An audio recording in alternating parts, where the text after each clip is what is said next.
And here it is. Yes, here it is. It is here.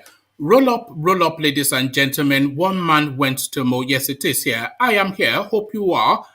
Gather, come and join. The session has commenced. That thing that we do round about this time is being done exactly right now. So if you are not otherwise engaged, then engage with the session for however long it lasts.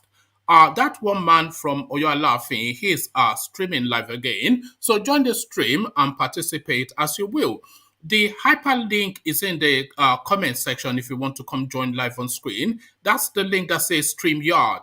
So if you want to come and participate on the screen, just click on that link and then you come straight onto the screen. And as soon as I've read out, you come rather in a holding bay, in a holding area. And as soon as I've read out the talking points, then I'll let you onto the screen and sample your opinion. That is how it works, an open microphone session. And the open microphone is that StreamYard hyperlink on your screen. One man went to Mo, the eagle has landed. Savior, holy, holy, holy, holy, Adimebujuku, another Savior, holy, holy, holy, holy, Adimebujuku, another Savior. Well, this is Mobien. This is dedicated to the gallant heroes of the Nigerian Biafra War and IPO families all over the world. I remember the Nigerian Biafran War, in the thickness of the Biafra genocide. Hey, one man revived the vanishing hope to life. Let the great Biafran army to fight, and they were singing out, holy, holy, holy, holy, holy, holy.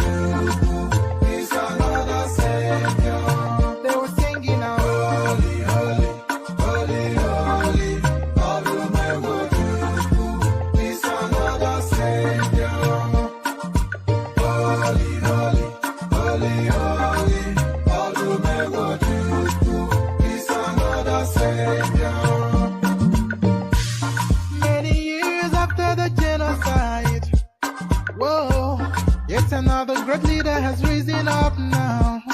Oh, and he's leading the Biafrans to victory. Inyamadika, yabika kwa namno. Hey, anamekele mazuche mefo.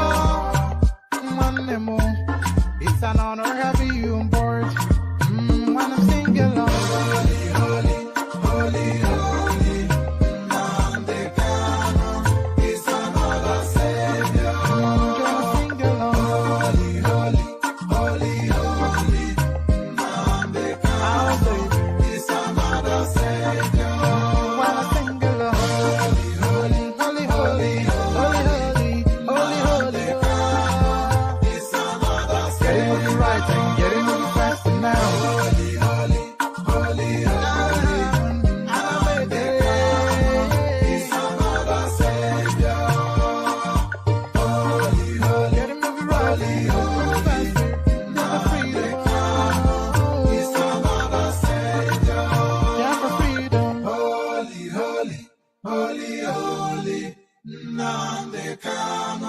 Is another Savior. Another Savior. Holy, holy, holy, holy, Adimebujuku. Another Savior. Another Savior. Holy, holy, holy, holy, Adimebujuku. Another Savior. Well, this is Mobien. This is dedicated to the gallant heroes of the Nigerian Biafra War and IPO families all over the world. I remember the Nigerian Biafran War, in the thickness of the Biafra genocide. Hey, one man revived the vanishing hope to life. Let the great Biafran army to fight, and they were singing out, holy, holy, holy, holy, is another Savior. They were singing out, holy, holy, holy, holy,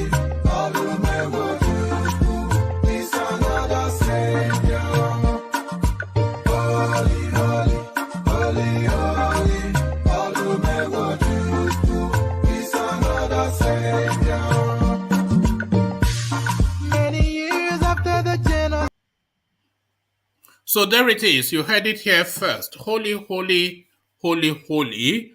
Odumegu Ojoko is their other savior. So holy, holy, holy, holy. Odumegu Ojoko is their other savior. As guys, I bring you this. 2023, Buhari party leaders to determine presidential candidates. Governor Zulum making this headline. So it looks as though now Oshibanjo has taken this campaign to Governor Zulum.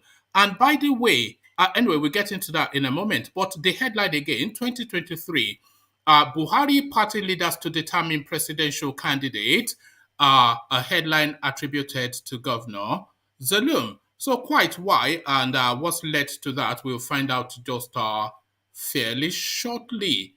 And fairly shortly, we'll find this out as well.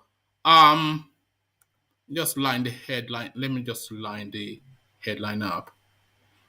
Right. Jonathan backs Northern governor to succeed Buhari in 2023. So Jonathan, of course, or of the PDP, or is he? You remember there was a time they were romanticizing with this guy in the APC, but they quickly jettisoned the idea and jettisoned him as well. But he's half leg in and half leg out in the PDP, never attends convention, always stays away from the politics of the space. But now he re enters politics with this bombshell. Jonathan backs Northern governor to succeed Buhari in 2023. So quite why, quite who and why are all that to be found out, all that to be found out just fairly shortly. This to be found out just fairly shortly as well. Article: there is no zoning in the constitution. Anyone can run for president. So that zoning space, of course, now that is being bandied around so aggressively by especially the southern governors for Atiku to get the PDP ticket, he has to take that space on. So it looks as though now he's decided to launch at that space headlong. So again, Atiku, there is no zoning in the constitution. Anyone can run for president. So it looks as though now that the zoning arrangement and insistence on power coming to the south, that's about to be jettisoned, at least if Atiku has his way. So if Atiku has his way, if ASARI DOKUBO has his way, why are you not ordering sit at home for Sunday IGBOHO? ASARI DOKUBO queries Yoruba elders. So on quite a couple of occasions now, we've gone to the IGBOHO space and we've asked the question, has this guy been abandoned? Some of us feel he is, but some of us feel so fervently that he has not been, that there's still workings in the underground. But when IGBOHO was in full pump, his bloom and blossoming was not an underground thing. It was all over in neon lights in the skies. So now, quite why this guy is not recurring now as he once did in the public space, essentially, is what ASARI DOKUBO is asking. Why are you not ordering sit at home for Sunday IGBOHO? ASARI DOKUBO queries Yoruba elders. So quite what underpins that, we'll just get there shortly. So back to the PDP space and the battle for that presidential ticket.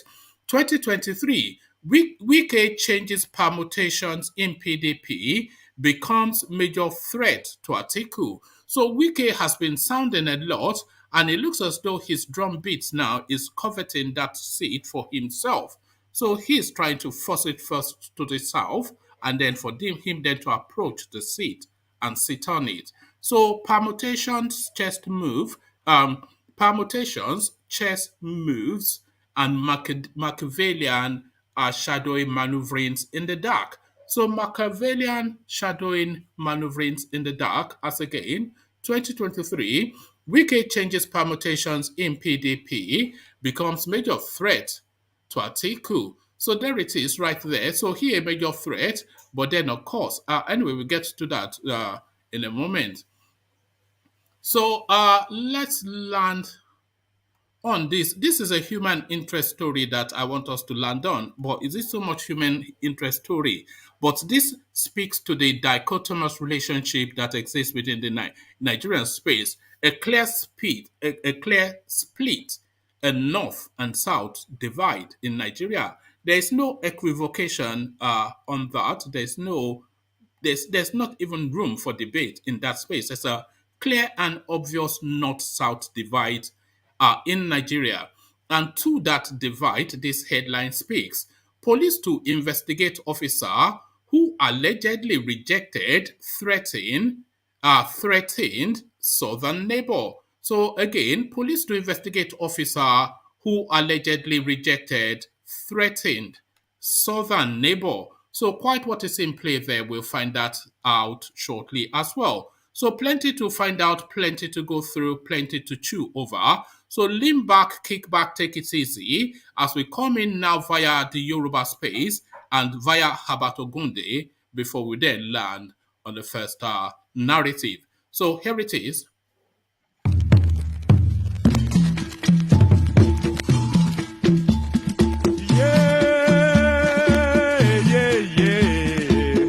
Àgbà kì í ṣòro bí ewé.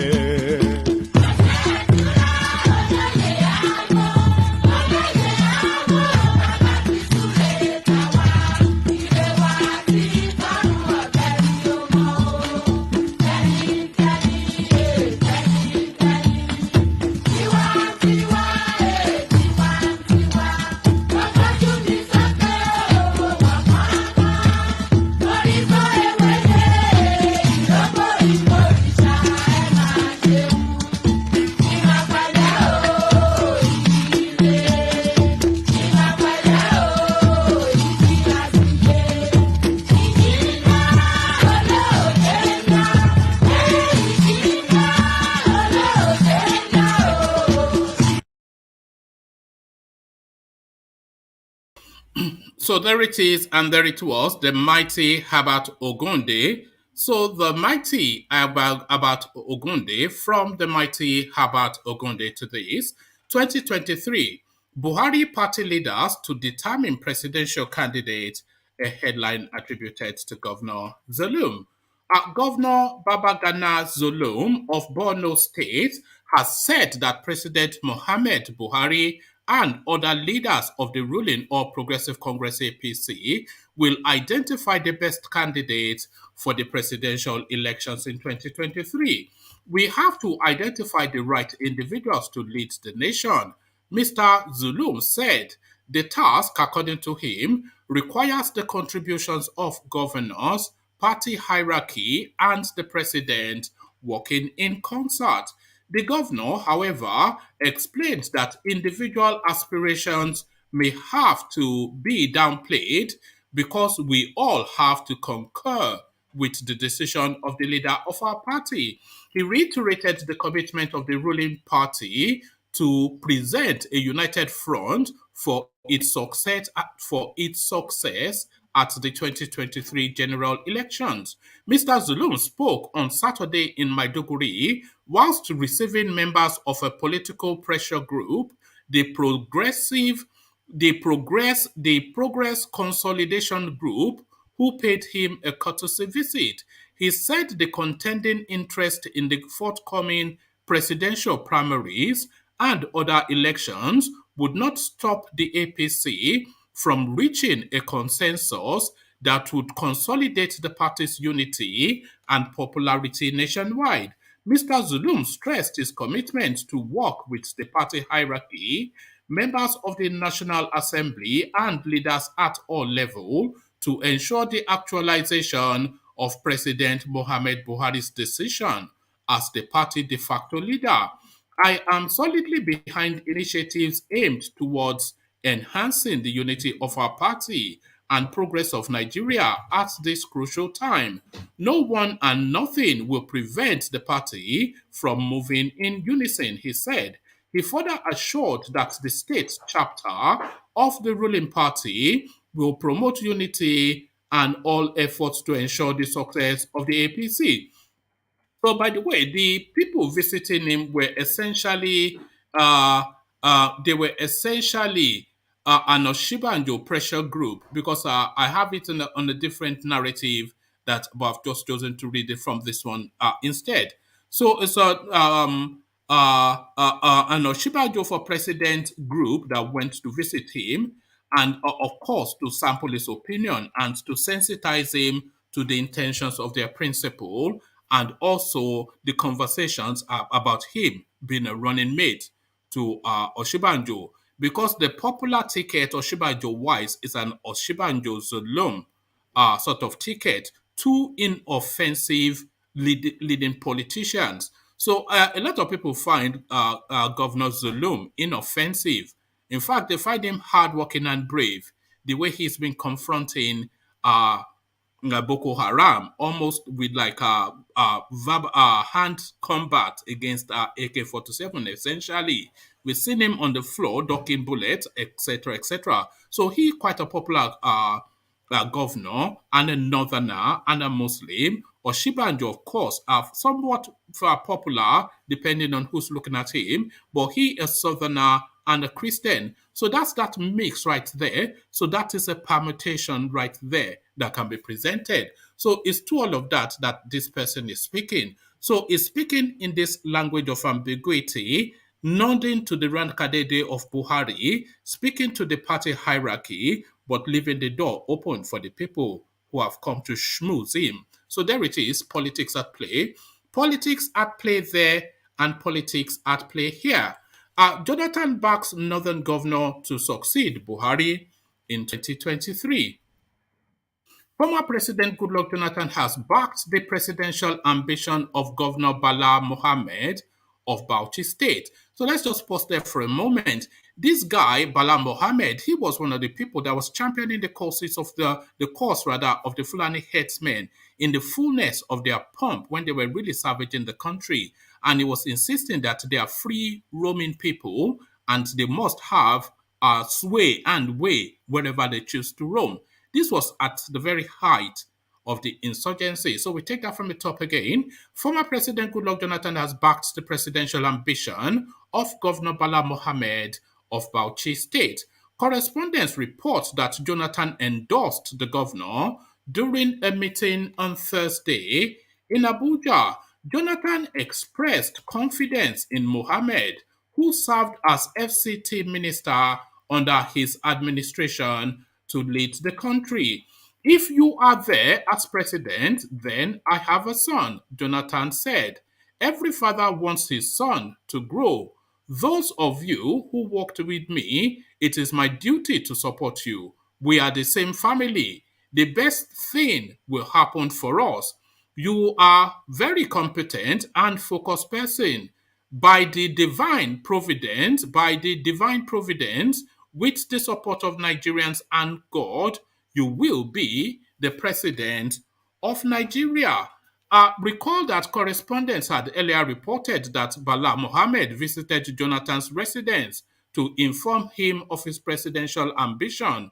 Mohammed, in a post on Facebook, wrote, "Today, I received former President Dr. Goodluck Ebele Jonathan at his look at the ridiculousness of it." So listen to this statement. This is a direct quotation. So listen very carefully and to see then if you spot what I spotted.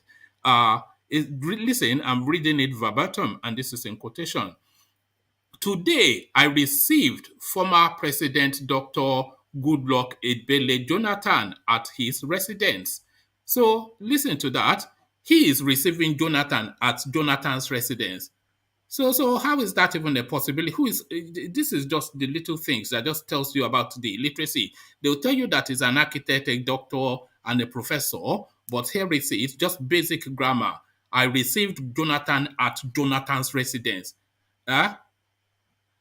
It's like it is like me saying to you that you visited me at your home.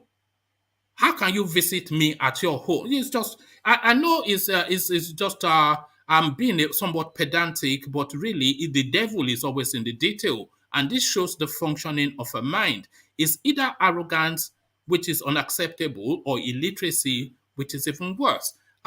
Today I received, today Sorry. I was actually sorry. Apologies for everything that I just said because I actually misread it rather than he misspeak. So the illiteracy is mine. Today, I was received by former President Goodluck Jonathan at his residence, which is correct. So apologies for all of that. I misread it. I think that must be have been a Freudian thing because I was in anticipation of a Fulani man being daft in the head, but I subsequently proved to be the person that is actually daft in the head. So moving swiftly on, I went to inform him of my aspiration to run for the office of president in the forthcoming election. He expressed extreme confidence in my ability to actualize the aspiration of Nigerians through exemplary leadership, considering my tremendous achievements as FCT minister and now governor. Well, that is an arrogant statement, so there's no equivocation there. So that one, no need to take back. So arrogance. So who describes his own achievement as tremendous? And is as an exemplary. It is left for other people to judge your work, not for you to judge your work. Mohammed, who had set up a consultation committee, disclosed that he has received the report of the committee. So the consultation committee, no doubt, has told him to go and run for president. This is the thing. So interesting goings on in the PDP.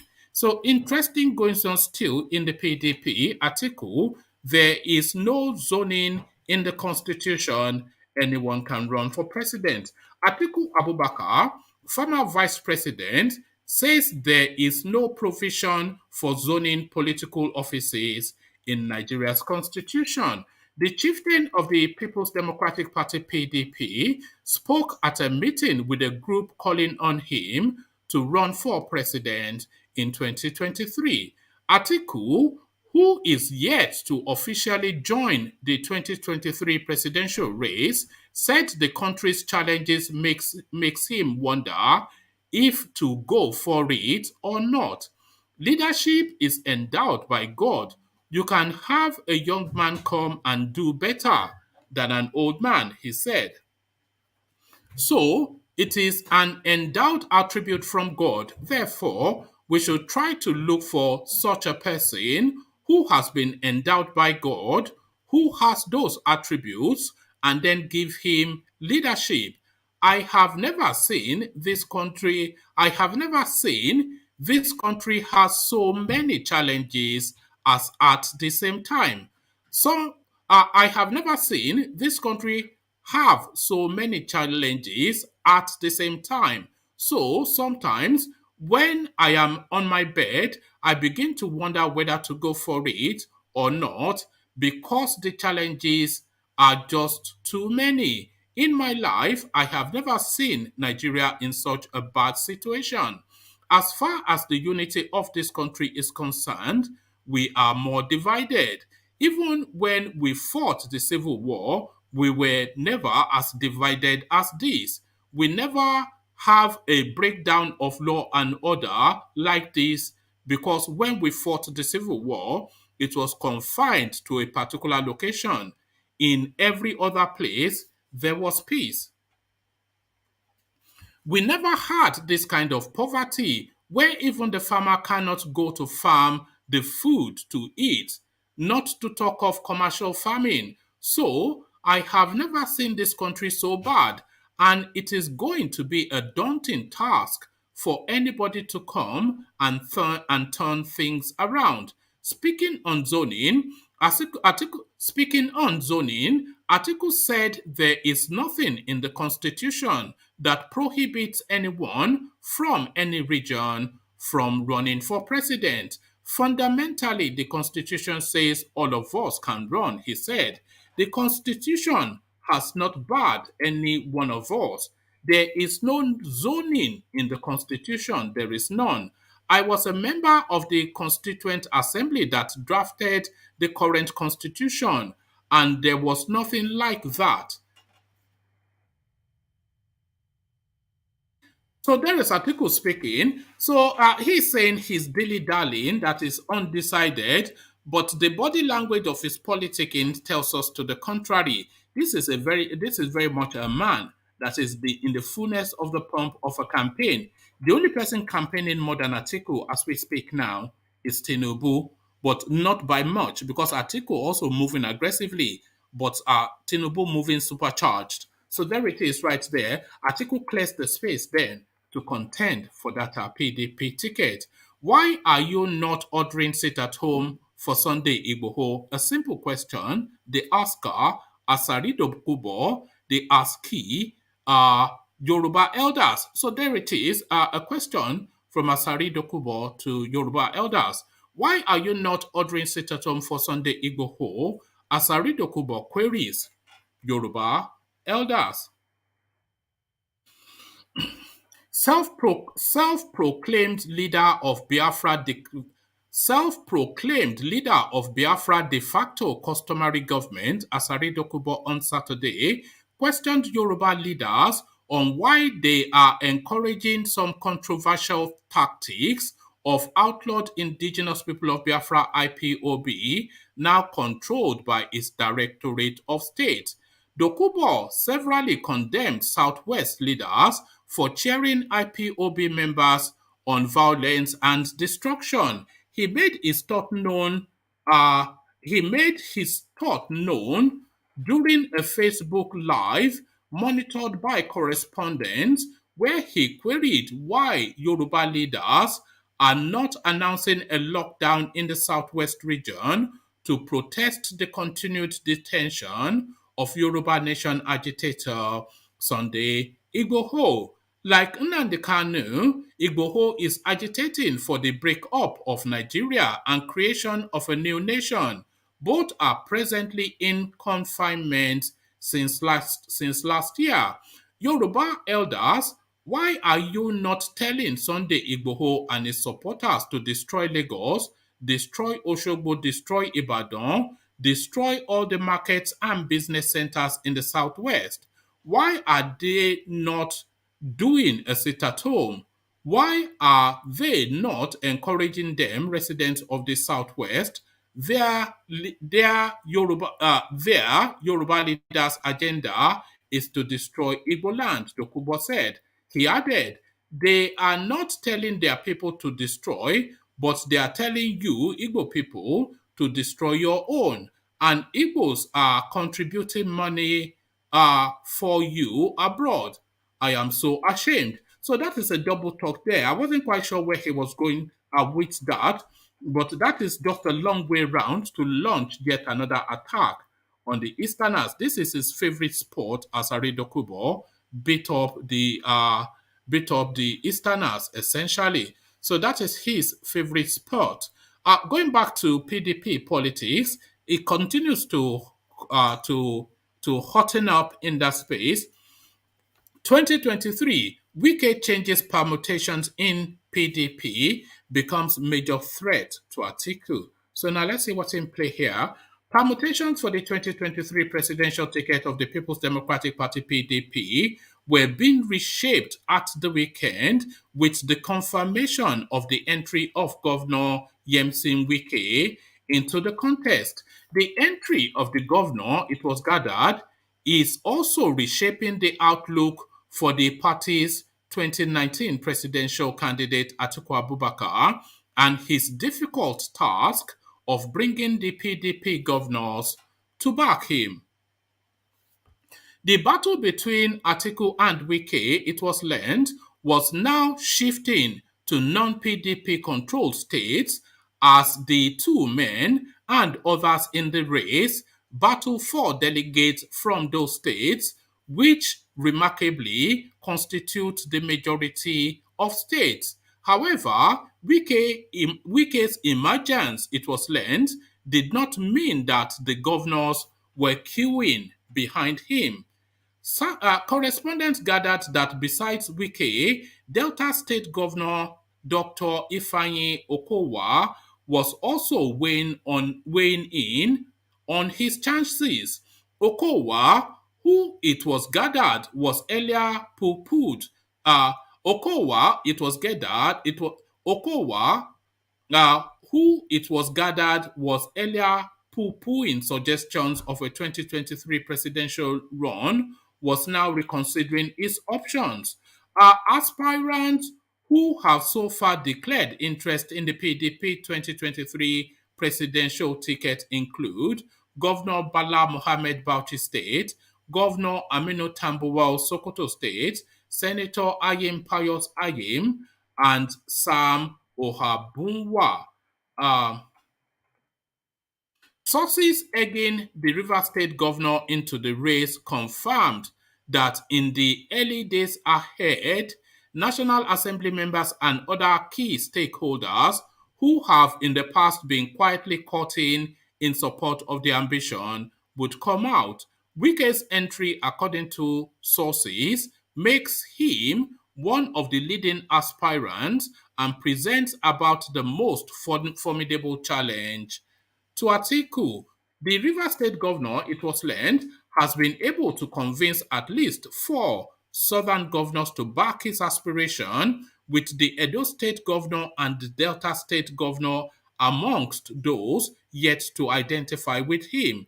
Governor Godwin Obaseki is enmeshed in the internal politics within Edo State with a fight for the structure with Wike's close associate, Chief Dan Obi. Governor Okowa is also said not to have committed to the Wike project, as he is said to also be considering his chances. Correspondents had earlier reported a push from party activists for Okowa to enter the race on the fact of him bringing a South-South Southeastern coalition into play as a winning strategy. Sources embedded in Wike's drive told correspondents at the weekend that the governor would use his accomplishments in office in Rivers State as a winning strategy for a leader of Nigeria. The source was dismissive of insinuations that Wike would be difficult to sell on account of his outspokenness. What you journalists and those elites don't like is what the people like about him. He speaks the mind of the people, and he has done so much in terms of projects for the people to see, and that is the credential we are bringing to the contest. Mr. Project is the man to beat, the close political associate of Rivers State Governor said on the basis of strict confidentiality. Correspondents gathered that the Wike project may have become a serious threat to Atiku upon the support he is said to be getting from a serving governor coordinating the Southwest, and also from former Governor Ayodele Fayose. With the two of them, you can see for sure that the Southwest is Wike's for the taking, the source said, as he also pointed at the support from at least three other southern governors behind Wike.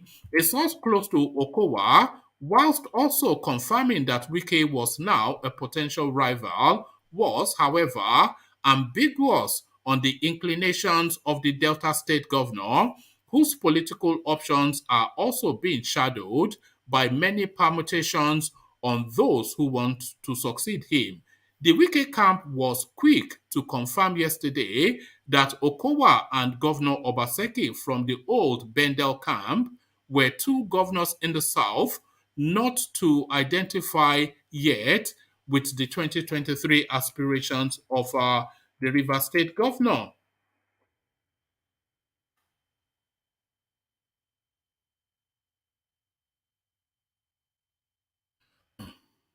In Kaduna State earlier this week, when he visited Senator Ahmed McAfee, the Rivers State governor was quick to say that the visit was not political but a personal one to cheer up the former PDP national chairman, who was said to have recently recovered from an illness.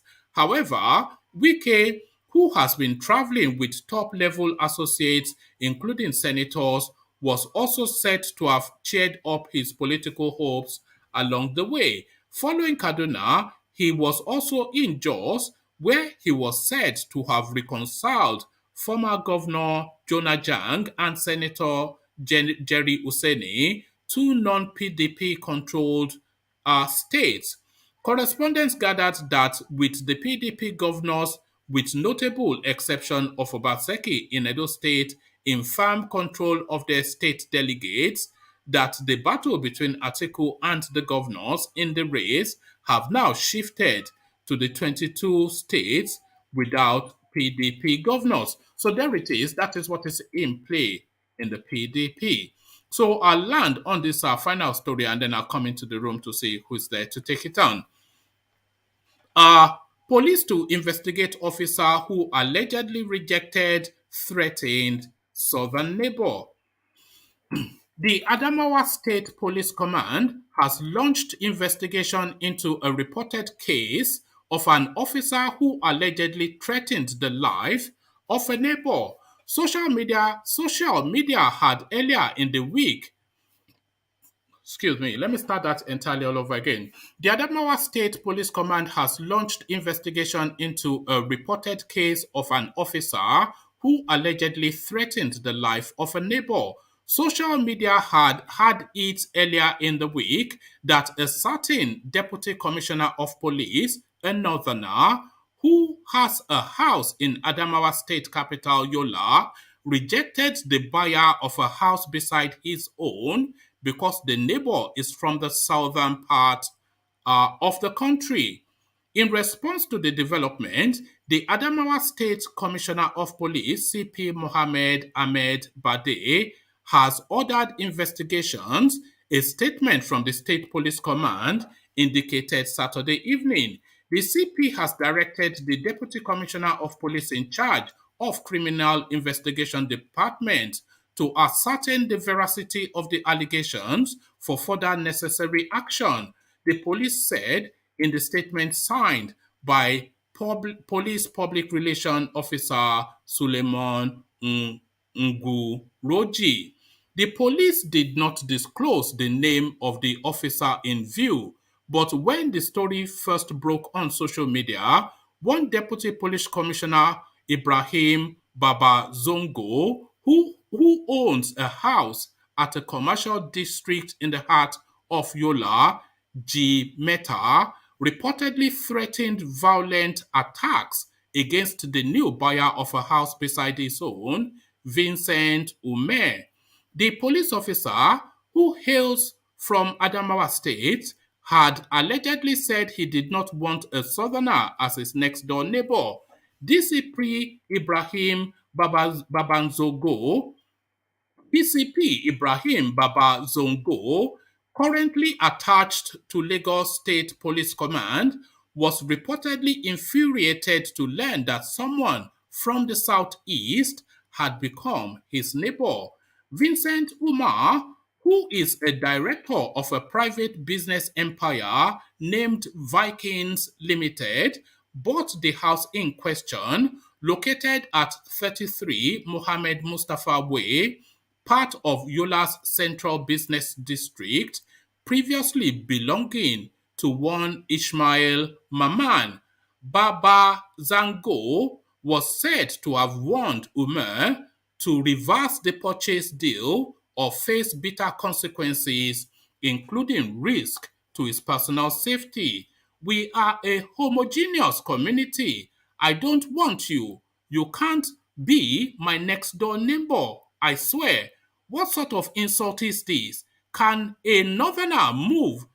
Can any northerner move now to southeast, say Onitsha, and just bump into any neighborhood to buy a property just like that? The DCP reportedly queried in an audio recording. Narrating his ordeal, Vincent Ume had told a news medium, I acquired the property late last year from one Ismail Maman. I was surprised to receive a call from a man who introduced himself as DSP Ibrahim Baba Zango, a neighbor of Ismail Maman, who sold the property to me. He threatened that I should abandon the property because he could not guarantee my safety as his neighbor. Given his threat, I reported the matter to the police. It was further gathered that Baba Zongo was angry that his former neighbor sold the property to Ume without offering him, Baba Zongo, the first right to buy. On his part, the former owner of the house in view, Ishmael Mama, said, "The property is mine and I sold it to Mr. Vincent Ume. I had approached my former neighbor, DSP Ibrahim Baba Zango, that I wanted to sell my property. He said he would contact his brother, but I did not get his feedback. So I sold it to a ready buyer. I have no problem with the buyer at all." So that is it right there. Whoever says Nigeria is one country should be hung. So this is a guy that serves as a police officer in Lagos of all places, but he, in his own home state, he doesn't want a southerner anywhere near, anywhere near him, anywhere near him at all, to the point that he's threatening to gun this guy down for the audacity of buying a house next to him. So there it is right there. One Nigeria, RIP. That's just it. But that, of course, is the story of Nigeria. That is how it plays out. So let's now see what the panelists have to say. Charlie Boy, I see you. Solly Boy, I see you. And the mighty Ola, I see you. Good to see you all, gentlemen. So let me just come to you, Charles, because you are already on the hop. So to you then, Charles. I want to talk about the house. The house. That I'll I go mean, for it. That's your space, isn't it? no, So do your ding dong. Oh yeah, yeah, let's have it. woman. That is too. How can you threaten someone with a gun over a house? You see, not just barbaric the way they do. You just because you hate somebody, you shouldn't threaten with a gun. That person could just move to another house. Why should you threaten somebody over because you hate you just threaten with a gun? That's bad. Why should you do that? I give it. Woman, you're right about that. That's barbaric. You see, Charles, the story is just concerning on so many levels. So we're saying everybody, we come here all the time and say Nigeria, anybody can go and live anywhere in Nigeria. It's one country. They come to the south all the time and they come under the banner of one Nigeria to say they're still within their own country. We say anybody can go and live in Sokoto, but not really, no. Because if you go to Sokoto, they will gun you down, as this guy has just told you now. So this guy bought his own property true and fair and legally. Willing buyer, willing seller, deal completed, money transferred, title deeds handed over. Completed, just a smooth running of business. But the neighbor, who is a police officer in Lagos, is telling this man that he doesn't want a southerner as his neighbor. And if he moves into that property, he will gun him down. This is the thing. Where's the police officer from? Where's he from? He's from the north. He's You from see, Adamawa. That's So he works in Lagos, but he has his own, of course, they have their homes in their home states. So he has his own home in Adamawa. It says they're a homogeneous community and they don't want it diluted or the impurity, they don't want it tainted or dirtied by a southerner from the southeast. This is what he's saying. Yeah, you just see, get smelly people. They don't want but smelly people. woman, I won't be surprised. A lot of northern think the south like. I won't be surprised. A lot of northerners do think the south like that. Oh, well, I think most of them do. They call us Kafiris, but then, okay, let us go and Kafiri our own now. You go and do your pious whatever. But this is the thing. That's confused. One Nigeria. That's confusing. The North wants to be one, but they hate us. They don't want to be one. It's the money. It's the money that's the only thing holding them. They consider us to be lesser beings because they've considered themselves to be pious and Uh, holy and uh, righteous or whatnot. uh, But it's uh, that Niger Delta oil and the gas there. That's the only thing. If they can remove that and take that, they will go peacefully, They don't even care for you. yeah. But it's that oil that they're after. That's nothing else. And the sad part, they actually is disgracing Nigeria to the world. They're not realizing that. They actually doing is disgracing the world. How can you trust someone with a gun? Who does that? Just because you're president, just because you have another president's power. You see, Buhari is making them emboldened. All right. Buhari is making them emboldened. But what about Goodluck Jonathan, who is backing Bala Mohammed? This is contrary to in contrast to the clamor for power to shift to the south. Damn, Goodluck Johnson, that guy messed up. You shouldn't be doing that. Why? We don't need another guy as a president. They have shown us that they can govern this country. Mm. You know, they have shown us. Another guy can never govern this country. They have shown us the two color. They're showing the two color. They show why they hate the South. Then why you forcing the South to be They one? hate the South so much, and the South universally said they don't want to be part of the country. Can you see? You see, Yeah. it's a natural split. If you remove the wealth which they control and they enjoy, because these people, they have no capacity to earn other than what they are stealing in the Niger Delta. So they know that they have no capacity to earn if it wasn't for the Niger. So that's the one thing that holds them in that See, space. the South should find a way to make them stop doing the money. They should find a way. Well, what way now? When they circle the thing with the circle wagon of guns, they will just kill you now. You see, I think I know why. I think why they not want Nigeria more. Because they know they can deal with the South anywhere they have. Because all the governors South are stupid. They're not realizing that they're just using it for money. Mm. How can all the Saudi governors, presidents And go by to? the way, the whole of NMPC is war-to-war Fulani, and the army is there to back it up, and the military forces. So this is it, and the DSS completely Fulani, everything. So it's a perfect crime that they are using your own money to hold you down and exploit you. And then you want the North a joke? How can all the Saudi people who want to pay have to go to the North just to get their approval? Who does that? They go to North to get approval just to be That's president. the okay. So the person that is looking to do something about it, Charlie Boy, Yeah. Jameson Wike he now frontally comes out to say that he also wants to run for the presidency, and it was the PDP ticket. So how is Wike coming out into the political space for that ticket? How does that permutate with the ambitions of Atiku, Saraki, Tambuwal, and the rest of them? Wiki is a good chair, but Wiki is probably not gonna win. He's not gonna win. They're not doesn't want Wiki to win. Cause they know that Wiki is a tough guy, and they're scared of him. They don't want him to win. Cause Wiki will deal with them easily, and the North doesn't want that to happen. They're not gonna let Wiki to win. Cause they know if the Wiki wins, the Wiki will deal with them. Because Wiki he's a tough minded guy. He don't mess around. I think that's the reason why the North I'm worried the North might not let go.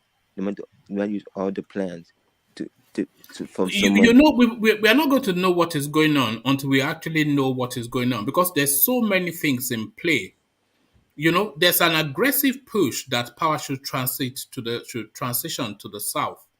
So there's no equivocation on that.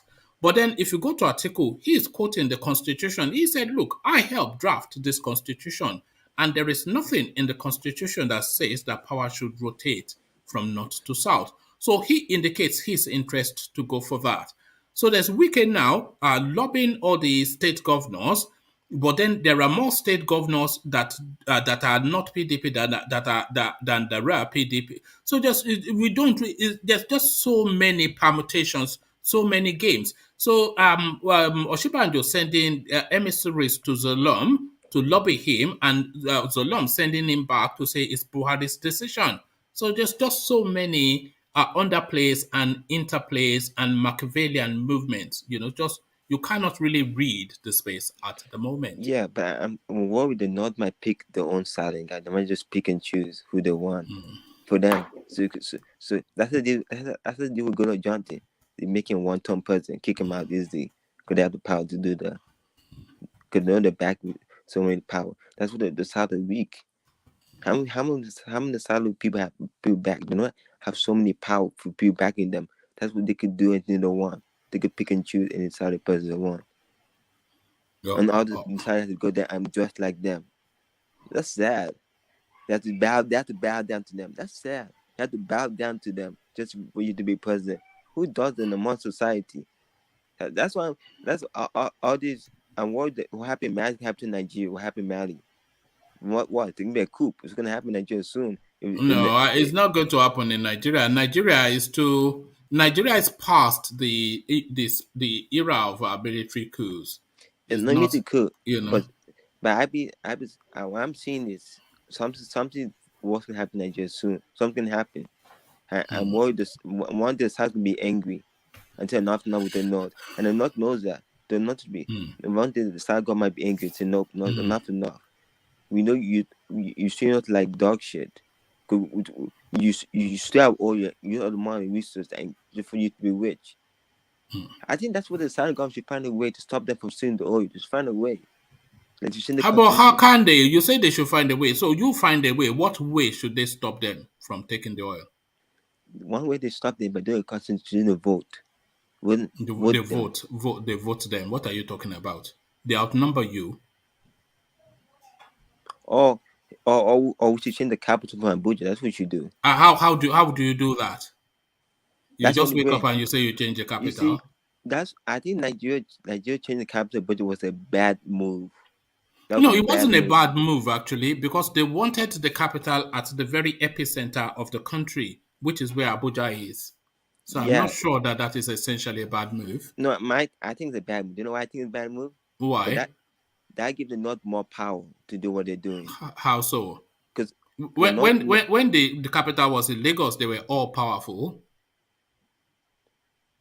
Yeah, but I'm saying, do you know why I think that's bad move? I think Lagos was a good capital for Nigeria. Here's the reason why. Because Lagos is near a river. So anything happens, they have some people to help them. Abuja is in a bad location. Plus, they not know Abuja is good location for them. They get more power. Actually, why do they not take Benin State out?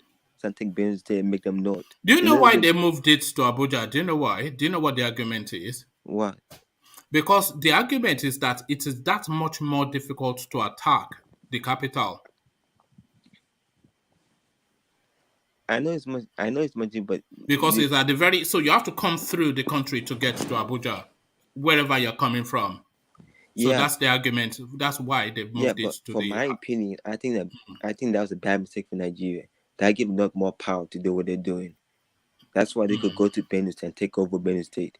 Basically, the next. No, it doesn't, because even when the capital was in Lagos, they still loomed large. The North still controlled the space. When I'm seeing Benin State can be gone. I'm seeing Benin State can be Hausa. Benin State can be a next Fulani state. I'm seeing this. You see, they not know what they're doing. They put Abuja for a reason. Abuja is basically a northern capital. They get them more power. Abuja is not actually north. Abuja is more like a middle belt, isn't it? Really, if we're being pedantic. They don't get, because now it's you know, all the South God had to go to Abuja just to do any project. They know what they're doing. They get them more power. That's why I think. Yeah, but that's nothing to do with Abuja, though. That's because the Constitution centralizes the power to the center. So that's just because Abuja is the seat of power. It's nothing to do with the location. If the seat of power was in Onitsha, everybody would be going to Onitsha. Yeah, but I still think Abuja was a bad. Abuja gave not more power. That's what I believe. All right, that is what you believe. They're not going to do all this rascal they're doing. I mean, you see, Lagos is a good capital. Lagos is a good area. It's near the coast. I'm not sure that Lagos is a good space for the capital of the country, because Lagos is quite vulnerable to attack, to external aggression. It's not like Nigeria suffers any external aggression, but if Nigeria were to suffer external aggression, then Lagos is very much vulnerable to that. Yeah, but still, it's just a tribal thing with you, isn't it?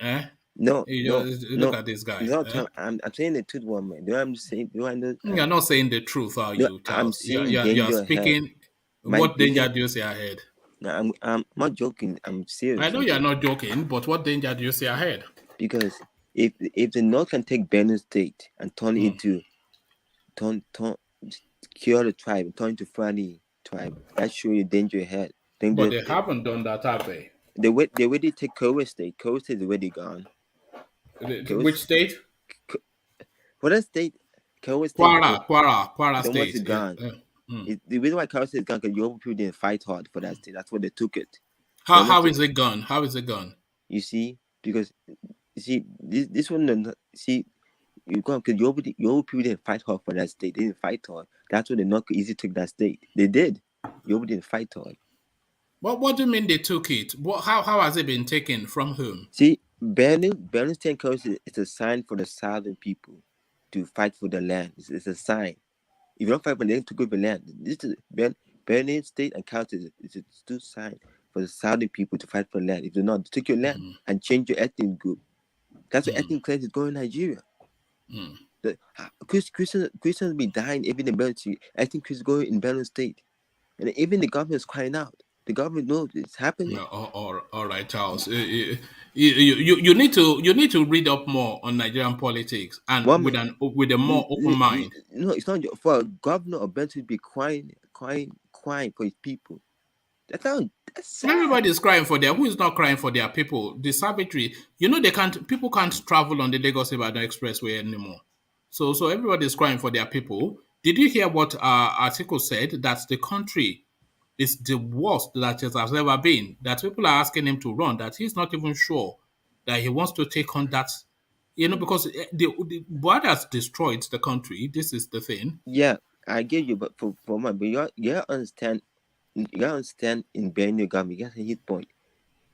Benue State tribe is dying out because he understand one tribe take over another tribe by force.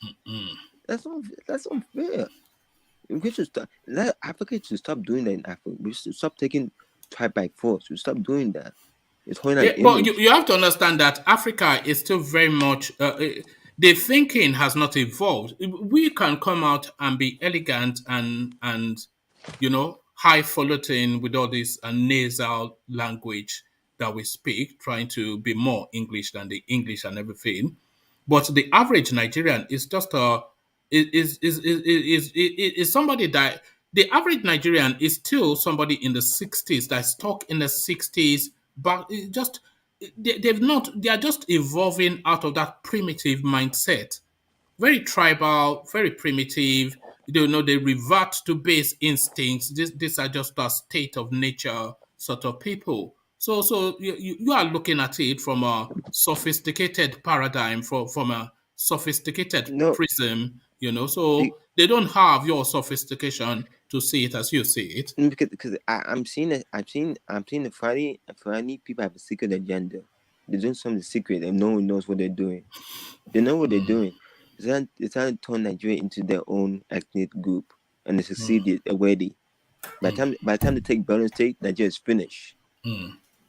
If they take Borno State away, the South are finished. Because they can easily take Kwara State. Kwara State will be gone. Those two states are big sign to the Southern people. Fight for your land. I keep saying this. They're not listening until it's too late. This is a big warning to them. Wake up. All right, but what has Benue State got to do with Kwara State, though? Now I'm trying to give it these two states as an example how the North. Because Benue State is more, is more closer to Enugu than it is to Kwara. Kwara State isn't Kwara State Yoruba? Yeah, it is Yoruba somewhat. Yes, but it's a mixed blend of all Nigerians, but predominantly Yoruba. Yes, but the reason why I'm saying this, I'm joking, but the way I'm saying my vision is seeing the sign trouble is coming. Are you a prophet now? Are you Ndaboski? What do you mean your vision? What vision? Are you all right? I'm not a prophet, but it's good to know the trouble is coming. For the Saudi people are weak. The trouble is coming. They're very weak. And they don't see all this that's issue with the Saudi government. They keep bowing down to these people, bowing down. But these people don't even like you. Look at the guy who's threatening the guy just to shoot him over a house. Now that shows you something. Then why for some to be one Nigeria if you hate us so much? I told you now, it's the oil. They just they're just there to rob the place. They're just there to rob you. This is what they are. That's and the sad part. And they've been robbing you for a long time. The whole Niger Delta ecosystem is damaged because of them. Yes, this is what Ken Saro-Wiwa was alarming about. And what did they do? They gunned them down. How the whole ecosystem, people there are drinking water from polluted oil. You know, it'd be interesting if they go and do like a blood test of the people in the Delta area now, because all the suits they breathe in, all the water they drink, I'm sure it would have morphed their genetics somewhat. They have some strange they have some strangeness in their body. I wonder if that's why they are so weird. All these people from And the I place. heard that the pipelines there are so open, wide open. You can see the pipelines up off the ground. They should be hidden under the ground. People legit go to the pipeline to carry oil. That's sad. Oil is dangerous, and people have to do that. That's why I think you're right. The North can never change. Woman's right, but the North doesn't want to change. Then let us break. If you don't want to change, but we South But people Charles, are. why would the North change? They have things exactly how they want it. You know, you are the Mugun, so if you kneel down to be reading, then people will ride you. You know that if you go on your knees and put your hand on the floor like a horse, a little child will come and climb on your back. They will ride you. If you present yourself to be reading, they will ride you. Anybody will ride You you. see, So and we've presented ourselves to be reading, and they're riding us. and this is the reason why I'm mad at the educated Northern guys. I'm mad at them because they should help the uneducated one to think, but they don't. I don't know why they're scared of the educated Northern are not doing anything. I don't know why they're scared to educate the uneducated. They don't do anything It's not about it. really a matter of education. You know, it's a matter of a plan. There's no plan yet, you know, for the South. So what are you going to go and tell the man on the street that they should do? Then if you tell the man on the street that your life is miserable, you tell you that I know that my life is miserable. If you tell him that the reason why your life is miserable is because the people in charge of this country, they are just looting everything and they're deliberately starving you. The man on the street will tell you that I know that the people at the top, they're looting everything and they're deliberately starving us. So you're not going to open their eyes to what is going on because their eyes are already opened to Yeah, what is going on. Everybody knows what is going on. So the conversation you're having with the man of the street, on the street, the average man, is this is the way out. So that is what they want to hear, not to hear that somebody is yeah, but oppressing them. They us, know people are oppressing them. They know the people are oppressing them. yeah, But what is the way out? What viable way? Not going on the streets with placards and acting like some yam head. You know, that's not a plan. A coherent, workable plan. That they will follow that because they don't like the circumstances. But you saying a luta continua and all this sort of obi kerere ke obi, that's not.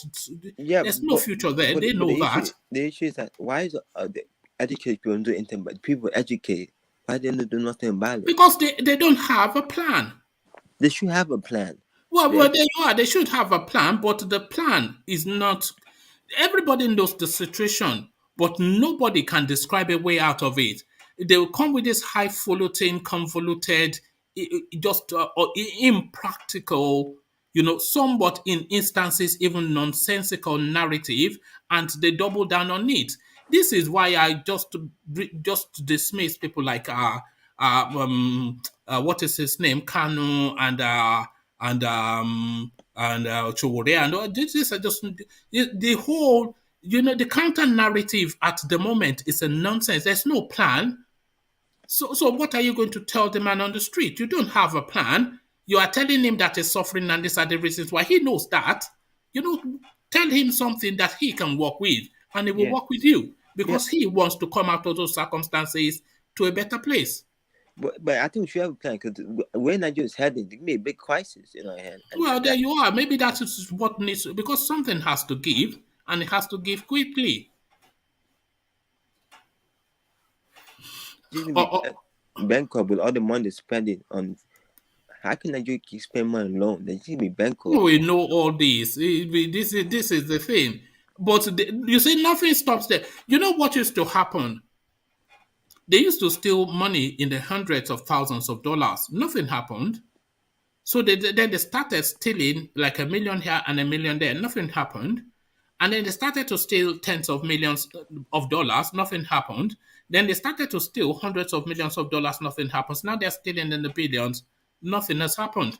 So so this is where we find ourselves. I know Nigeria cannot look other country example. For their example, I know what they can do. It's simple. Nigerians are notoriously cowardly, though. It's just Nigerians don't have the stomach for resistance. I think this is the reason why other African countries don't want Nigeria to be in the country. I think this is the reason why other African countries don't want Nigeria, because the way they act, they be like, these people, they co-op, they do this. I think that's why South Africa got mad at Nigerians. Made it therefore angry because they say, oh, look at the Fulani doing that. They're actually crazy. Stealing money, cutting people's head. Nigeria go to another country and do juju. Who does that in another country? Everybody does juju now. Who doesn't do juju? Every history of Nigeria is arrested in age. Every nation arrested for doing crime. There's a lot, especially in India, and then they will kneel them down like a hunter showing off his game, like some person in the safari hunting her. It's quite embarrassing. It's quite shameful what is going on especially in India. All these Nigerians, they say, oh, they caught him with drugs, and then they'll nail him down, and then they'll be smiling as though it's like a trophy. Back in those days where you used to see all these Europeans in khaki and safari hat, and then they'll put their leg on a lion that they've just killed. That's how they are parading Nigerians in India. Sad part, Nigerians here will worship them like a god. You see some saying, hey, the guy went to Malaysia and did that. They worship him like a god. No, if they know what these people are going through in India, Malaysia, it's a hellish experience. Hellish. That's sad. Is there another topic you want to speak on? No, thank you, Charlie Boy. Stay with us. Let me go on from you, Charlie Boy. So now you've gone first, so no need to, no need to come after me anymore. So thank you, Charlie Boy, for opening up the space. So from Charlie Boy, let's go on to Ola and sound his opinion. So Ola, are you there? Yeah, hello everyone. All right, brilliant. Good to have you, Ola. So let me take you then to where I started Charlie Boy from. This guy, a DSP, no, not even, yes, a DSP, are active in Lagos State, deployed in Lagos State. So this is somebody then that is oversighting policing in Lagos State. So he's from Adamawa State. So now an Igbo man then, by dint of hard work, makes a fortune for himself, decides to acquire property in Adamawa State, he being a Nigerian and Adamawa State being part of Nigeria. So he looks for a property, he finds one, he agrees a price with the owner of the property, he hands over money, he hands over the title deeds, fait accompli.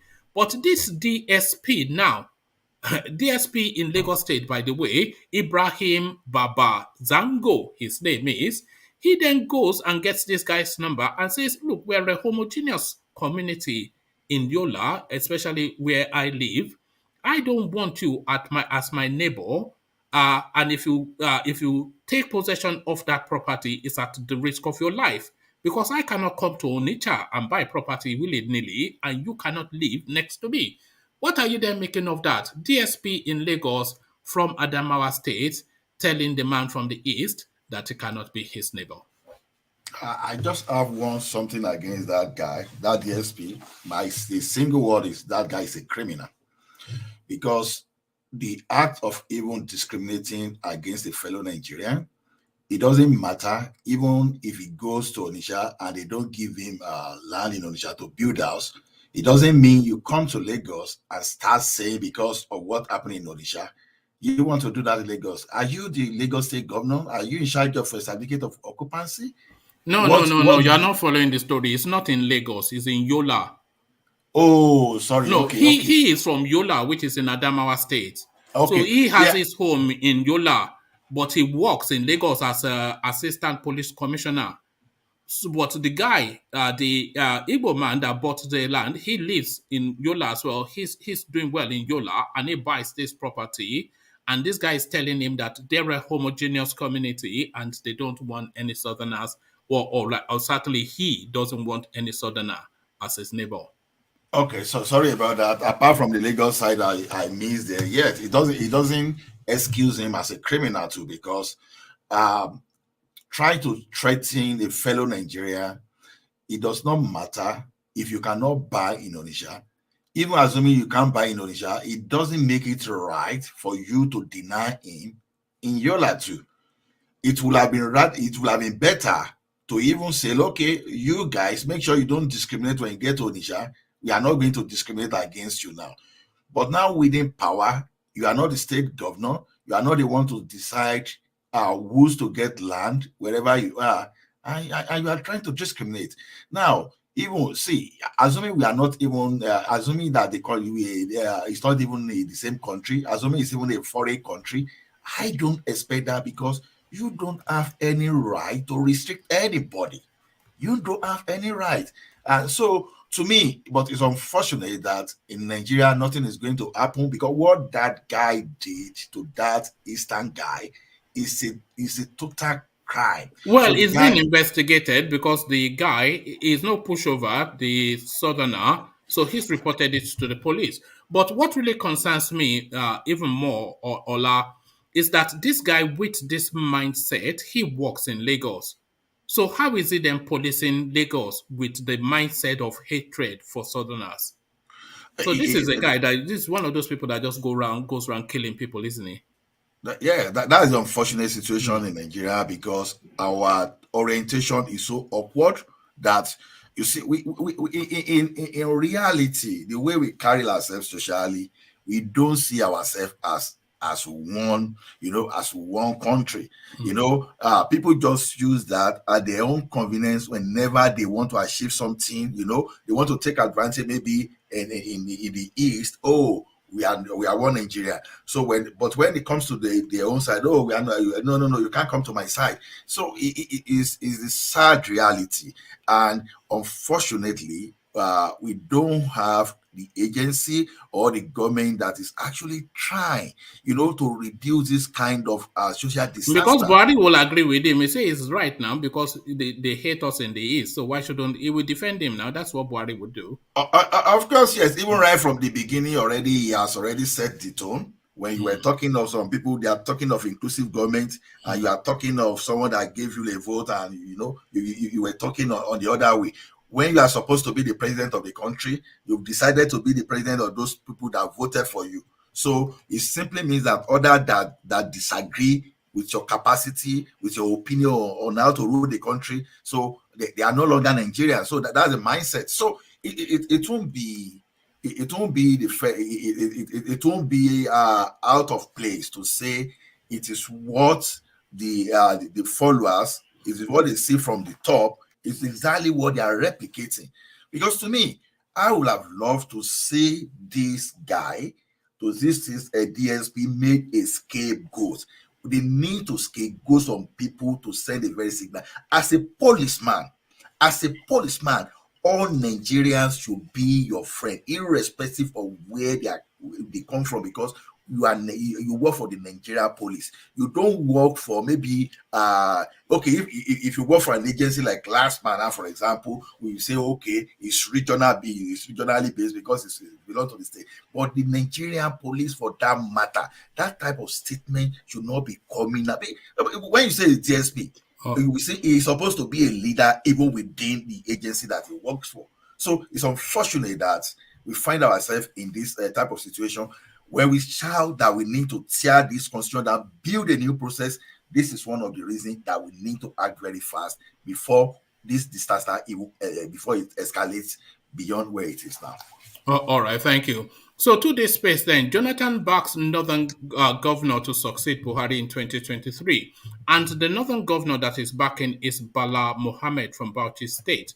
So the clamor, of course, everybody from saying a Southern governor, a Southern president, but Goodluck Jonathan being an elder statesman, you don't necessarily expect him to be agitating for a southern president openly, but certainly through his silence, he can somewhat stay out of it or be complicit by silence. But he has now come out to say this Bala Mohammed should succeed Buhari. So what are you making then of him going against the grain of the want of the South to endorse a Fulani man to replace a Fulani man? Yeah, like I keep saying, all these political elites, when it comes to this level of politics, they don't really have tribe. It's only whenever they want to do boju boju for we the citizen. That is when you start hearing that the tonality of ethnicity. That is where you hear that of religion. So, but when it is within themselves, it's all about interest.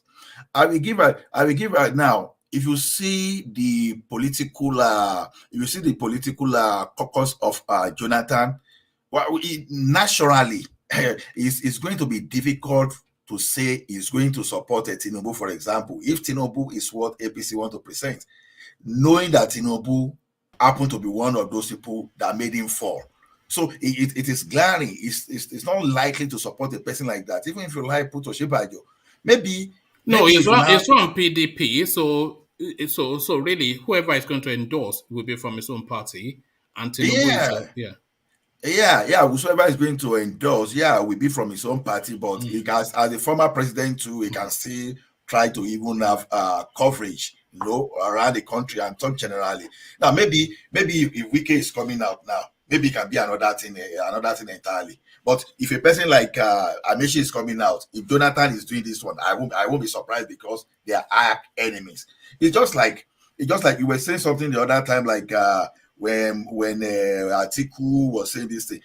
When you mention Atiku today, for example, until that fake forgiveness that Obasanjo did for him the other time, you see, anytime you mention Atiku, even before 2015, for example, or after or 2019, Obasanjo will never agree with Atiku because what happened between them, he will still be saying that this is my arch enemy. So it's not likely to support. So that's the way they play their thing. And maybe this one is just like a diversion. I heard you saying like all of a sudden the like of Atiku now realize that, oh, there's nothing like a rotational presidency in the constitution. I was like, seriously? It's still on record that where he said it in 2010, that even all of them, they were even so desperate that if you could not even get that ticket, that they don't mind himself and Saraki, they will not even mind stepping down for IBB to take over. Just that team must not go back to the south because it is the arrangement, that it is the party arrangement that the team will be going to the north, and Jonathan, and they were expecting Jonathan to step down so that the North could go ahead and complete that Yadra term that happened to be the North. It was there. Even it was based on that even Atiku threatened brimstone and fire when he was going there. Anybody that doesn't want peaceful change or whatever jargon that he quoted that time, it's still on record that this guy fought tooth and nail.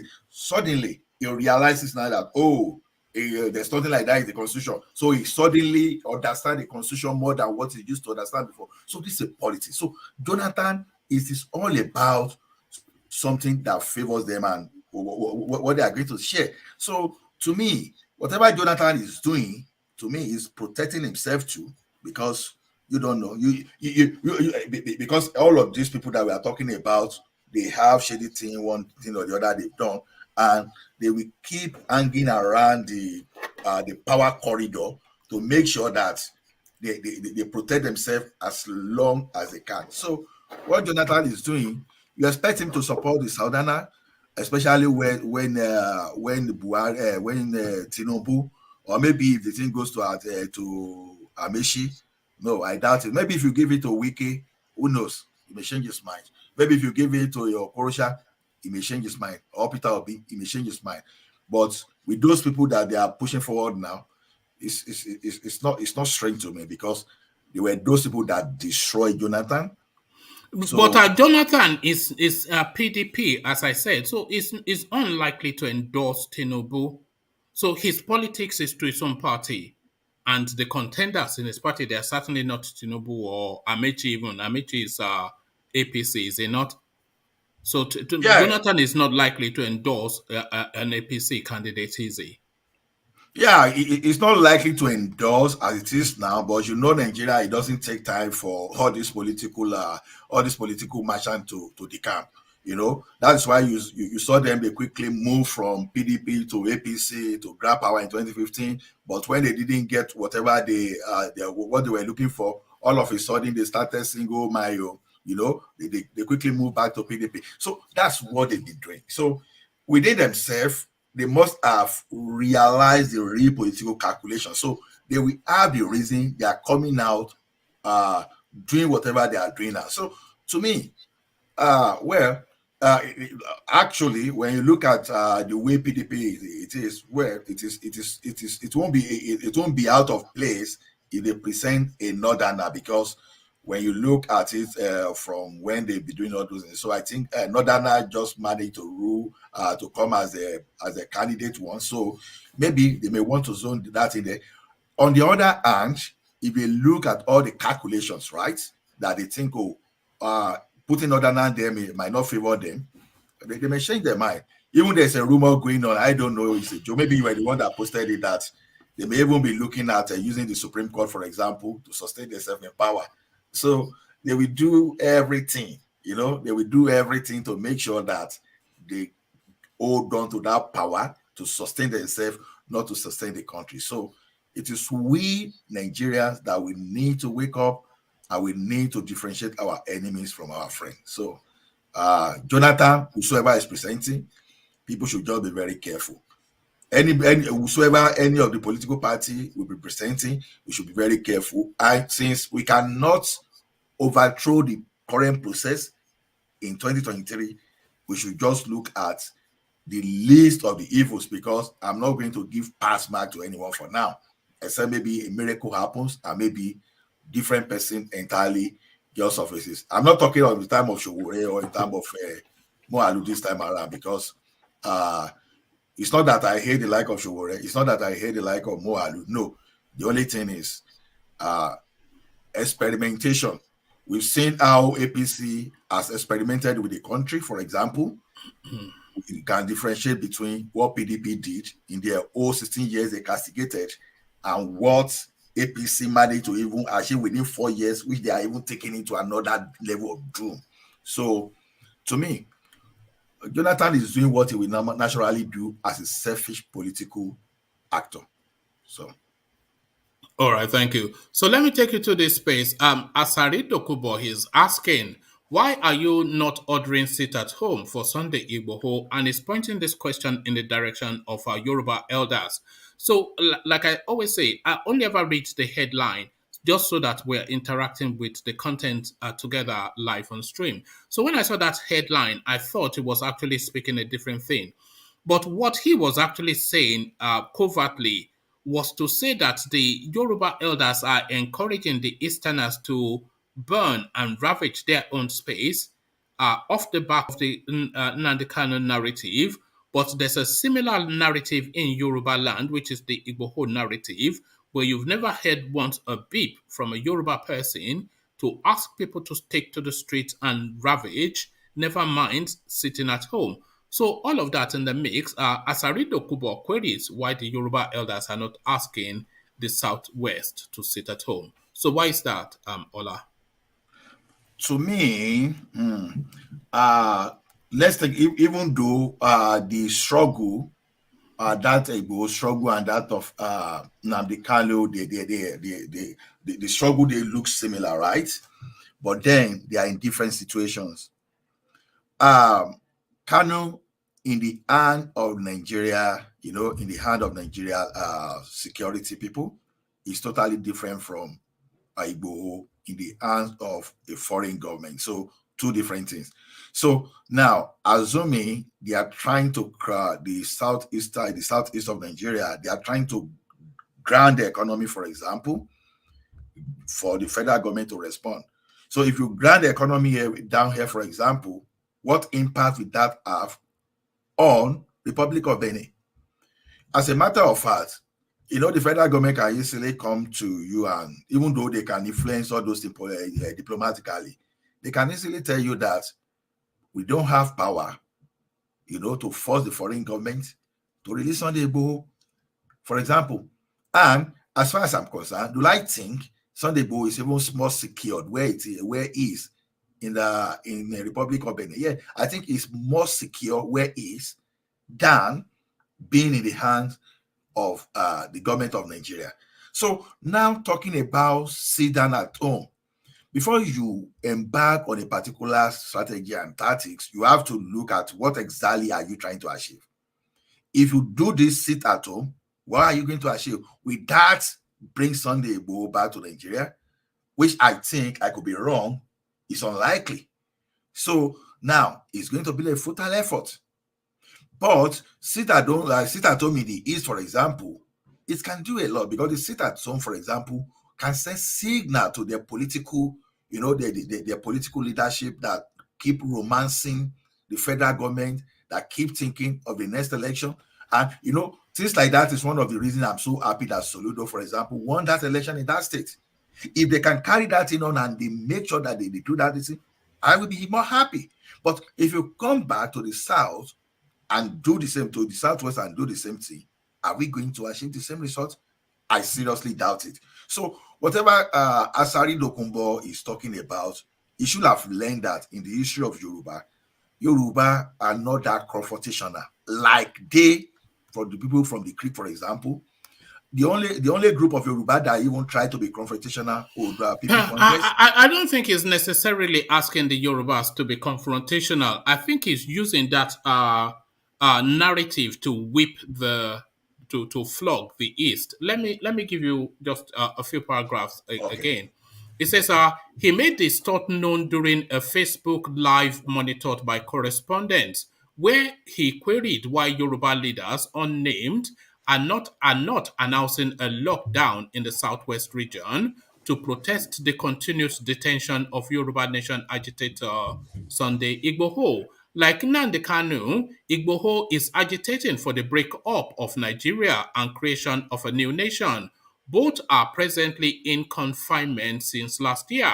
Yoruba elders, so this is now a quotation directly from him. Yoruba elders, why are you not telling Sunday Igboho and his supporters to destroy Lagos, destroy Oshogbo, destroy Ibadan, destroy all the markets and business centers in the southwest? Why are they not doing sit at home?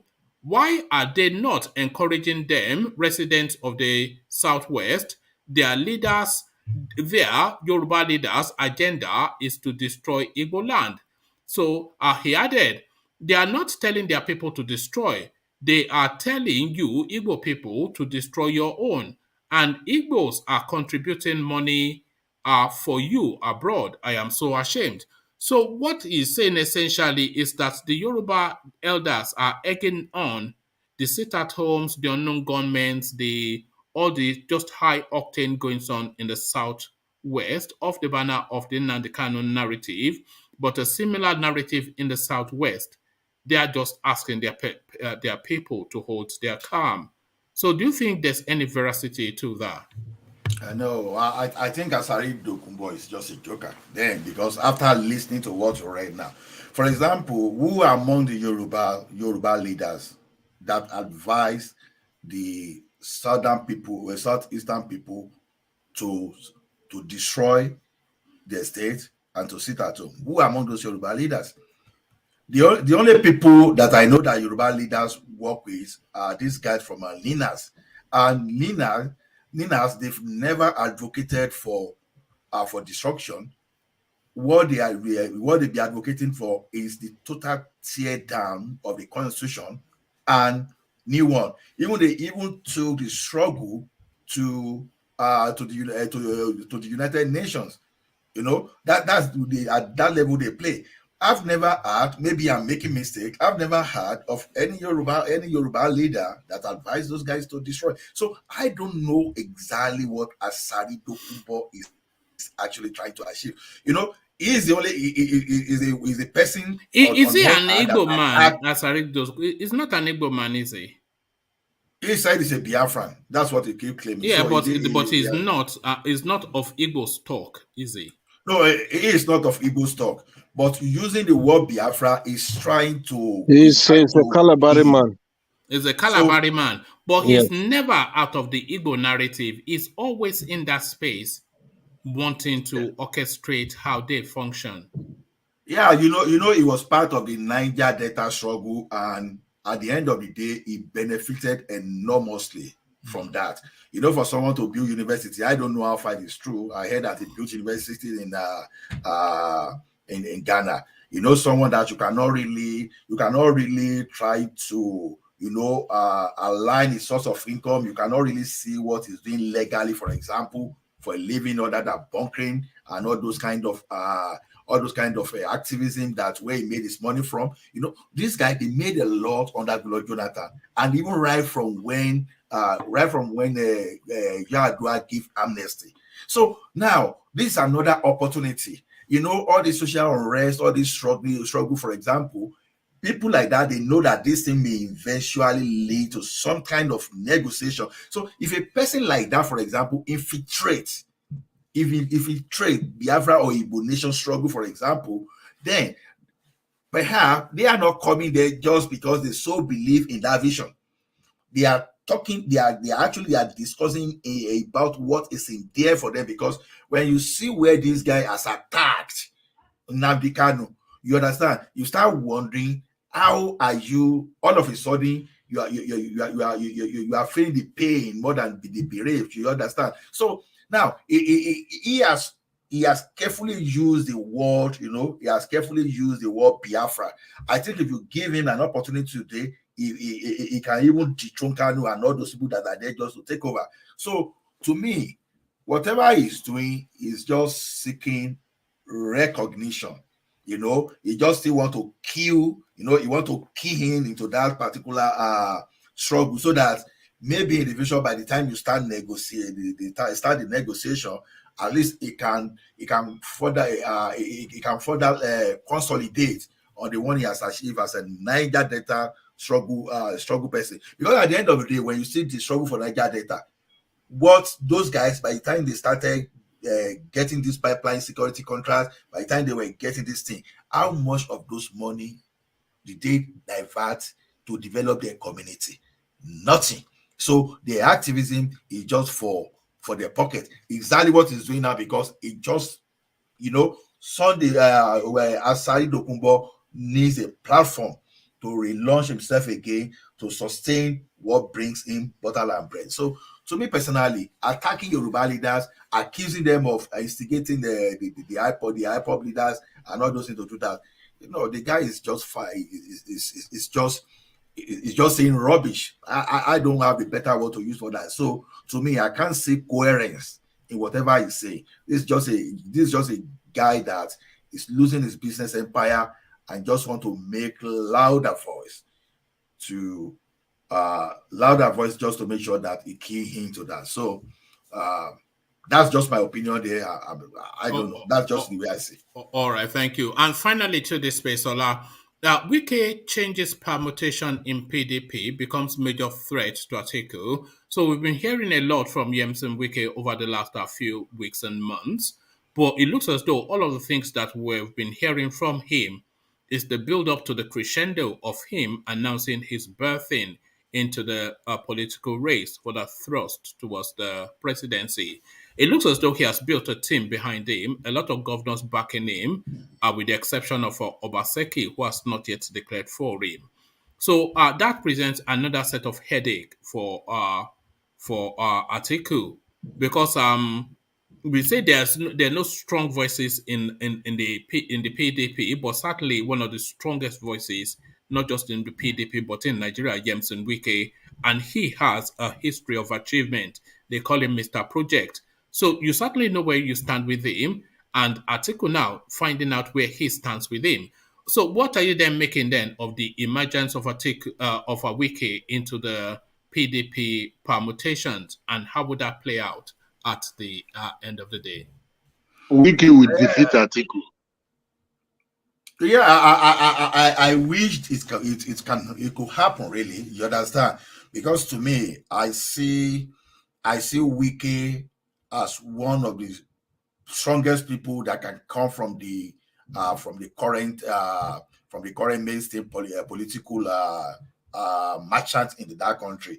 And do I think it's a formidable candidate? Yeah, I think so, because even holding them to this VAT alone is even a very strong weapon, which I still think that the judiciary in Nigeria it's not as bad as the executive and the legislature. So yeah, as it is now, I think he holds all the aces to getting favorable judgment. So, but that kind of thing might be a very good tool for him to negotiate. So as for Atiku, a lot of things may be working against Atiku. For example, one of them is like Fulani, like BUHARI. And even though he may have different minds, he may have different mind from BUHARI, he may be better articulated, maybe he's an articulated person, better position, has a very good coverage, in quotes, loved by people from different part of the country. So, but then sometimes you don't just want to try what you say that has worked against you. So based on that, so based on that, look, this guy is getting fatter and fatter. Every time we say your cheeks are getting bigger and bigger. Engineer is losing weight, and what's going on? Is it pounded yam? What's going on with you, UK? I'm eating Nigerian jollof rice concussion. Look at this guy. How often do you eat pounded yam in a week, engineer? No, I eat plantain yam. Plantain. They grind it for me. Is it UK? Is it Nigerian rice or Ghana rice or Senegal rice? I eat pounded yam every day here in Nigeria. Now plantain yam. You only so Gary. You only so Gary. How do you mean Gary? Because pounded yam is for big men. You are not a big man now, you ego. Are you a big man? I saw Gary. Look at that. Let I enjoy now. Let I enjoy. One man. Let me enjoy now. Nothing to you. Have you been seeing those clips on TikTok where this guy will have a big dish in front? He say, any money we I get, I must use them to top life. You know. Since the government no one make we enjoy for our country now, make we enjoy for other country now. This is it. Man must work. So thank you. So back to you, Ola. Yeah. So I think Wike has enough strength, has that capacity to actually send, to send Atiku out of BDP totally. It doesn't matter. But okay, Wike has the capacity to defeat Atiku. There's an argument for that. Some people will argue the contrary. But is Wike actually strong enough in Nigeria itself? Does he have capacity in Nigeria? Yeah. See. This is what some people misses a lot. Some people can miss a lot of details in Nigeria politicians. You see, a sitting governor has the whole capacity. So you see, you can call Atiku Oluwano. No, it's not money. I'm talking about reach. Because Wike essentially is a southern champion rather than a Nigerian champion. One man, money is part of what you use to capture these people in politics. Because see, there are some of these political people you see, they know that even when the party win, they are not going to become anything. The sitting governor Wike is richer than Atiku now. Yeah, but it's not money. No, it's not money though. Sitting governor Wike is richer than Atiku. That's not even the question. I'm not sure because Atiku is very wealthy, but it's not even the money that I'm talking about. It's the reach. Wike can never be richer than Atiku. Yes, I don't think so either. But it's not really the money. I'm talking about the reach. Wike is a very popular southern politician. But how popular is he in the north? Who even knows him in the north is the question, because he speaks to this language of populism that we want to hear in the south, and we all hail him, but they're not hailing him in the north. And if you're talking about money, if it comes to that presidential man-on-man, he's not going to outspend anybody. He's not going to outspend Tinubu. He's not going to outspend anybody. But so then Tinubu is not going to outspend in either. You don't know yet to Wike. You don't know Rivers money. Are you playing with Rivers oil money? It is the Rivers money that kept this man in the office there, Baba Buhari. You don't know. It is your money that this man Amechi steal to put this man in the office there. You don't know Rivers. You want to play with Rivers money? The richest city politicians today. All right, but I wasn't even essentially talking about the money. However much Wike wants to spend, I'm pretty sure that Tinubu would match him. However rich River State is, Lagos is equally rich. Tinubu is equally wealthy. But I'm saying if they match each other dollar for dollar, then it then becomes how popular are you with the people? So, so how popular is Wike with the totality of Nigeria is the thing. So not so much can he spend money. We know he can. I got what you are talking about perfectly. You are talking about Atiku, political and social capitals. That's what we are talking about. See, Atiku relies on one thing, which is PDM, built by the former chief of Army Staff Supreme Headquarters. That's Yadra Senior. Yeah, sure. It is what Atiku dependent on to upstage, that wanted to use to push Obasanjo away the other time. Obasanjo made sure that it disintegrated, used divide and rule, broke that thing down. Since Obasanjo tried to broke that PDM down, Atiku has never remained the same politically again. So it was quite popular in 2019. It was. We can dig up the results again. We ran through them just a few days ago. It was popular. It was popular just because people wanted to vote against Buhari,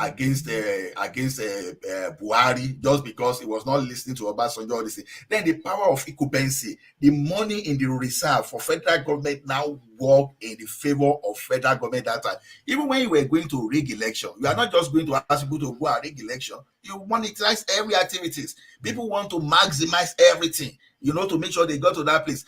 Now, even when Buhari wanted to even win get that ticket for the primary, this guy is on record, whether rumor or whatever, at least it's on record that this guy Amechi have to fly in private jet with cash to settle all those delegates. So now they use the same money to make Atiku irrelevant in 2010. When they were going to vote Jonathan. Imagine the situation whereby they paid all the hotel in Abuja, for example. You told us that story before. But what I wanted you to focus was where the question really is if Wike gets the ticket, does he have the largeness of somebody like that? So we're not talking about money. We know he can spend money, but does he have?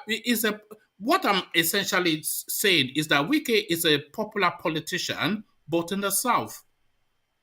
I don't think he covers the whole country in terms of... If he gets that ticket this time around, it's another thing entirely. Everybody within the party structure now will start working for him. We could have said the same thing about Jonathan, for example. Jonathan didn't have that reach, but immediately he became the party bearer. People work for him because everybody... No, Jonathan had the reach because he was the president. Everybody knew him and they had a formed opinion about him. Where people believe it didn't have, because we know how Nigerians even push before we even take the position of when his boss was not even around that time. People stood by him. Now, people didn't stand by him without knowing that this guy could get to that place. It is only the man that was afraid, but people saw it from outside that this guy had that capacity to take over. Not necessarily maybe the capacity to be this, at least he has all the backing, constitutionally, everything, position to do that, and people just queue behind him. Unfortunately for him, the like of Obasanjo that asked IBB to sit down, that he should not even come into power that time, he supported him at that time. So what we are saying this time around is if Wike got that ticket, who are those people that will back him at that particular point in time?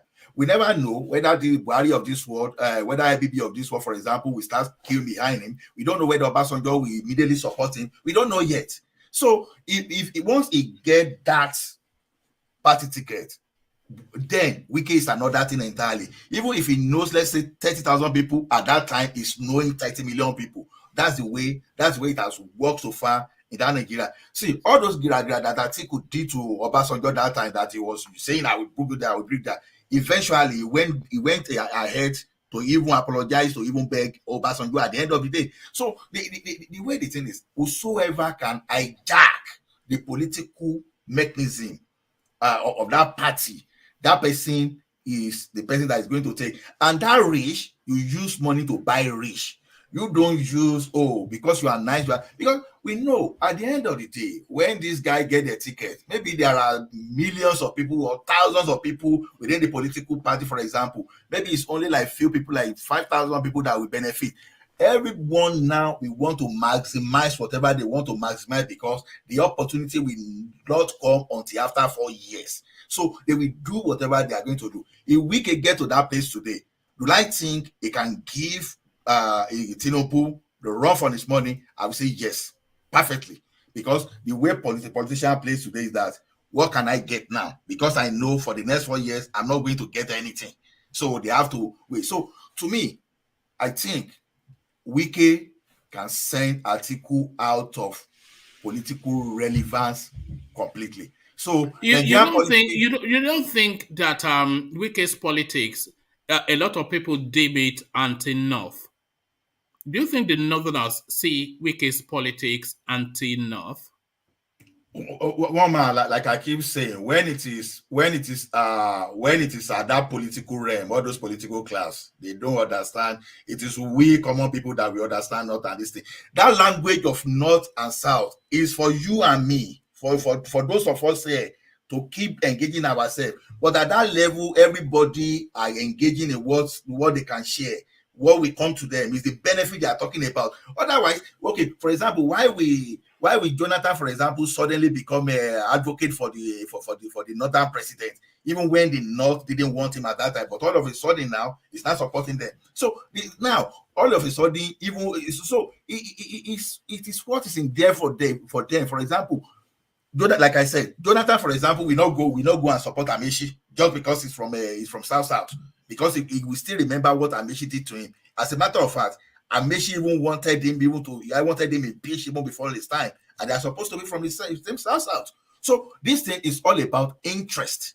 It's all about interest. It doesn't matter whether some people see him as anti-North, and it depends on those people that are calling him anti-North. And some people within the just jealous of Jonathan.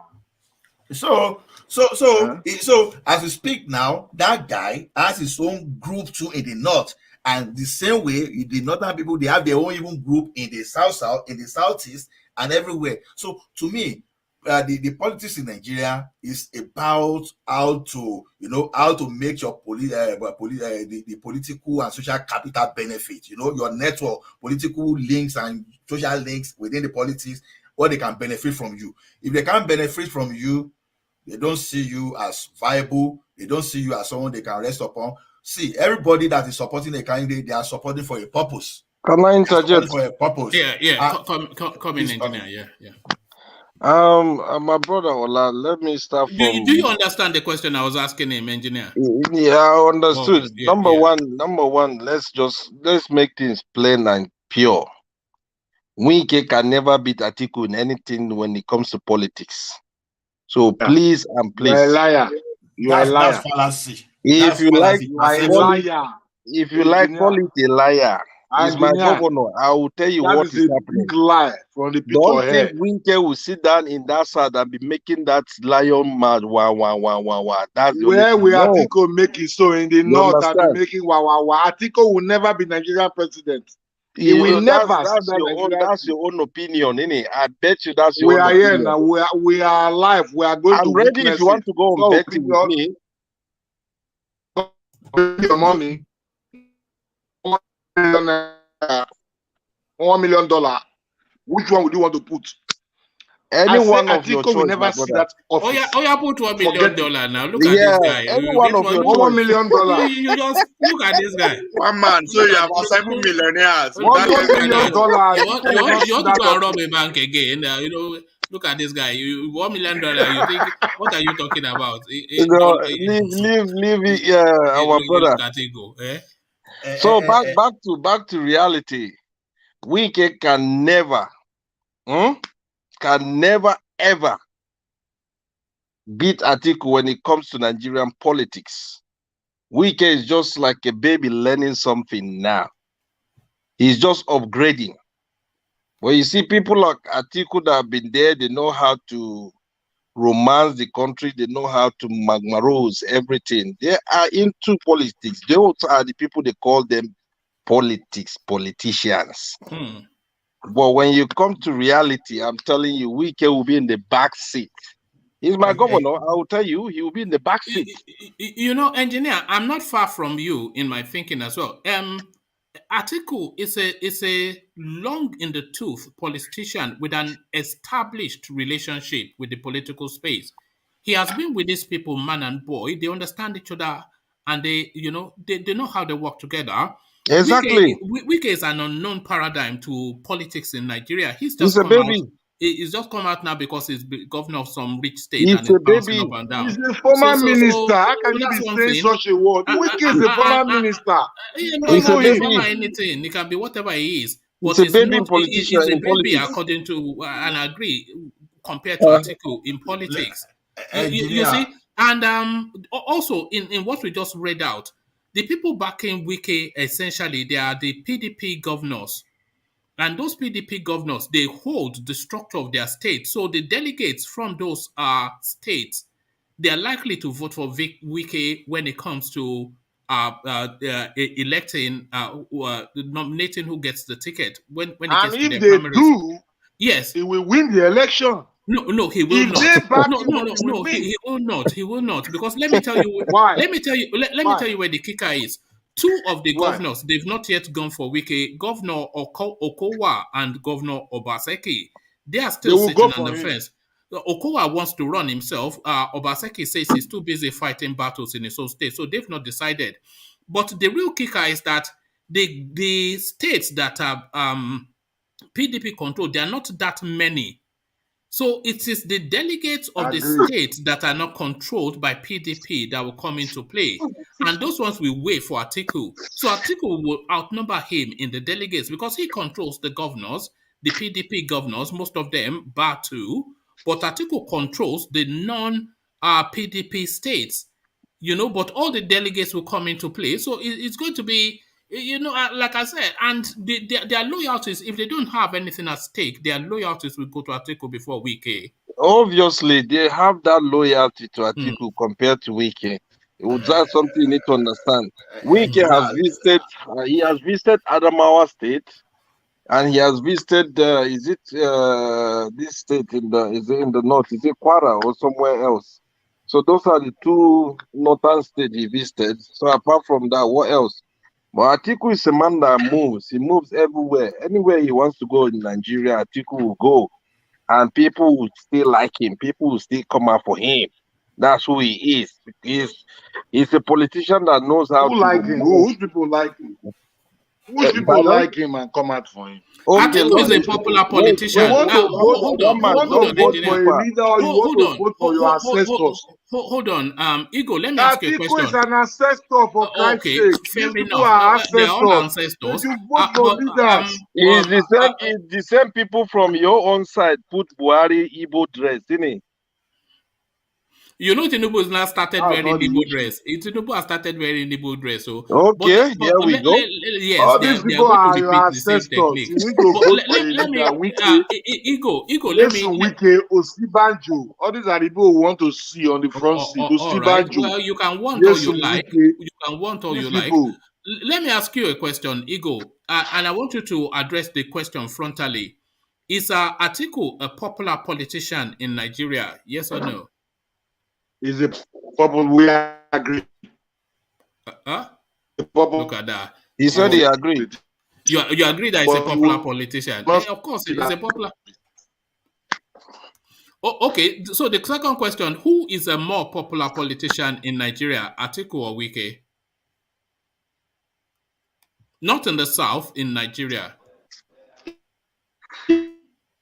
You see, now you are pretending like look at this guy. You want to use look at hair. You were clear before. Now you're having system problem because the question. Look at this guy. You want to use Lagos sense, Abi? Look at this guy. when the question gets difficult, you are now doing. You think we don't look Don't at this worry. One man, just close one eye. Week is a baby. Engineer, wait. Yes, sir. Go on. Sorry, my brother. What premises are you saying Wike is a baby? Then that's one question. Do you really know, in the history of Nigeria, do you really know the type of power a sitting governor with in that country? Don't go too far. Sorry. Let me nail something to you now. Please. Okay. Don't go too far. You were here, Wike open his mouth, VAT, VAT. What did I say? By the time they put him in Abuja, whip his butt up. Is he talking about VAT now?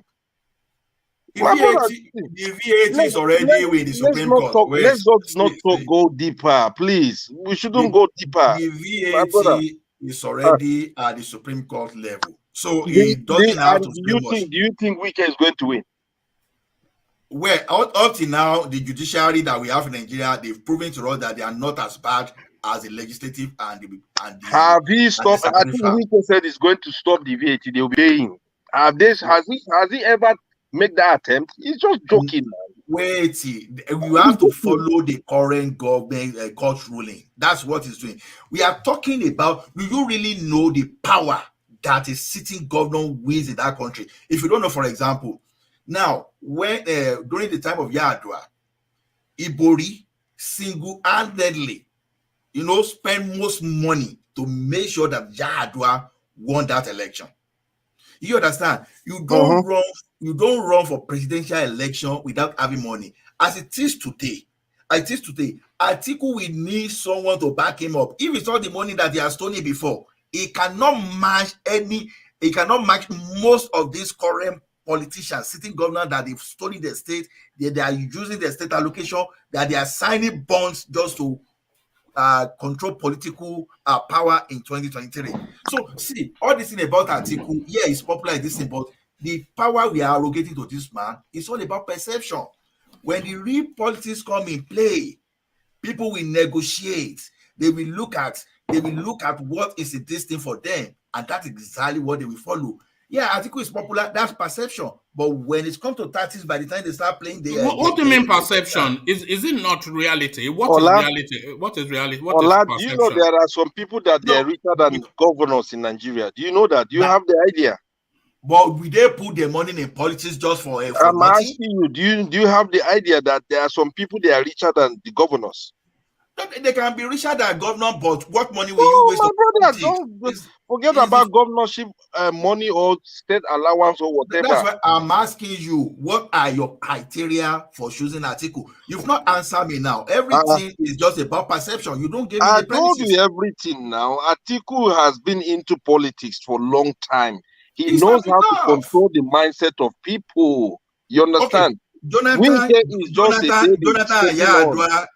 Yar'Adua were not in politics for a long time, and both of them they push Atiku aside. It's on record, for example. Forget about the push Atiku aside. That one, Atiku and Obasanjo have issue already. Forget that they put Atiku aside. You understand? What we are talking here is when it comes to reality. Sorry, how did they push Atiku aside? How did they push Atiku aside?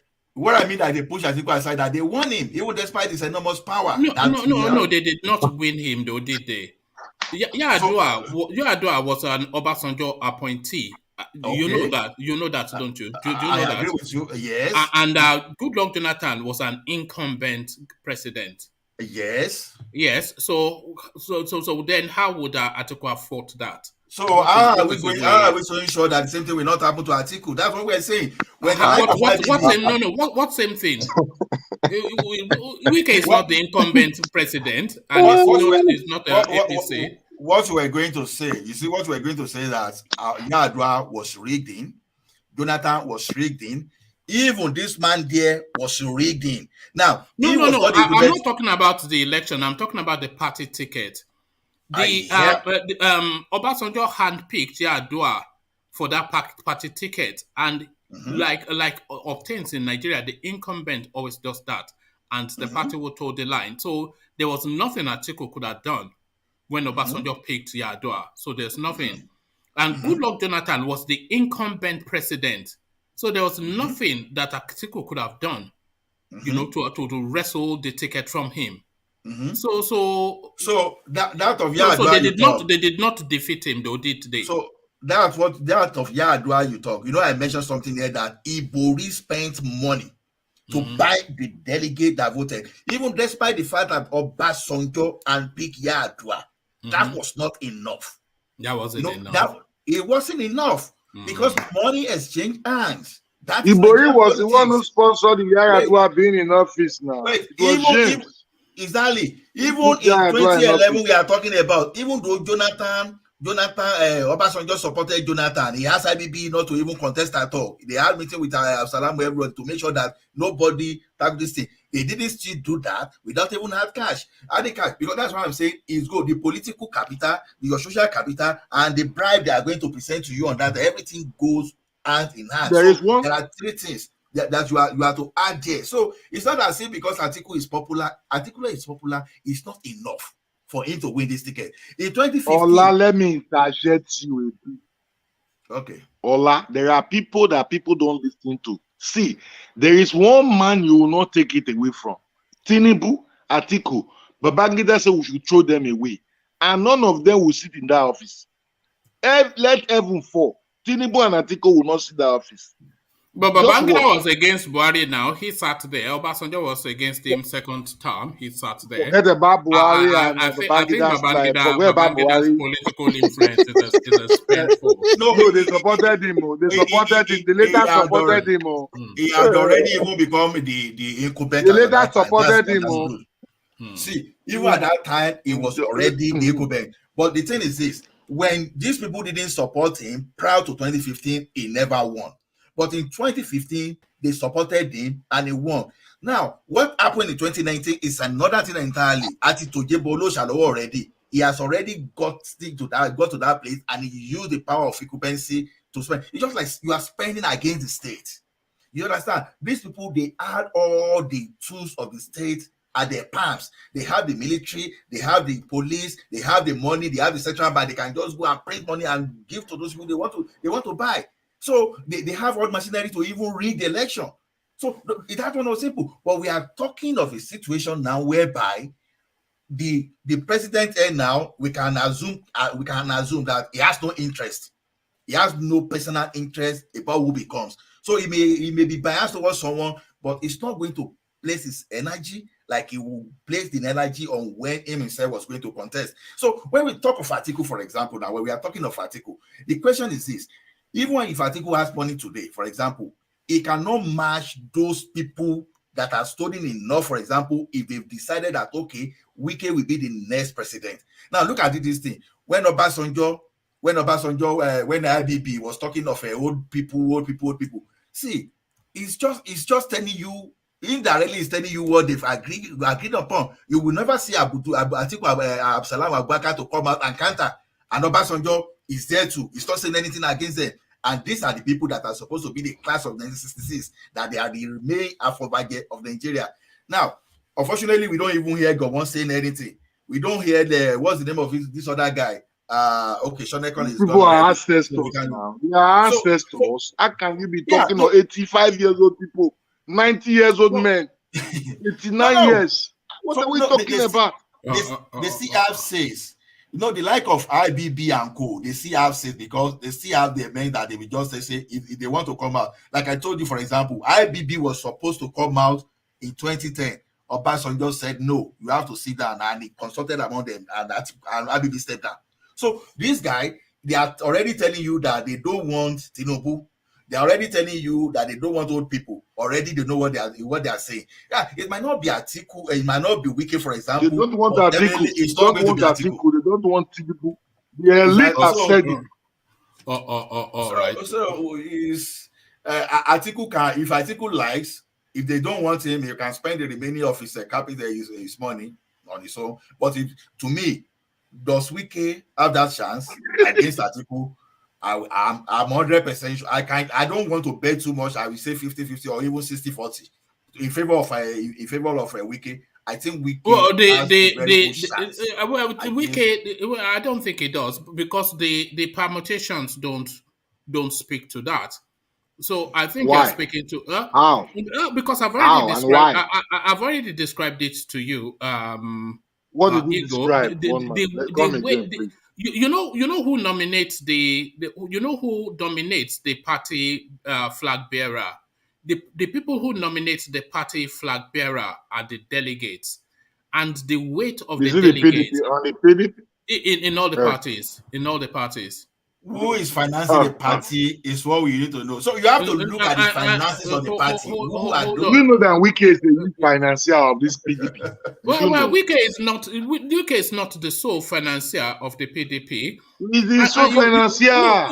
Look, and it's just beyond money. It's just beyond money. Atiku is an established person in that space that has an established relationship with all of these people. You know, Wiki is new money and it's new language. You know, I think the weight of the delegates. Atiku is 88 years of age. Yeah, well, we know how old he is. He's a baby crawling, learning how to stand. Atiku is 88 years of age, young man. We should be telling Nigerians what they want to hear. He's not 88, he's 77. I think it is in Ego, what are you? Have you been drinking that thing again, Ego? What's going on here? 77. Look at this. One man, stop it. One man, stop it. Let's be serious. Hey, boy, he's 77 though. 77. How old is Babangida now? Babangida, we're about 82, 83. I thought of the same age group of people. No, I think Babangida will be slightly his senior. Babangida was born 1942, so that's like 1942. That should be like 80, right? This year. So is he older than Atiku? I would suspect so. 82. Atiku is cutting down his age. Hold on. Atiku is 80 plus. So Atiku is not 80 plus now. Come on, man. Why would you say that? He's open. He's glaring now. It's glaring. He's the former custom officer during the 1980s. 40 years ago, he was a custom head. 40 years ago. And how old 40 years ago. What are you talking? How old was he then? How old was Yakubu Gowon when he was president? What are you talking about? Yakubu Gowon was 33, I'll be 36. Well, there you are. So and you are talking about Yakubu Gowon in the 70s. So 50 years ago, Yakubu Gowon, 50 years ago is what you're talking about. I don't know. Come on. Don't be convincing Nigerians to go and be voting for 90 years ago. Atiku is not 88. It's certainly not. Atiku is 83 years now. In his known age or even how he physically presents. He's 83 to 88. Do you know what an 88-year-old man is? In between 80 and 83 years is what you find Atiku. Look at that. This is it. Don't worry, we'll vote for him. No, even if Atiku is even 77 too, you understand? Even though I don't really, it's still too old at 77. I don't really believe in age. If we have the process, like I said, it doesn't. To me, age should not matter. Even if the younger people. Well, no, age should matter because the president should be somewhat contemporaneous. You cannot have how can you have? You want to have a president on which you want to end up with somebody like Biden that doesn't know which why I say it doesn't matter is this. I don't like people getting something on the platter because I've seen some youth now. They are saying, "Oh, the old people." No, if you cannot competitively chase these people away, then I'm afraid that you are not able to handle the affairs of that country. You should be competitive enough to force these people out. It's not as if, old people, step aside from me. No, go and compete. Use the strategy you are going to use to feed the country. Push them away. I want younger people that will be able to push the older people away, not say just go and sit down. I don't want that. When you are even saying go and sit down, you are displaying fear. You are showing you are not capable.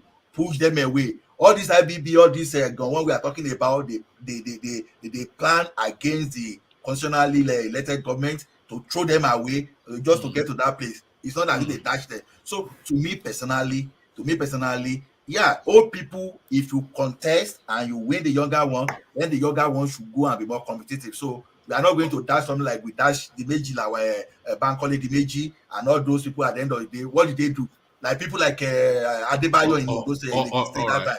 So to me, I want competitive you that are very competitive. Yeah, let them push them away. I'm okay with that. Oh, all right. Thank you, Ola. So thank you, Ola. So let's go from Ola to Solly. Solly, are you there? Yes. Well, all right. It's very unlike you to be quiet. You are usually bouncing up and down. So what's going on? I did not smoke today. You did not smoke? Oh, God. You have to pack in that habit, you know. Yeah. I'm saying that I'm a smoker, but I vape now, Try vaping. That's the way out of smoking, This is it. So you're like, this is it. Why are we attracting so many amogos? Engineer, what's going on? Hey, over the second. All right. So to you, Solly, then, just this conversation we were having about Wike's chances against Atiku 1, and then Wike's chances juxtaposed against Atiku's chances for Nigeria too. So can Wike defeat Atiku for the ticket?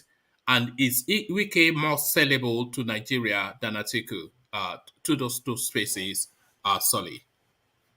Wike, I don't think he can. If it's based on Gragra level, I don't think he can push Atiku away. Atiku has strong head. Even while Atiku was vice president, Obasanjo tried his best to stop this man from stealing. Tried his best, everywhere. He may seem like a calm man, but he has more fight in him, from my point of view, than Wike.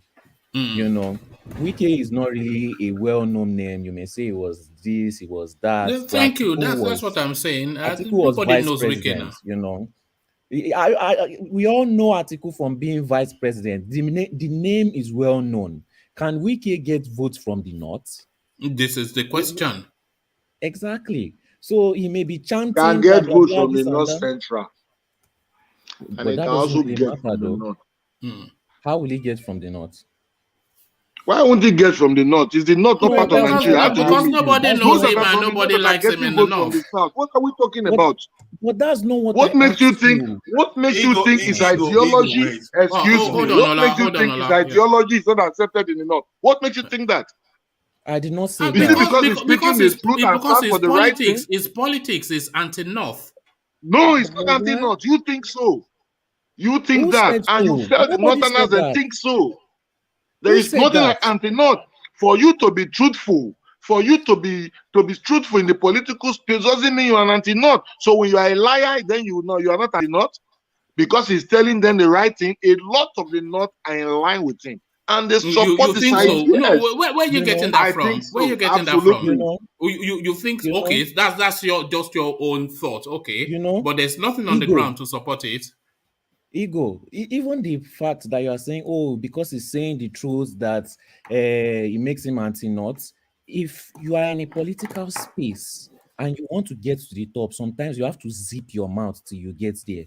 The fact that he cannot zip his mouth till he gets there means that he will never get there. Thank you.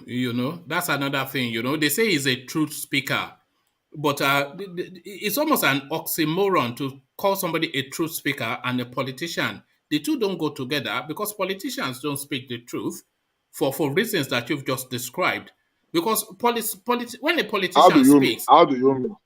This is how I mean. When a politician... doesn't speak it. They don't. And this is why. When a politician speaks, they're speaking to... everything about them is about lies. Please, wait, can you wait? Now, everything about them is about lies. Of course now. Do you not know that?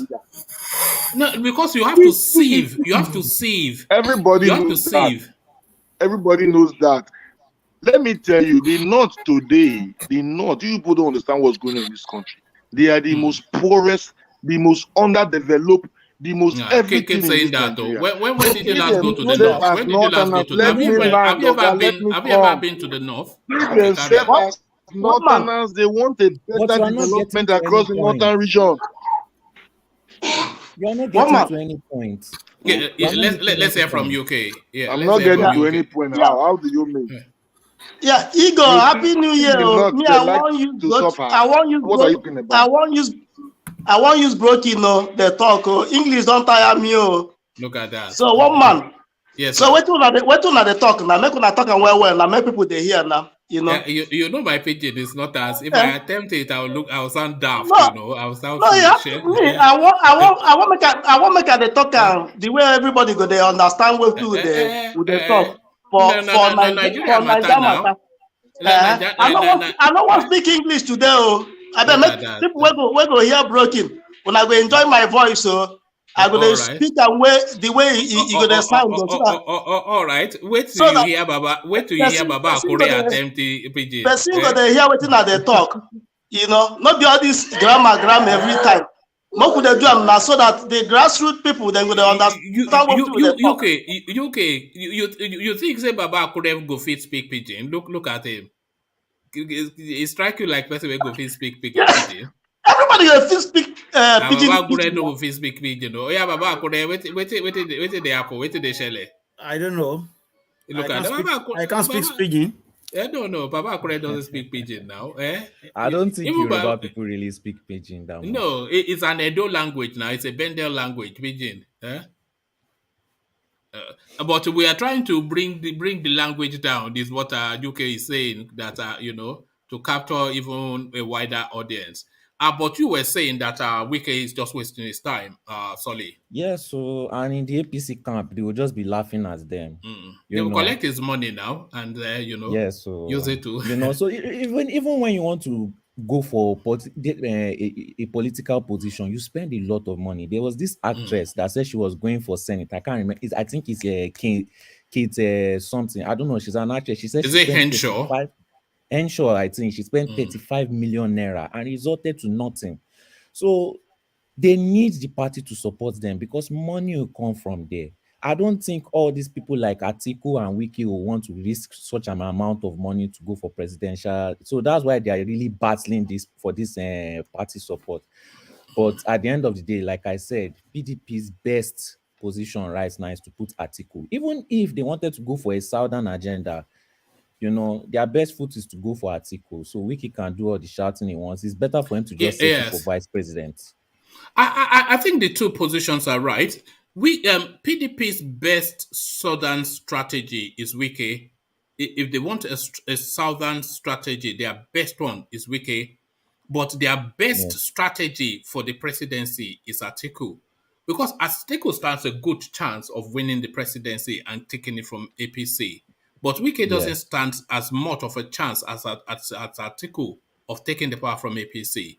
Because Atiku knows the workings of politics, but Wike is just a populist. He just likes to say things that people like to hear. That's just it. Yes. So Atiku going for president and Wike going for vice president would be a very, very strong opposition against APC. That would be a real power move. Yes, you are very right.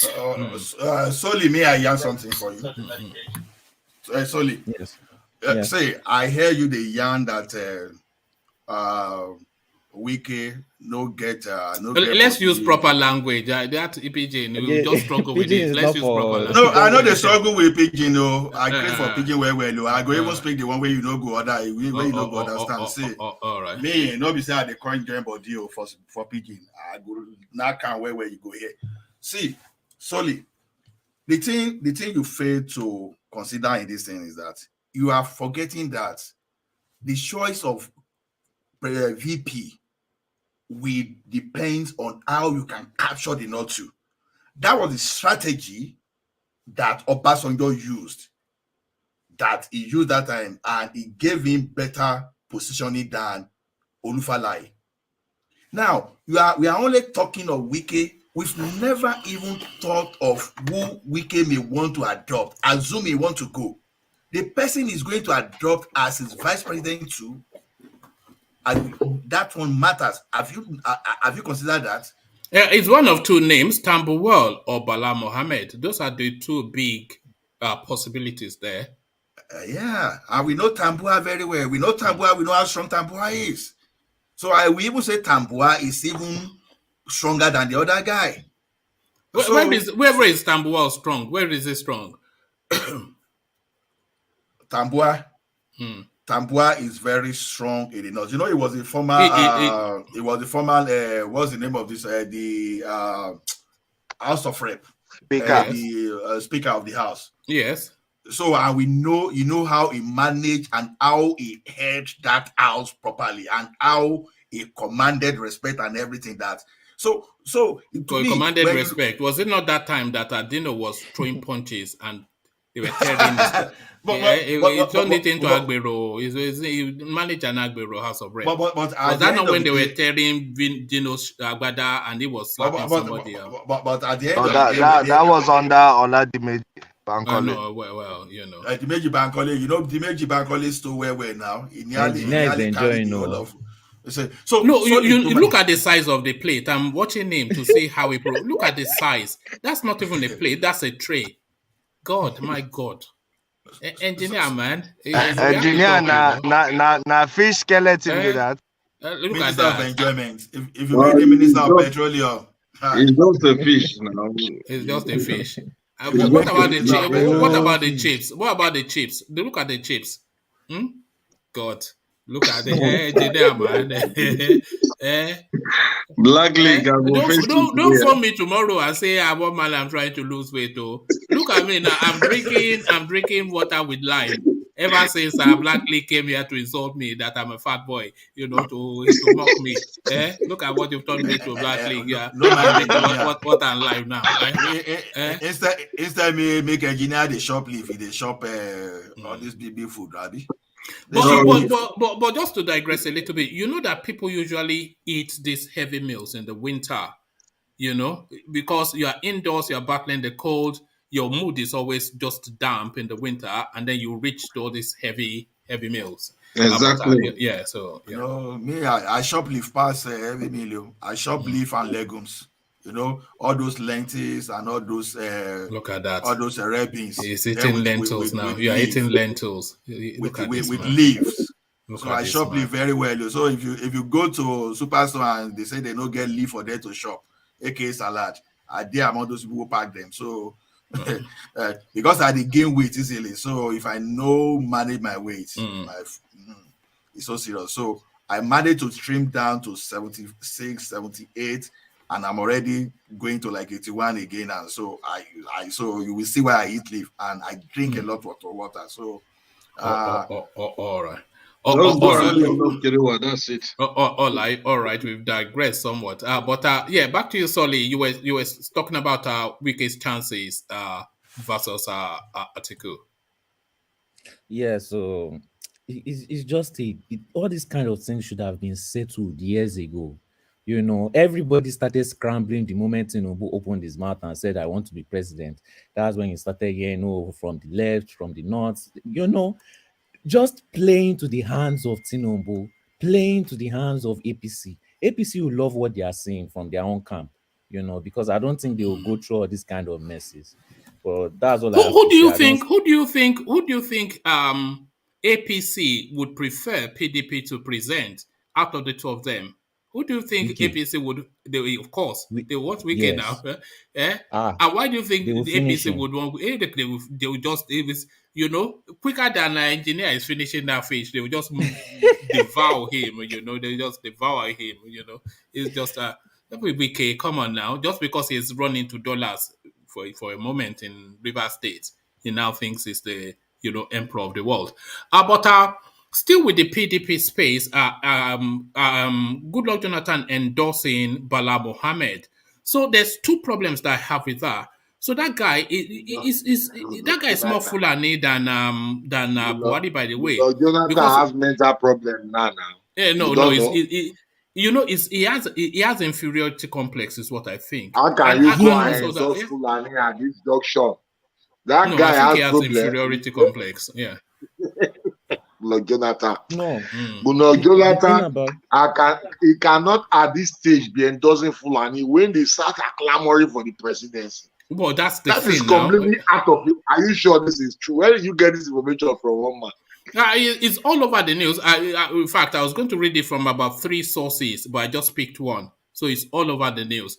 Bala Mohammed announced it on his own Facebook page. And then so there it is. It's 8 to 9 minutes video. Yes.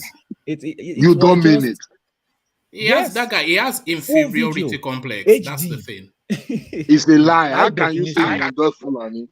Can I come in 1 minute? Yeah, There come is in a Black video, League. HD. Yeah, I think we should hold on. Let Solly land and then come in. Sorry, yeah, you land. Okay. Solly. Yeah. So when I watched the video, I wasn't really surprised because, like I keep saying, there are two types of Nigerians. The one who sees themselves as a full Nigerian. They don't care about tribe and all these kind of things. A Nigerian is a Nigerian, and then there are some that are rooted to their tribe. Like Obaso just said, doesn't see himself as a Yoruba man, he sees himself as a Nigerian. It is the same case with Jonathan. Jonathan doesn't see himself as a South person, he sees himself as a Nigerian. So I'm not surprised. But the thing about Jonathan is he's meek. He's a meager kind of man. He only does the right thing once he's pushed to the tightest corner. That's the problem. And when people were saying he's going to come back and make changes, I was saying, no, this man is just coming back to steal. If he ever comes back, he's not going to make any change. He's going to come back and he's coming to steal. I don't see anybody. Do you think rather than endorse Bala Mohammed, he should have just been an elder statesman and say that's the best man for Nigeria? Should that not be his language? Rather than endorsing somebody, especially in this climate, when the that should have been his language. Yeah. That should have been his language. But based on his personality, but based on his personality, his leadership skills does not reach up to that point. Do you think he has inferiority complex towards the North? Goodluck, Jonathan. I don't think he has inferiority complex. I just think how do I put it? He's not somebody that is very confrontational with his ideas. You know, he might have his own ideas. He doesn't have a backbone, you mean? Yes, he doesn't have a backbone to push his ideas He's forward. not inferior. There is nothing like complexity there, one man. No, it's a complex situation. It is a complex situation. Because it's not easy. Look at the times that we are. Everybody's blaming Fulani for something, and then you go and endorse Fulani. It's a complex, it's a complex situation because he's not listening to the voice of his people. He's not listening to the voice of the people. He's just let's hear from Black League who wanted to chime in. Black League. Yes, I think we should be fair to the former president, President Jonathan. When Bala Mohammed visited him at his private residence to inform him his interest to contest for the ticket, for the PDP presidential ticket. Now you have to look at the antecedents of Bala Mohammed. Bala Mohammed came to limelight because of Jonathan. So you can say Jonathan is a political godfather to him. Simply because Jonathan appointed him as the minister of FCT, which is a very key appointment. That's true. Yeah. So and from becoming minister, he was able to unseat sitting governor who was contesting in Bauchi State. He unseated him and became governor. So that is that credit politically goes to Jonathan. So all Jonathan was saying is he's happy when his political sons, quote unquote, are able to stand their ground politically. Like Bala Mohammed. He was quite gushing in his endorsement. Blessings. No, he gave example of Bala Mohammed in Bauchi State. He gave example of one of his other ministers, Autumn of Benue State. He gave another example of Darius Ishaku of Taraba State, the sitting governor. He also gave example of Nyesom Wike of River State. So he said all of these people he personally appointed as ministers, and today they are governors, and some of them are vying for presidency. He said, I support all of you. He didn't single out Bala Mohammed. So the way he said it. Do you think Jonathan has an inferiority now you complex? Are talking Black League.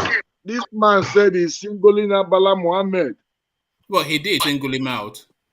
Really? I can read his words. No, because Bala Mohammed visited him, so he was speaking to Bala Mohammed. But while speaking to him, he mentioned Nyesom Wike, he mentioned Autumn, he mentioned Ishaku of Taraba State.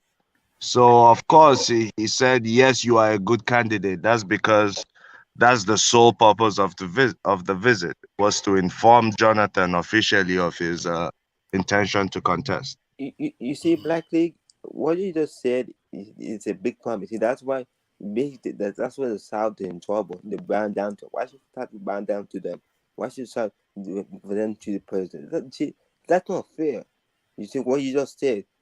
Why had good to the president when I have done to Nigeria? Right? That was rubbish. That just needs to sit down. We shouldn't be going to North asking the president. Why? But it's the South, but it's the North coming But, to the but to South be to president of Nigeria, wherever you come from, you have to leave that zone and go to other zones to solicit votes. You have to, because you have to win 25% in 2/3 of the states. So you have to go outside your zone. But Black King, you know in the US they don't do that in the USA. They just go to one region every Forget time. the US, man. US is a different world. We keep saying we're a We are third world talking of country. US when they are talking of shit who countries, shit who Africa countries. You are talking of US because. So now you admit it. Are you admitting it now? When we say that, you start to throw ball at us. Look at this guy. How can this man be comparing Africa to US now? No, what I'm saying is Black is basically saying the Saudi people to bow down to them. No, that's not what he's saying. It's what not Black League bowing is down. saying is that Goodluck Jonathan essentially Bala Mohammed's political mentor. He brought him into the limelight in politics, and he's seen his career progress. So his endorsement is along those lines rather than him ceding to a northerner, which is exactly what he is doing. But Black League, he's clever with language. You know how they'll trick you. That's what majority of one-term president. They know what they do. They know the tricks. I know the tricks. Like a book. You look at that. Yeah, but all right. but that's part of the game. You are supposed to not get tricked. That's part of the game. You know Bala Mohammed is going to be worse than Buhari. I don't even mind the northerner, but that guy is an extremist because he was backing the headsmen at the height of it, saying they should have free run of the Nigerian space. Maybe it will not even be a bad thing if somebody like Buhari comes back again, because it seems like Nigerians have not learnt. I wouldn't mind the Bala Mohammed coming back to teach them another lesson again. Maybe they will finally grow a backbone. Because he's a tribe and religion man as well. Bala Mohammed is a tribe and religion man as well. So Southerners will not vote for. Listen, the Southerners and the Middle Belters will never vote for any northern candidate. Take it or you leave it. Don't worry about that. The president of Middle East Forum has said it. Poga. I mean, Pugo. He has said it. He said there is no Middle Belter nor any Nigerian that will vote any northerner to power this year, and that's the truth. For me, I will never put my voters card for any northerner. You know that was a comment. You know that was a come and pay me comment. What do you mean by come and pay me comment? We are seeing the reality of God. You are telling us come and pay me. That was a dollar move now. Those are $dollar move. It's a dollar move now. They are asking for their payout. That's what he's asking for. Really? Would you vote? Would you vote for Tinubu? For where? Okay, and you would not vote for is an another ancestor now. Okay, but if the final ticket comes and it's Tinubu versus Atiku, who will you vote for? No, the ticket will never come to Tinubu. It will Okay, go but to that's not what But I asked a question. If the final vote goes to Tinubu versus Atiku, who would you vote? The final vote will never go there. Say the final vote goes to Sibanjo versus let's say hypothetically. I will not vote for any of them. I will not vote for exactly, and in order to come back in power, simple. This is the problem. You hate everybody, so they will come back in power. I will not vote for any one of them. Exactly, I will not lie to you. Exactly, and then they will come back in power. In fact, you not voting is even better for them. But sorry, Igbo have a point. Igbo does have a point. Why you vote the people who have made Igbo has a point, yes. But the problem is the South was not fully prepared. The only person that was prepared was Tinubu. The youths were not prepared. They just want to come out and be complaining. You didn't bring candidate. Buhari has been there for 6 years. They have been complaining. 6 years. They had time to build a candidate, to build a party, to build structure, to build plan. They were crying. Showore is there now. Showore not the candidate. Please. When we're discussing serious politics, please. Don't. I mean, come on, man. Come on. He has a point. One man, you better stop it. I don't like this already. Showore is just a peacock now. He just likes to preen and peacock. He likes to just unfurl his plumage and prance and preen. You are just an anti-Showore in this Nigeria. No. We are getting to serious politics now. So let's leave Showore to his But it's a serious talk. Why do we leave Showore and begin to talk of Atiku as an ancestor? No, we don't mind the younger let's just abandon Showore, man. Showore is just a non-starter. Okay, let's go for Donald Duke. Okay, Donald Duke. You know, I prefer Donald Duke to Showore, but even he, personally, I like that guy. Let's promote someone else. Look at the party's ancestors. But sorry, why should Tinubu be president? Tinubu is an old guy. Why should we vote with old people every time? Can I answer your question? Tinubu is not an old man. He's 69. What are you talking about? What defines old? Nigeria is a messed up country. I swear to God. The daughter is 65. Is 10 years younger than your president in America, if not 15. The daughter is 65. How old is your president? His daughter, 4 years. Jake, can I answer your question? Yeah, that's my question. You are saying why should Tinubu be president? At the end of the day, it may be Oshibanjo that APC will actually push forward. But let's say it's Tinubu. Tinubu is well prepared in the political game. He has gone through betrayal. He was part of the co-creators of APC that is currently ruling Nigeria. APC was not APC before. APC was AC. They came up with a plan to push out PDP, which I don't think it has ever been done in Nigeria, where you push out a super power party that has been there for years with impunity. Tinubu makes promises. Yes, he steals money, but he fulfills his promises. At the end of the day, you can't say that about majority of all the politicians. In fact, over 90% of the politicians in Nigeria. So, if Tinubu becomes president, do you think that will be the best thing that has ever happened to Yoruba land? Sorry. It will be the best thing that has ever happened to the Southerners.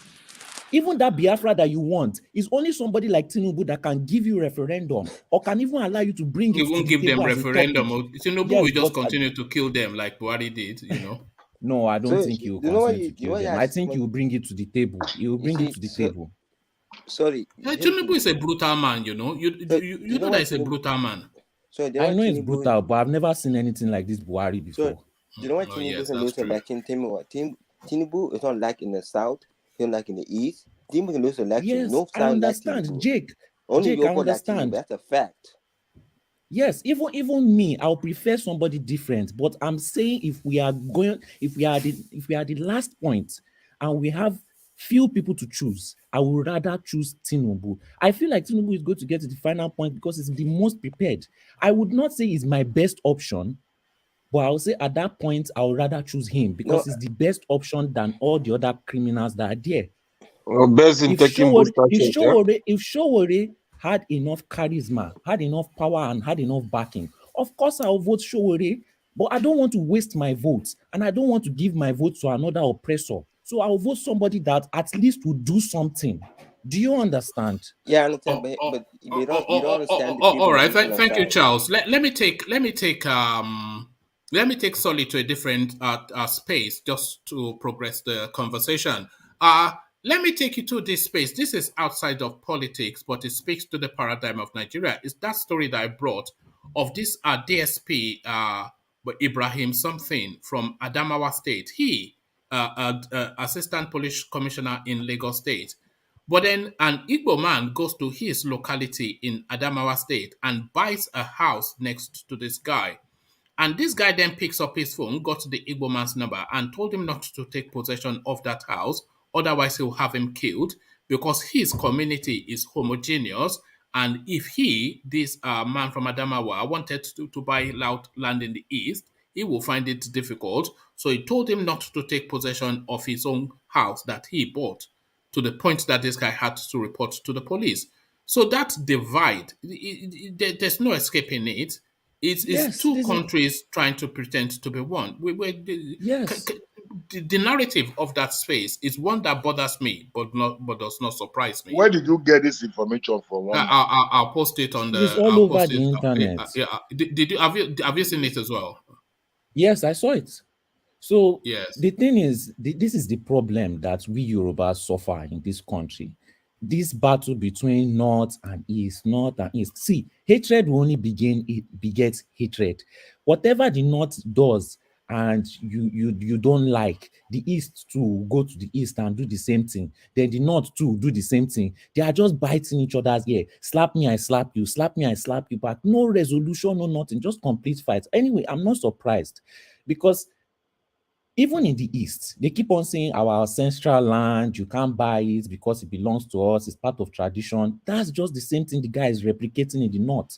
Because the East goes to the North and they do business, they do all kind of normal things. But, I think the anger seeps into, you can't be doing all these things in the East and be expecting the North. The North, when Northerners are angry, they keep it deep. It's deep to them and it's in their hearts. So they will obviously want to backlash. But at the end of the day, it is not something good that he should have done, and it's not something fair. And I'm happy that they reported it to the authorities. Now, will he should he be sacked? Should he be sacked? Well, that's what I don't know. Because if you sack him now, what is he going to do? He's just going to turn to another criminal roaming around. Yes. That's the problem with Nigeria. But because that's deep-seated hatred now. And you have this guy in Lagos. So what is he doing in Lagos? How is he treating people if this is his mindset? In Lagos, I'm sure he's not behaving like this because you have these people, they travel to other countries also. Other countries are accommodating them and they know that and they behave themselves. They pretend to be civilized, Abby. Yeah, so that's probably what he does in Lagos. When he now gets home, he removes his shoes, he removes his socks and he relaxes a bit. That's where we are seeing this thing, and I'm sure it's not the first time he's doing it. Do you think that Igbo man is better off just selling that property? Because this guy is telling him that it's a homogeneous community and they don't want somebody like him. So if he wants to go there asserting his right that I am in Nigeria and I can live anywhere, well, he's doing that at the risk of his life, is he not? Yes, he is. Well, they can kill him anytime. Yes, of course. Yes, they can. The threat of being killed is there, but if we are going to live together, I feel like he should fight for his rights there. He should fight for his rights there. He should stay there and he should be hard-headed. I have a question. What do you mean that because even while in America, Black Americans could have been killed when they moved to white neighborhoods, but they decided to fight and stay there. That is why you can see them living in diversity. If you keep running away at every single problem, you will never solve it. All right. Why don't you go there and experiment with your own life? You want to experiment? You want to do stubborn with somebody else's life, Abby? You go to Adamawa now. Somebody has to. Black Americans too were killed. If they didn't start, they wouldn't be living in such neighborhoods. So they will kill him. That's what you're saying then. I'm not saying they will kill him. What if they don't kill him? What if you are very correct. You're very correct. Of course, you are correct. Not that you should somebody has to take a stand. Of course, people like you to not take a stand. Are people not there? There are other foreigners, other indigenous not there. So somebody has to. You know how many has been killed before you get to the man the front of that man. See, I don't think he's going to run away because if he was going to run away, you wouldn't have taken this case up. He would have just sold his land and gone. But he took it to the internet and is looking for a change. Oh, okay, thank you. So let me take you to who's that heavy reverb coming from? Okay, I think that was Jake. So let me take you to a different space, and let me take you to ASARI DOKUBO, who is asking why the Yoruba elders are not asking the Southwest to sit at home in support of Sunday IGBOHO as the Southeast are sitting at home for their son. So he is asking that question and is going further to suggest that it is actually the Southeast that are egging on and propelling and instigating the Southwest, instigating the Southeast to sit at home and destroy their community. So all of that. So to that question first, why are the Southwesterners not asking their people to sit at home? And then to the secondary question, DOKUBO's suggestion that the Yorubas are actually instigating the Igbos to destroy their own land. So what do you think he's talking about? He usually talks in double Dutch. You know, when I hear things like this, it makes me realize that the East does not realize a lot. They don't understand we Yorubas. Will a Yoruba man sit down at home and be doing sit at home? No. We're always working, looking for opportunity. Even during the lockdown, we're still, Yoruba man likes his comfort. He has to buy food from the market. He has to eat good. Even if they're having lockdown, he has to go about his business. He has to go about his daily life. We know that if something can be solved with a normal procedure, why go to the extreme? We think about this also, and we don't just follow somebody that doesn't have a finished plan. We listen to people that has plan from the beginning and plan to the end, and then we'll follow the person. We are not cowards. We just follow plans, plain and simple. Now, the East has been doing sit at home. What has it resolved? It just like, you know, in Mexican cartel, you cut the head off, but the cartel does not die. They removed Nnamdi Kanu and the agitation ended. No, it didn't. You know, it ended. So we don't walk that way. We're not just going to, we follow procedures. You see that they are still going, following procedures, going to Benin. They've not abandoned the man. People are still going there to chant. People are still going to. Hold on, Charles. You're interjecting too much. Carry on, Solly. It may not be as big as Nnamdi Kanu support, but he's not abandoned. That's one thing you should know. We know what is going on, but we're not always going to go to the extreme when there's a solution that can be made. That's why we are going prepared for election. We are going prepared for everything. Even in the Jaga country that we are in, we still try to do everything in an orderly manner. If you destroy everything, like Nnamdi Kanu keeps saying, this is why when the Northerners kept saying you can do whatever you want, but you don't have to destroy everything. I never used to understand, because I used to think destruction means that they will finally take you serious. But when you destroy, you are giving them an avenue to steal more. Because maybe you've destroyed something that is worth 1 million, they are going to claim is 100 million. Now you are losing more money as a people. The thing that you accept that was barely there to support you is no longer there anymore. How does that help you? You are making your situation worse. You know what always strikes me about the goings on, all the high octane activities in the East, is they are going up to all these government institutions and parastatals and police spaces, or official buildings, etc. They are burning it down and they are destroying it. So the government is not going to come and rebuild those things because, one, at least not under a Fulani regime, because they hate them anyway. And these are facilities that was once there, now no longer, because you've destroyed it, and it's not going to be replaced. So you are the poorer for it, and it doesn't really affect anybody in Daura. So they're just thinking, well, you carry on and burn down your place. That's entirely down to you. Now, him saying that the Southwest is egging on the Southeast, that guy just likes the hatred. He loves chaos. Do you think that's a language of division? Is he inviting a fight amongst the Igbos and Yorubas? Yes, he is. Somebody must really be funding this guy. Because I don't think he's stupid, because he gains a lot of attention. Somebody that gains a lot of attention is not a stupid person, no matter the kind of foolish narrative you may be saying. So somebody must be funding this guy to bring disruption. Whenever something seems to be going well, he knows the right words to say to bring division and chaos, that without beating anybody, without raising a hand, he knows how to use his mouth to scatter things. So he's just trying to bring division into the space. That's how I see it. Doesn't have anything to contribute. He has never had anything to contribute. All right, thank you, Solly. So, Solly, let's go quickly to Engineer, who is fast falling asleep for us. So, the Engineer has a sequence. He will start off with the origin. He will drink that one, and then that makes him hungry, and then he'll have this heavy meal, and then he will eat that one, and then that relaxes him, and then he will start to sleep on the session. And if I give him a moment longer, I will start to snore. This is Engineer, but Engineer, welcome back to Earth. Thank you, one man. Greetings to everyone. All right. So two other big debates that we I mean, until a few years ago, I never even knew there was a human being called Wiki, and then suddenly this guy is bouncing up and down in the headlines somewhat, and then suddenly they are saying he can defeat Atiku. Have you ever heard of such nonsense, engineer? His empty drum make the loudest noise, isn't it?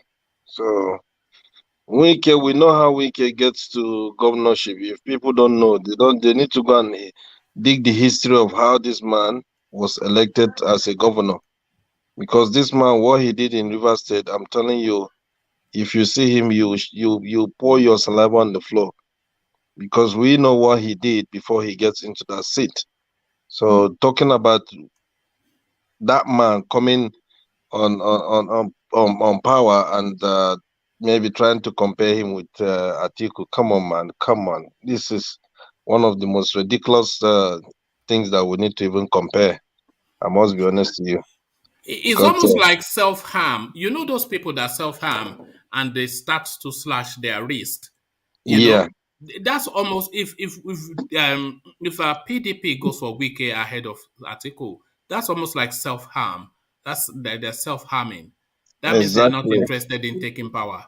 Exactly. If they make that mistake and choose Wike, that's it. APC will still continue that their tenure. That's just the truth. Nothing but the truth. Because Wike of today, nah man, Kai. No chance. It's the same man that opened his mouth and said it clearly. VAT he will make sure that they are paying VAT in the state. Have they even continued paying that VAT in that state? It's impossible. I said it in this platform. By the time they invite him to Abuja and open the chapter of Nigeria, people don't know the definition of that country called Nigeria. If they open a chapter for you as a governor of a state, if they open a chapter of your own state, you can't handle it.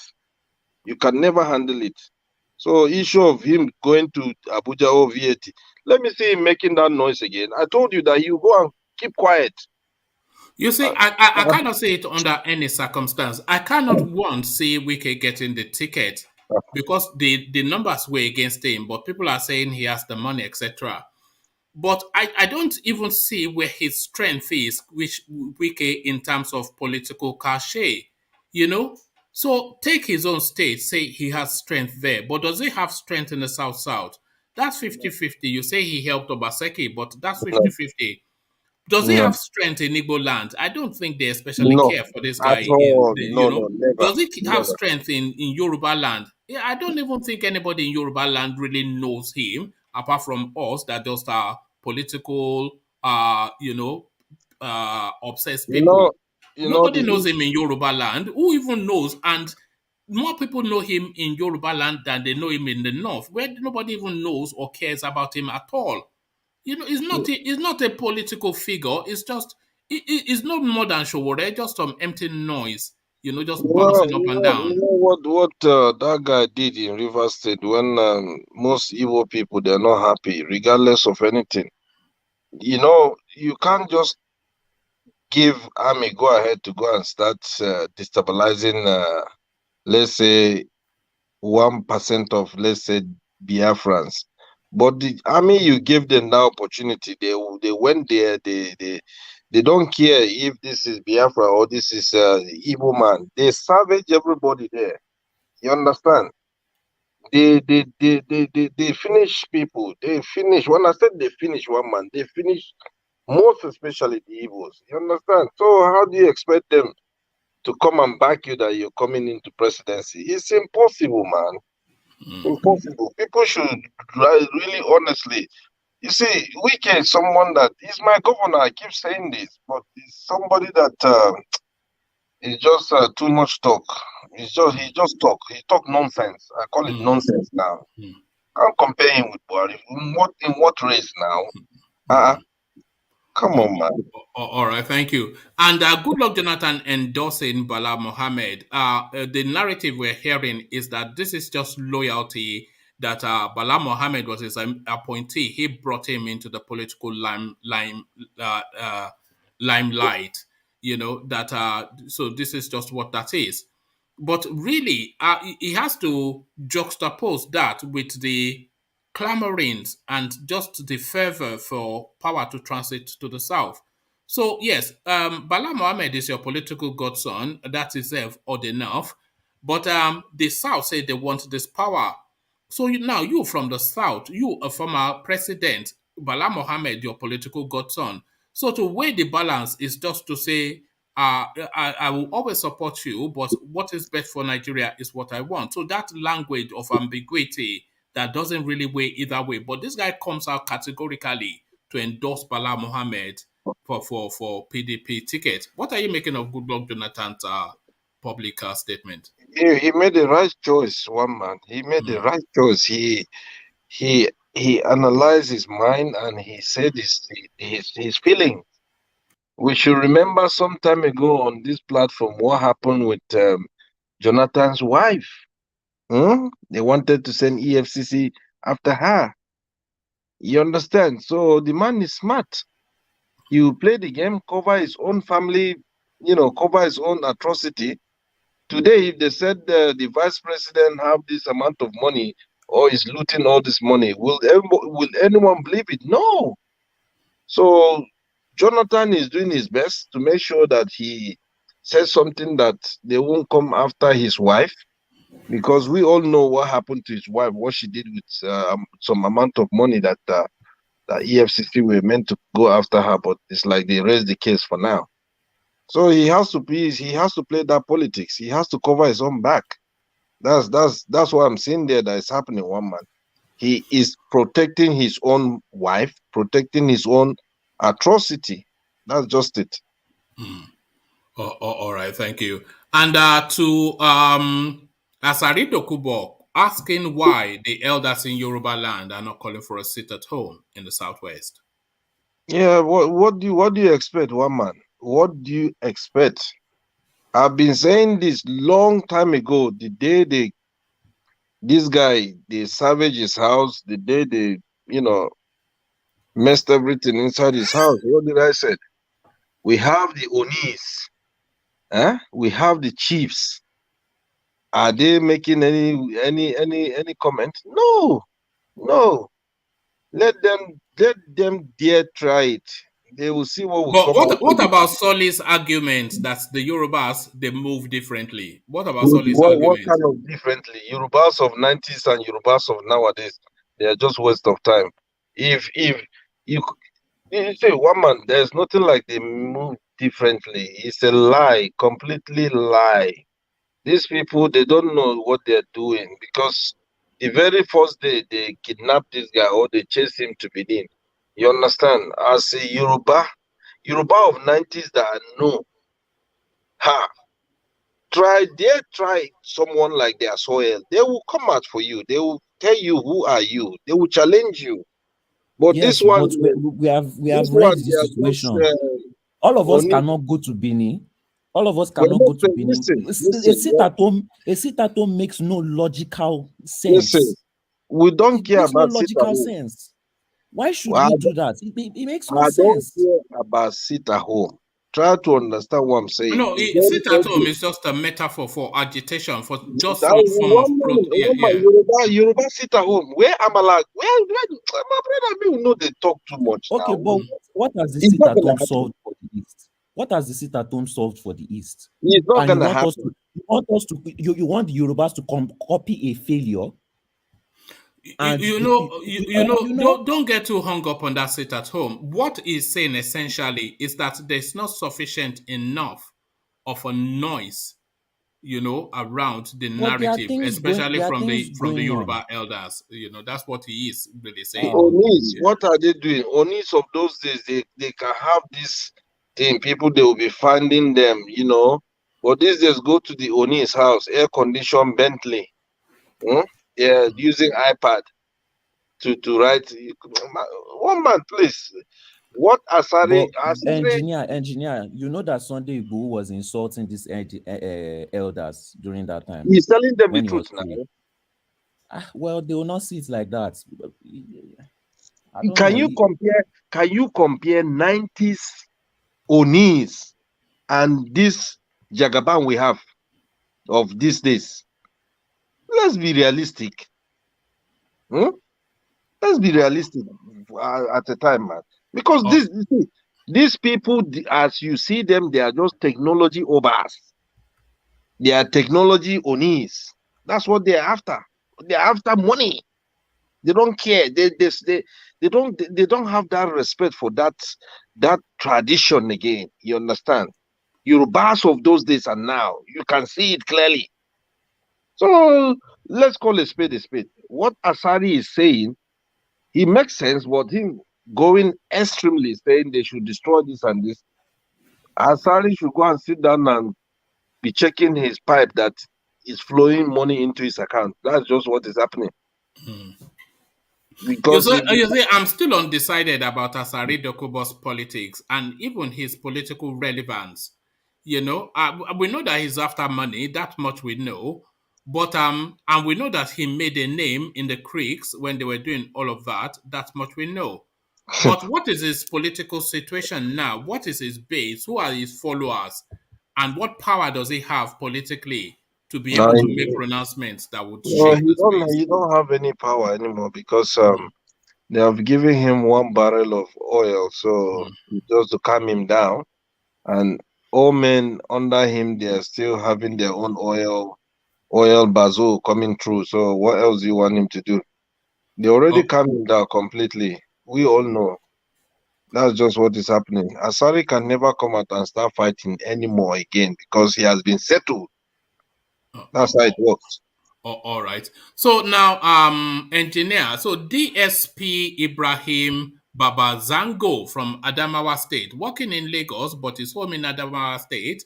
Yeah. So that his next door was now sold to a fellow Nigerian, just coincidentally from the southeast. So the man from the southeast, beep beep, his phone rings, and it is DCP Babazango. Telling the guy that don't take possession of that house because we're a homogeneous community and we don't want people like you living in a place like that.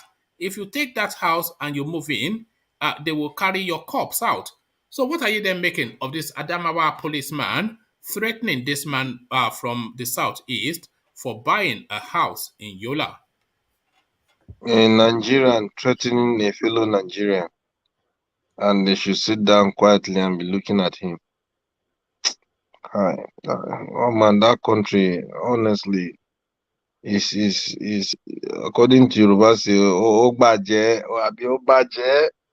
that's what is happening. Honestly, how can someone will be threatening someone because they bought a land next door to you instead of you to be even happy? What is this habit of people trying to rebrand the Yoruba language? We had that with Black League just the other day. Now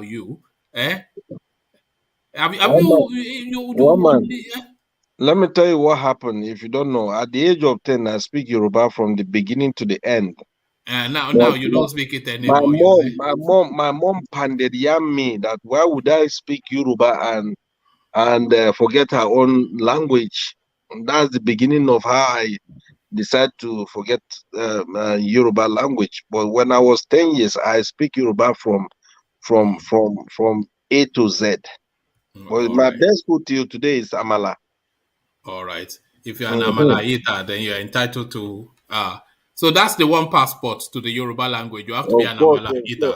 You are my in-law because Yoruba man married my sister. So there is my in-law. I think all your sisters are married to Yoruba people, aren't they?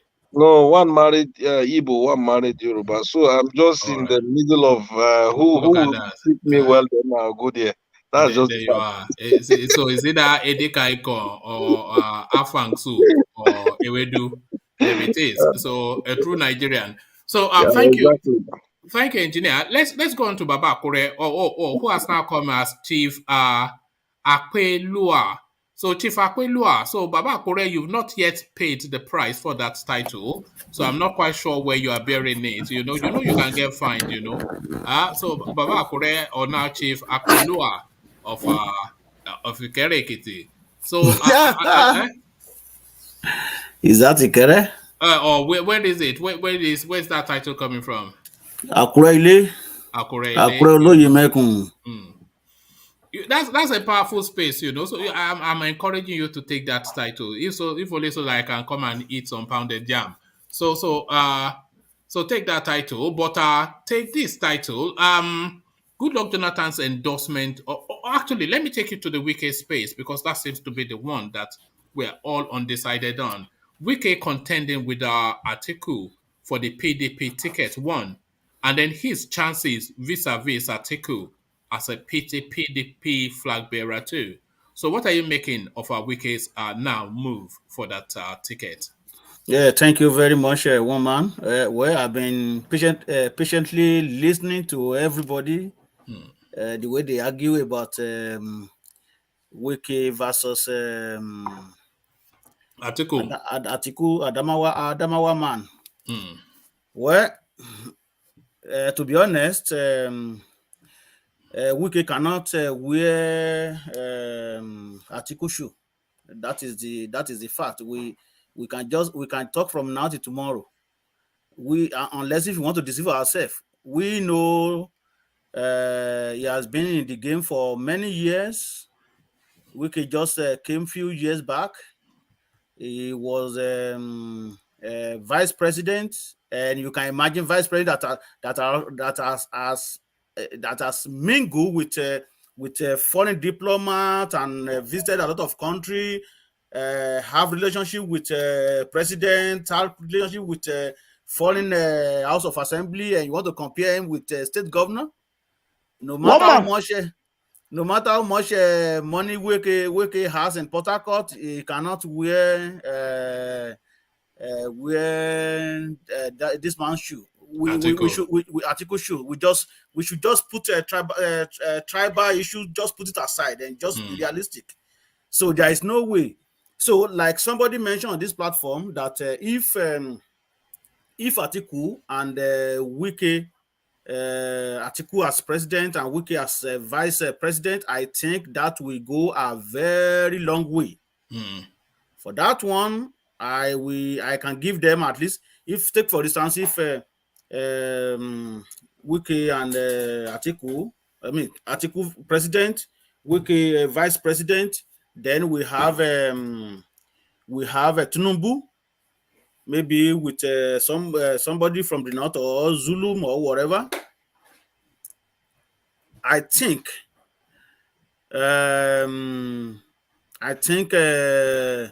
Atiku will of course win. The reason is that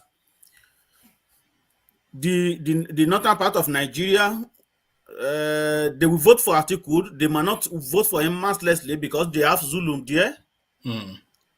But for sure, he will get at least 50% of votes. Let's say we divide into two.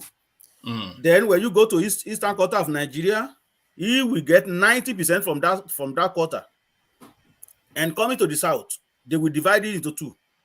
Because remember, Atiku is well known in Yoruba, and he also married to Yoruba woman. I think his wife is Atinuke. Exactly.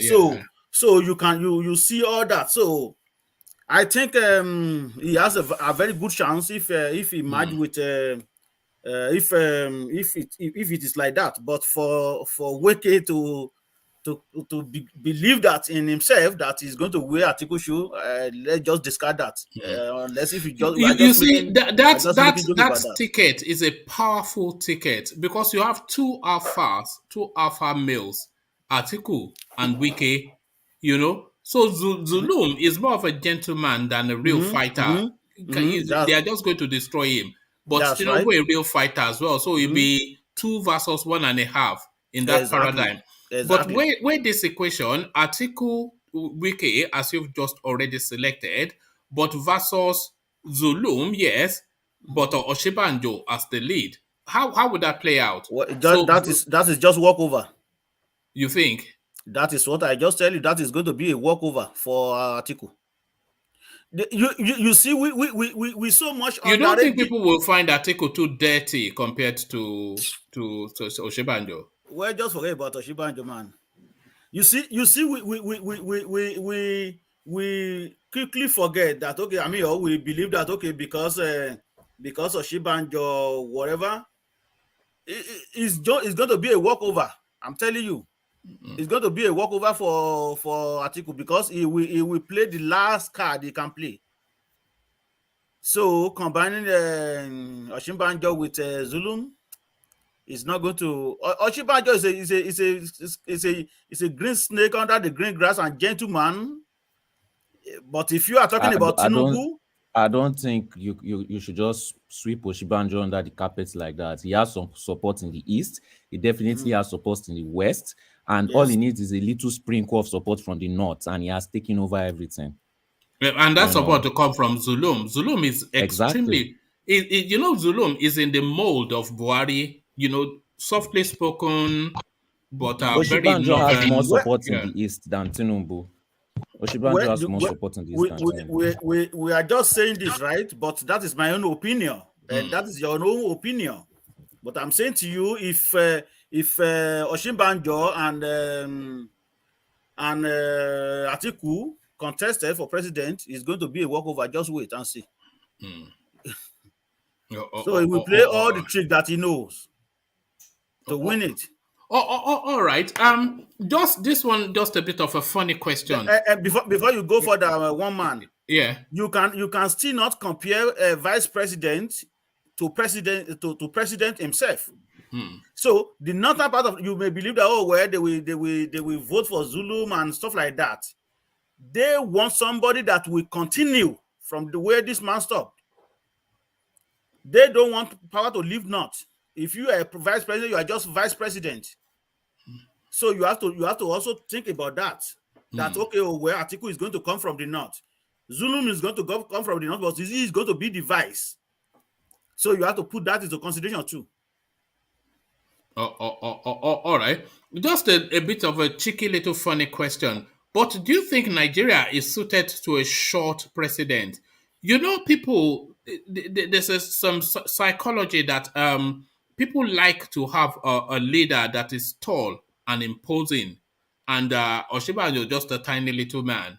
Does that come into it? Do we have those thoughts in Nigeria?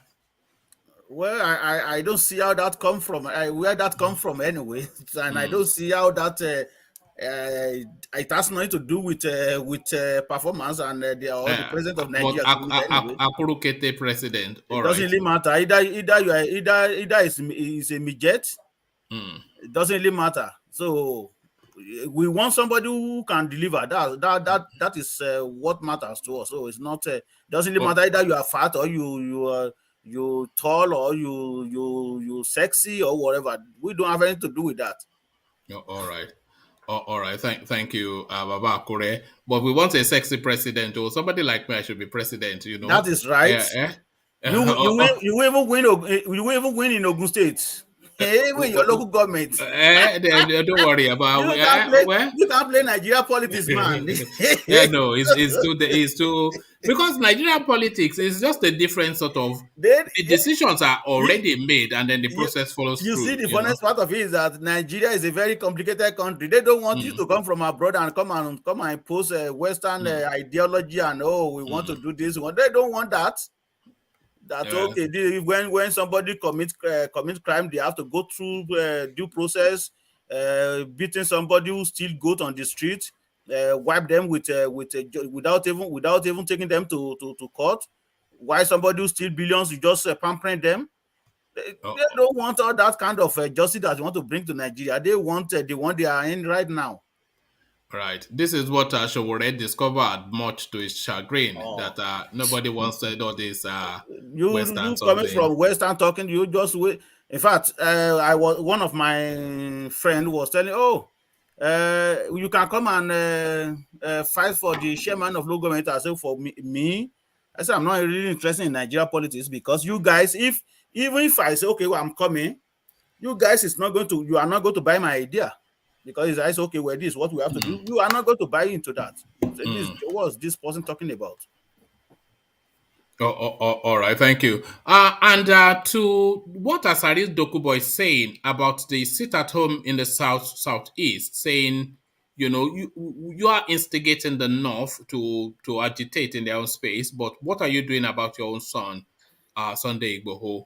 So what are you what are you just making of this guy? Because it seems to be coming out in the public space with a lot of controversial commentaries just in the last few days. But what are you making also of his latest missive to the Yoruba space? Well, you know, ASARI DOKUBO is the person that is talking with two mouths. It's a two-mouthed individual, just like someone, just like one of the big chief in Yoruba land that I'm not going to mention. So he always flip-flop. One day we support Yoruba nation, so one day we not support Yoruba nation. So I'm not going to mention that person's name. So whoever wants to know for himself. So just like that, it's ASARI DOKUBO. He's two-mouthed individual. So he talk with two mouths. So today we say something that you believe, oh, it's with you. Tomorrow you seem diverted to government. Tomorrow you seem diverted to masses. So it's not somebody that you can really trust. So for him to say that to Yoruba people that you didn't command your people to be burning house or to sit at home like the way they do in the East. There is never a time that I know that any Yoruba leader will say, okay, where you Igbo people you continue doing that. There is no time. Though we may talk on it that way. I think these people are very serious. They mean business. But that doesn't mean that, okay, we say, oh, well, you should go and do it. Nobody ever said that.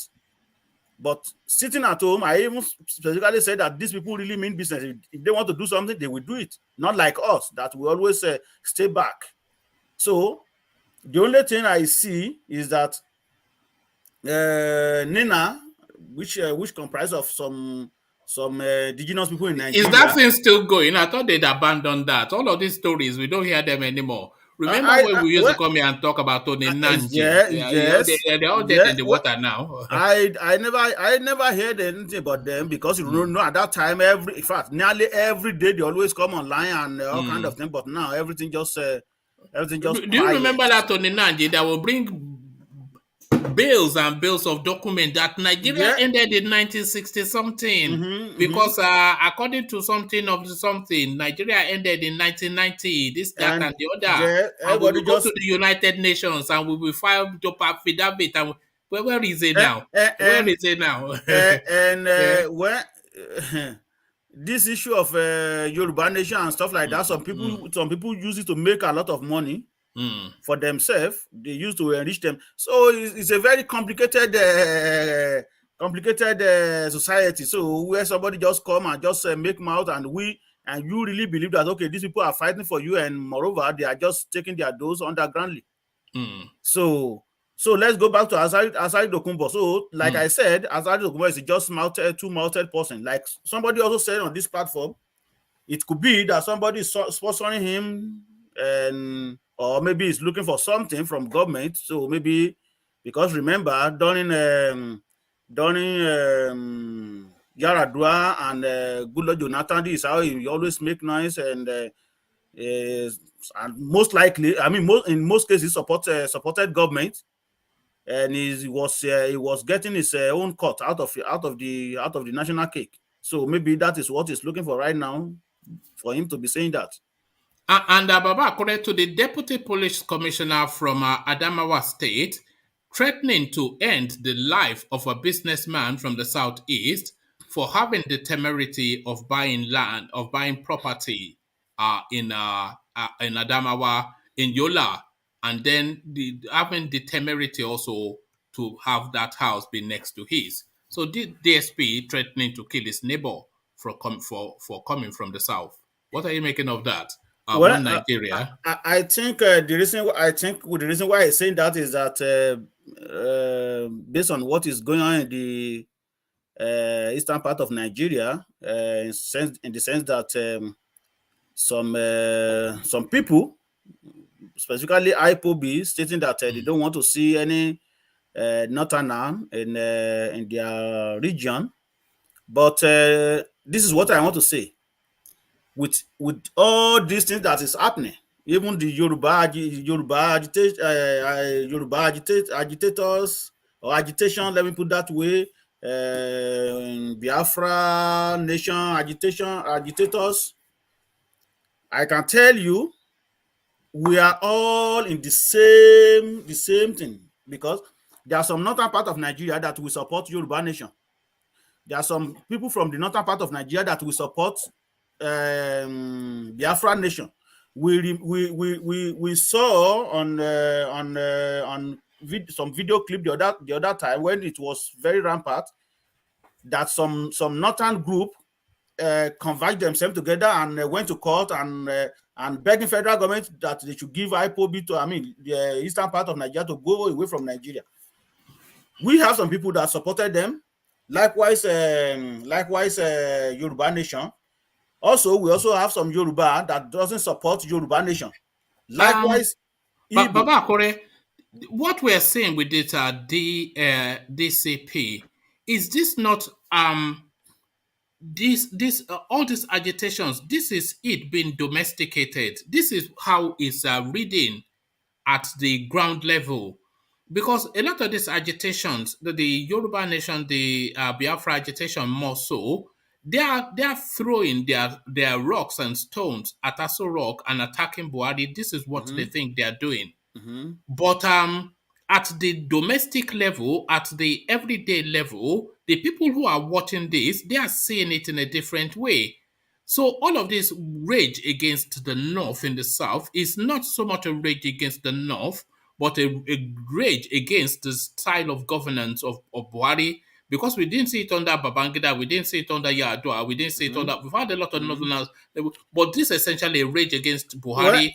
But in the North now, from this example of this man, they are reading it differently as a rage against them. One man, let me tell you something, right? I would say to you that you are very wrong with that. Okay. With that statement. You know the reason why I say that? No, carry on, yeah. The rift between the three, between us has been there for very, very long time. If you read about Nigeria history, you will see that there was a riot in Kano sometimes where they killed some, I think some Yoruba or something like that nation. You will remember that Awolowo and Nnamdi Azikiwe, they at least persuaded the northern part of Nigeria to join them.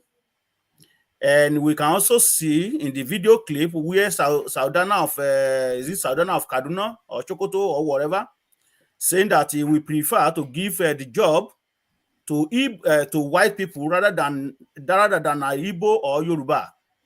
So you can see that it has been there for a very, very long time. So it is not today, but it is not as worst as this. If you say that now, that is as not as worse as this, I will agree with you. But for us to telling us that, oh, there is no rift, there is a lot of rift, it has been there for a very long time. Do you think the Northerners do you think the Northerners consider the Southerner inferior to them? Of course. And why? What do you think they are predicating this upon? Because it has been, because the Nigeria foundation has been built for them through British. No, so I wouldn't say that. I would say it's religion and tradition, not most especially religion. Yes, I think so too. Yeah. Okay. Where you can say that, but I'm saying what I believe. My own opinion. If you look at the history of Nigeria very well, you will see that they already built them to be the person that will dominate Nigeria. Even as at independence. Before independence, they gave northern part of Nigeria about 50-something million, while the other part of Nigeria they gave them maybe 10-20 million. Knowing fully well that Lagos State at that time even is almost bigger than the northern part of Nigeria. So they've already built them in such a way that they will be controlling Nigeria. So with this, they see us as they see southern part of Nigeria as these people that they are just second-class citizens. So you may believe that because of religion, Well, to me, I don't really believe in that, but I believe in the foundation of Nigeria because it is built upon them. If you look at the military, even when the British was in Nigeria, they promoted their kings more than our own kings, and that is why you see okay. It is very funny when Bola Ahmed Tinubu, because I'm going to mention this again, when he went to the north, did you see him standing up like a tree and greet their emir or king? But in the southern part of Nigeria, he can just behave anyhow and maybe just knock his head. But in the other part of Nigeria, he has to bow down, kneel down, because that was how the British built them, and that is how they be maintaining that position. When you're talking about military, they send their children to military to receive training in UK. So this thing, they build it up since then, and that is why they see us as inferior, because they have all the power. It's not today they dominate Nigeria. It's not today they have power to have the power. Yes, sir. Yeah, what you said, while it is true that it's also part of why they think they are superior to the Southerners, but as well, like was it solid there was talking about religion. Religion is another aspect to it. The jihadi war, the conquest of many lands through Sokoto Caliphate is another thing that really boosts their ego. That because they were able to seize many land and all of that, also is part of that egomaniac attitude that they have, that they are superior in some sense to people from the South. I think everything is all in the mix, not just what you just narrated. Sorry, if I may come in, but these guys, they rejected Nigeria from the beginning. So how are you not saying that the British gave Nigeria to them when they rejected to be a Nigerian? The British gave them to Nigeria because. So how are you going to clarify that when people openly rejected the word Nigeria? They don't want to be in Nigeria. So we need to educate our people because they believe that southern part of Nigeria is going to be dominated at that time, and that was the reason. That was the reason why they gave them prime minister.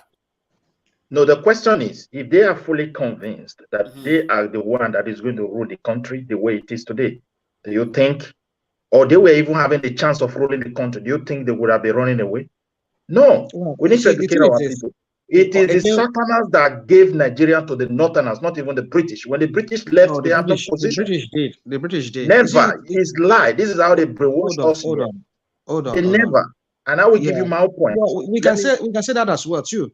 That we also allowed ourselves to be used. We never allowed. We were trying to use them, and they were very smart to make sure they do something for their people. Everything was deception. And deception. Let's tackle that question first. The question you asked, that they were trying to secede. They were trying to okay, we don't want to be part of Nigeria. Again, we need to look at the context. The context of when they started saying that they want to be not part of they don't want to be part of Nigeria was when the Southerners seems to be holding sway in the political arrangement of Nigeria.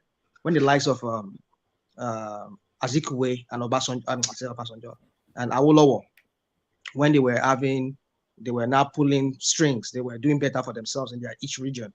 And they were seeming like they are just the backward region among the three regions. That was when they started asking for. They don't want to actually, the Northerners we are talking about, it was the middle belt that were in position to really sustain the North. It's only their MI that the British promoted. So they never have good space when we got independent. It's unfortunate that the Southerners are not sincere. They were not sincere. Awolowo was sincere. Even before they appointed Prime Minister in the North, was Awolowo aware? He ended up having opposition. So these are the things we need to put in the context. That is where we lost everything to them. We told them, look, my brother, I want to quickly explain something to you. Do you know why a Northerner will score 20% and we got an admission and a certain person will not have it? We gave it to them because they came out sincerely to tell us, look, our people are not educated enough. They are not going to occupy any position. Please, we want you Southerners to do your own. We can have good relationship because the way the things are, we cannot compete with you people. They were so open. And they make it clear to our people in the South. Just like some people today, when you tell them that this thing, we are not part of it, they don't understand. They think they can force you in. So let me tell you, my dear brother, until we learn history properly, we're still going to repeat the same mistake. These people were not having anything. So what really happened is that people went secretly to go and tell them, you know what, I will make you the head of this country. I will be this. And Awolowo wasn't there any longer.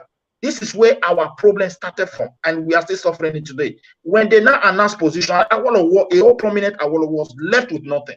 You first of all think about that. So you will understand that everything was deception from the Satanás. And that is when they learn their lesson that if these people can do this to themselves, if we don't take our stand, they are coming to us. And it did, it happened to them. The first prime minister they deceived to give the power to, what happened? A Satanás created coup and they eliminated him. You understand me? So you should look at what they suffer that make them to think properly. We look at them as fool. Let me tell you, the only thing that can help us as a Nigeria at this moment is for someone that isn't worse than Buhari to pick the power, so that the Yoruba can be so frustrated, they will understand that they are the project of this country, not even Fulani. Because the day the Yoruba start, looking at things in a different direction, that the Satanás, they don't have problem with Satanás. They don't have the chances for them to talk. Although we have differences, we may discriminate ourselves. The chances to start talking and putting the South together is obvious. That's why the distrust is there. So by the time another Northerner will take the power, that is when they will make up their mind, because everyone still believes Yoruba have a space to change things. My dear, these people make business and they have make it clear they don't want to be under anybody, except they rule, they break the country. So this is what I believe. We cannot be saying British gave to them. They were, conscious, because they were very educated before the British came in on their own perspective. They read, they write. No other tribe can do that before the British came. And they know how, and again, their religion make it clear to them. They cannot live under anybody. So the British is like a mistake, and it's an indirect. That is why they have embraced it. It wasn't direct to them, there would have been war. So they accepted the indirect. But when the British were leaving, these people saw that they don't have space. They were complaining. Like Osman Afodo you refer to, he said these people is not getting the job. The Igbos are in everywhere. The Yorubas are in everywhere. People from the South. My people don't have the job. They are not educated. We cannot function with these people. They are going to take our land. He was worried. Why didn't they put this thing into a table and discuss this and say, okay, if your children score 20%, my people in the South will score 14%. Are we helping ourselves? Today, they are not the one. They are not well educated. With that 20%, they are not occupying position. How do you expect things to function for us well? So these things, we need to really educate our people that the British never created this problem directly. It is the greed of the Satana people, which is still dividing us today. When you tell people truth that, look, please, because of the way you do your things, me and you, it cannot work, but we can be neighbor. They will tell you, no, you don't know your history. And they start, forcing. And what you discover now, let me just be sincere here. What that man did in the north that want to build, that said Igbo man should not build near him. My Igbo friends, I want to tell them, it is time they start investing in their own place. Because why? Igbophobia is growing. And it's very dangerous, just like the way it was in the past, because of the attitude of these people saying, nobody should come to their region, we must kill them, we must do this. This issue is complex and it's putting the life of innocent people at risk, the entire South. So we need to see this thing in a broad manner. That guy that spoke, look at the position he's occupying. Maybe if tomorrow, if it's an IG, he will raise the talk and be killing innocent people on daily basis in the northern part because they are not his people. So it's dangerous. So we should be careful how we approach this problem that is on ground. Like people that is saying Yorubas are not making us. The only thing I pray for, the Yoruba operate in a different way. The truth is that is just the fact. And they understand the dynamic, the complexity of this issue.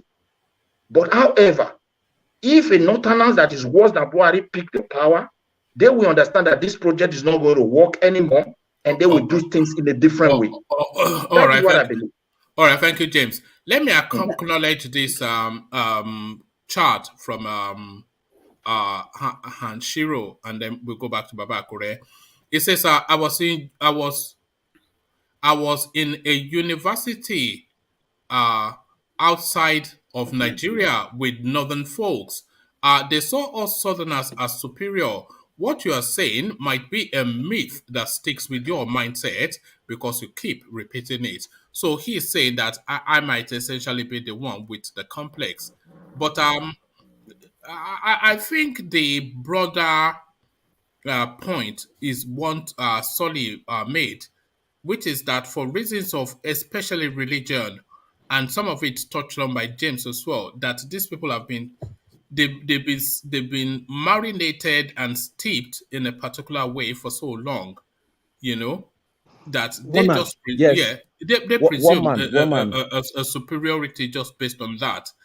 That is not to say they don't concede, because what you're talking about is an education which is not their space. Their space is a culture and a mindset. But I think it's a more complex aspect. Yeah, go on. Rational mind, 1 minute. Just that last comment too. I have to agree with it because I studied in university outside Nigeria. Most of these northern sources are superior. And even people from other countries, people from South Africa, Zimbabwe, Namibia, I was very, very surprised. I was very surprised. In Kenya, you know what they call Nigerians in Kenya? In Kenya, they call us Super Africans. So there's the ratchet up there. If you remember, so let me say this, sorry, I'm sorry, but before Solly cut me off. Okay, so what I want to say is this: you see what Anshiro said. There's truth to it in the sense of this. If you've been, any of us studied here abroad, and the Northerners, they know that even within Nigeria, they know that we are more higher to them than them when it comes to education. But you see, the area of governance, the area of who controls leadership of that country, let's just not mix it together. Within the Nigerian context, in the Nigeria itself, they believe they are superior. They are born to rule all over. That's what we're talking about. We're not talking about, they know that education-wise, Southerners are sophisticated. They are well educated than them compared to them. They know that. They don't deny that fact. But when it comes to who has the money, but also there's some hold on. Yeah, we know that. But also we might not just discard what Anshiro is saying, because there might be also a deep-rooted actually inferiority complex that underpins that sense of superiority. That if we let these people, if we set them free, or if we have a level playing field, these people will overrun us. I think Ahmedu Bello even said it himself that, we have to hold on to our space by force because we cannot compete with these people on a level playing field. So I think it's a more complex thing than just saying they feel superior. It is. Or feel inferior. Sorry. Come in and then we go back to Babakure. Yes. Okay, so let's just do a little analogy here. Where people said they are more educated than the Northerners. The Northerners, they are not educated. But something we need to realize, how can they be in power and they're still controlling Nigerian state? Meanwhile, the ones who they call themselves educated ones, is something wrong with you? Let's be realistic at times, People, they wrote our constitution. You understand? We have lots of thousands of dignities, doctors. They went to study abroad, or they went to study from Yoruba land, from Igbo land. That man that you are accusing that he didn't go to school, don't know book, how come he is the one controlling the state? How come they were able to write a constitution because the culture of democracy? So you should think very well. You understand they are very intelligent. So who is fooling who now? No, it's no wait. This is different. They don't need education to get into power in Nigeria. What is the qualification? What is the qualification to become president in Nigeria? Is it not secondary school certificate? No, it's because they are very intelligent. No, I think you are missing the point. Sorry. Yes, no, they are not intelligent. They are just they are very intelligent. No, you are missing. They are strategic. Well, you must be intelligent to be strategic. Hold on. When I say they are hold not on, please, intelligent, they are cunning. Solly, come on now. When I say hold on now. You say they are not intelligent, they are cunning. You say, they are this, that, and the other, they are not educated. But engineer is right. These people have ruled over that country, man and boy. And you can go and collect all your PhDs. if we talk about Nigerian achievement and we talk about the Nigerian brand is a southern Nigerian creation. The respect, the accolade, the name recognition, the deference, how people view Nigeria is essentially off the back of the achievement of southern Nigerians. From the music, Davido, etc., to the business, Madam Ngozi, Akinwumi, Adesina, etc., to all of it, I think we had that guy that was the head of the Commonwealth once upon a time. I can't recall his name. Name after name after name after name. Yes, Wole Soyinka, Nobel laureate, Chinua Achebe, even Ben Okri, Booker Prize winner. So you struggle to find another name that has added to the allure and the luster and the respect and the deference that the Nigerian name commands. So we say we have a brain, and hold on, can you please? You say we say we have a brain, and that is the brain demonstrated there. But the point that our engineer is landing on is that have all your brain, but these people rule over you. So how can that be that you have a brain, but you are ruled over by these people? So, rational mind. You see, to engineer, you see what? Let me say this to you. A friend of mine once we had a conversation. He said, Southerner is the head of a civil service or department in the civil service. He can give employment to his to anybody he wishes, even from his own people. Then somebody came with a BSc. He says, I want this job from the civil service. And he says, oh, well, you have a good first class. Okay, it's a good one. Why don't you go and do a PhD, or go and do masters first? Then when you come back, I'll give you the job. Then another who has your school cert, he comes and apply for a job in the civil service. And his another brother is the head of that department. He says, oh, he speaks Hausa, okay, and then don't worry, I'll give you the job. You know what I'll tell you? Just get the job, go to university, do your masters, do your PhD. That is strategic. That is how these people are strategic. So, okay, is that not intelligence? Hold on. Let me make this point. Hold on. I think you made the point. Let's hear from UK, who has been trying to come in. Yeah, one man. I made the point now. I want to hear something in Nigeria that made the point. Rational man. Okay, hold on. Okay, go on and make the point. But I think let me make this point, please. Yeah. So, what I'm trying to make you say here is this: that these people are very strategic. Look at how they did it. Somebody you must be intelligent to be strategic. I don't understand. Hold on. Let him just. Either you call it intelligence, but this is strategy here. They put their people there who came in with the school cert. At the end of the day, it became a PhD holder, and at the end of the day, it became even the head of the department himself. But a Southerner would never do that to his own brother. He would tell his own brother who came with maybe with a real degree, who qualifies him, will say, go and do masters first before I'll give you the job. And before you know it, the whole position is all filled up by the Northerners who came with the school cert. Yeah, let me say something, one man. Come in UK, yeah. Yeah, what I want to say is that these Northerners, whether, I mean, for the fact they are somewhere controlling and they want to bring their, even if Igbo or Yoruba is at the top there, but once they bring their brother, they will tell you, if my brother is not qualified, qualify him. And something about job is that job, if you stay with somebody for a job, when you go to school, you don't go to school. If you stay with that person for 1 month, except you're not smart, you begin to learn. That is something about job. It's not, but if he's not qualified, qualify him. I mean, that's the way they have been doing, and they have been working for them. Because if you stay with, let's say, if you stay with a surgeon and start learning, yeah, quite sure you haven't gone through that educational process. But if you stay with a surgeon for a very long time, don't you know that you become a surgeon too? Because you begin to learn all those things they are learning there. Even you begin to speak like them, but you don't have the degree. Which if you come to this Western world sometimes, you will see some of these white people.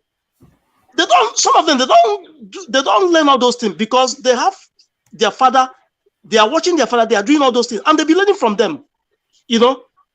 But what you're saying, they say it takes 10,000 hours to be a master of anything. You see what you're saying? He obtains especially in Germany. You know, Germany, they don't really do school. They do apprenticeship. So they'll just send you to the factory and to go and learn that precision engineering. And you stay there and you watch and you watch and you watch. And then they start to trust you with minimal tasks. Also, in Sweden. Yes. So they don't really, they just do apprentice. They don't believe in a big degree at all. They don't believe in precision science. So that means they are the Nigerians then. They're the Northerners. So yeah, land your point. Are you okay? So what I'm trying to say is that they always use that word. If he's not qualified, qualify him, and the person will be there, and he become qualified. You know, but just that their own qualification now, since he doesn't know, there's some things that he cannot, something that is technical that he cannot do, whereby they will look for somebody, the person will be working for them, but they will still be managing that person. They will still be managing those person, you know. So that's what I want to say.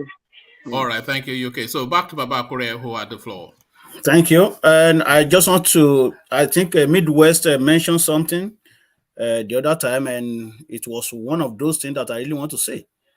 I think Igbo people should learn how to develop their own region, like he said, because I really want to mention it initially. But for you to just go to the northern part of Nigeria, build a mansion there and buy this, buy that, it is not, to me, it is not making any sense to me anyway. So, but so that is my take for that one. So one man. One man went to have quick coffee. No. I'm still here. So I had to scroll up to reach for. Yeah, thank you, Baba Korea, for that. So, Baba Korea, let me take you to this space. It's still. Have you spoken on Goodluck Jonathan endorsing Bala Mohammed? No. Yes, and Goodluck Jonathan endorsing. And I really wish to. Yeah, no, it's just something. I don't know, man. There's something not always right about Goodluck Jonathan, and it demonstrates it again. So this guy now, he say, yeah, it's my political son. Everybody has political son, but everybody also has political language. Is that political language in this era that we're clamoring for a power shift to the south? The last Southern governor, president. Well, to me, I'm going to be in the middle. The reason is that Goodluck Jonathan will not really say that, okay, well, I'm not going to support Bala Mohammed. He is not going to say that. Because whatever I want to do, like, let me just translate like my father in the Lord, our father in Abeokuta, whatever I want to do is in my stomach. So I think what he's going to do is in his stomach. I don't expect him to just tell Bala Mohammed that, oh, well, I'm not going to support you or not people are not qualified. I don't think he's going to say that. He just has to be in the middle, so that whatever I want to do, it will be in his mind. And talking about if he's supporting northern part of Nigeria or not, since all this issue of herdsmen and all this killing across southeast and southwest, I never see these people to come out and say, well, this is enough. This cannot be going on like this. But rather than they always somehow supporting northern part of Nigeria, like they may not really they will do it in such a way that we are not going to be offended in the southern part of Nigeria. But that's man. But call a spade is paid. We saw a lot of things that is going on in the eastern part of Nigeria. We saw a lot of killings that is going on in Ogun State, all kind of kidnapping, and we all know that, okay, these people are herdsmen, picking up people, collecting ransom. But what did he say at that time? Absolutely nothing. We didn't even know if he was in Nigeria at that time when all this thing was happening. But now he came out today now, and now political space is opening now, and everybody is coming out. So because the money will be moving around now, so then he can come out and want to maybe defend, support somebody or cross from one party to another party. But that is it. Yes. Did you listen? Did you watch that that video of Goodluck Jonathan when Bala Mohammed visited him? No. Well, if you watched it, I don't see why we should be making issue out of that visit. But I don't see anything to it because he only visited Goodluck Jonathan, and as expected by any person who visited you, you want to give him your blessing. But he has not said anything that really endorses him as such. Well, that is what that was what I said. I never listened to it anyway, but I strongly believe that he is not going to. He will just be in the middle. He will not say that, okay, I support you, I do not support you. So he will be in the middle. He will not say anything. Just, okay, well, I don't see anything wrong in you. The same thing. What's the name of this man? Babangida said to Tinubu. He didn't see anything wrong with Tinubu not to be the president of Nigeria. But that doesn't mean that he really supports Tinubu. So that's how they play their games. So I don't see any big deal out of this anyway. But my own concern is that these people they do not speak out when the issue of kidnapping is so rampant in Nigeria. When the issue of killings is so rampant in Nigeria, they never came out to say anything. But now we are seeing them now coming out. Baba Akure. Yeah. Governor Otom keeps speaking out almost every month and nothing is happening. So, yeah, but Governor Otom is not a president now. If Otom is saying something and nothing is happening, then we should hear from other people too. Let them say something, then we can have it in the record that, okay, this person says something. If that is what you want to say. And Goodluck Jonathan's voice, it carries more weight than Governor Otom. Than Otom. When you see Goodluck Jonathan talking against kidnapping and herdsmen, and you see Obasanjo just saying the same thing, and you see Tinubu saying the same thing, don't you think that these people will put their you know, out of all of the former presidents, it is only Obasanjo that has the balls to speak out to these things. The rest of them. If Ajalekuko is not here. I don't know why you're talking about Ajalekuko. Ajalekuko has colonized your mind.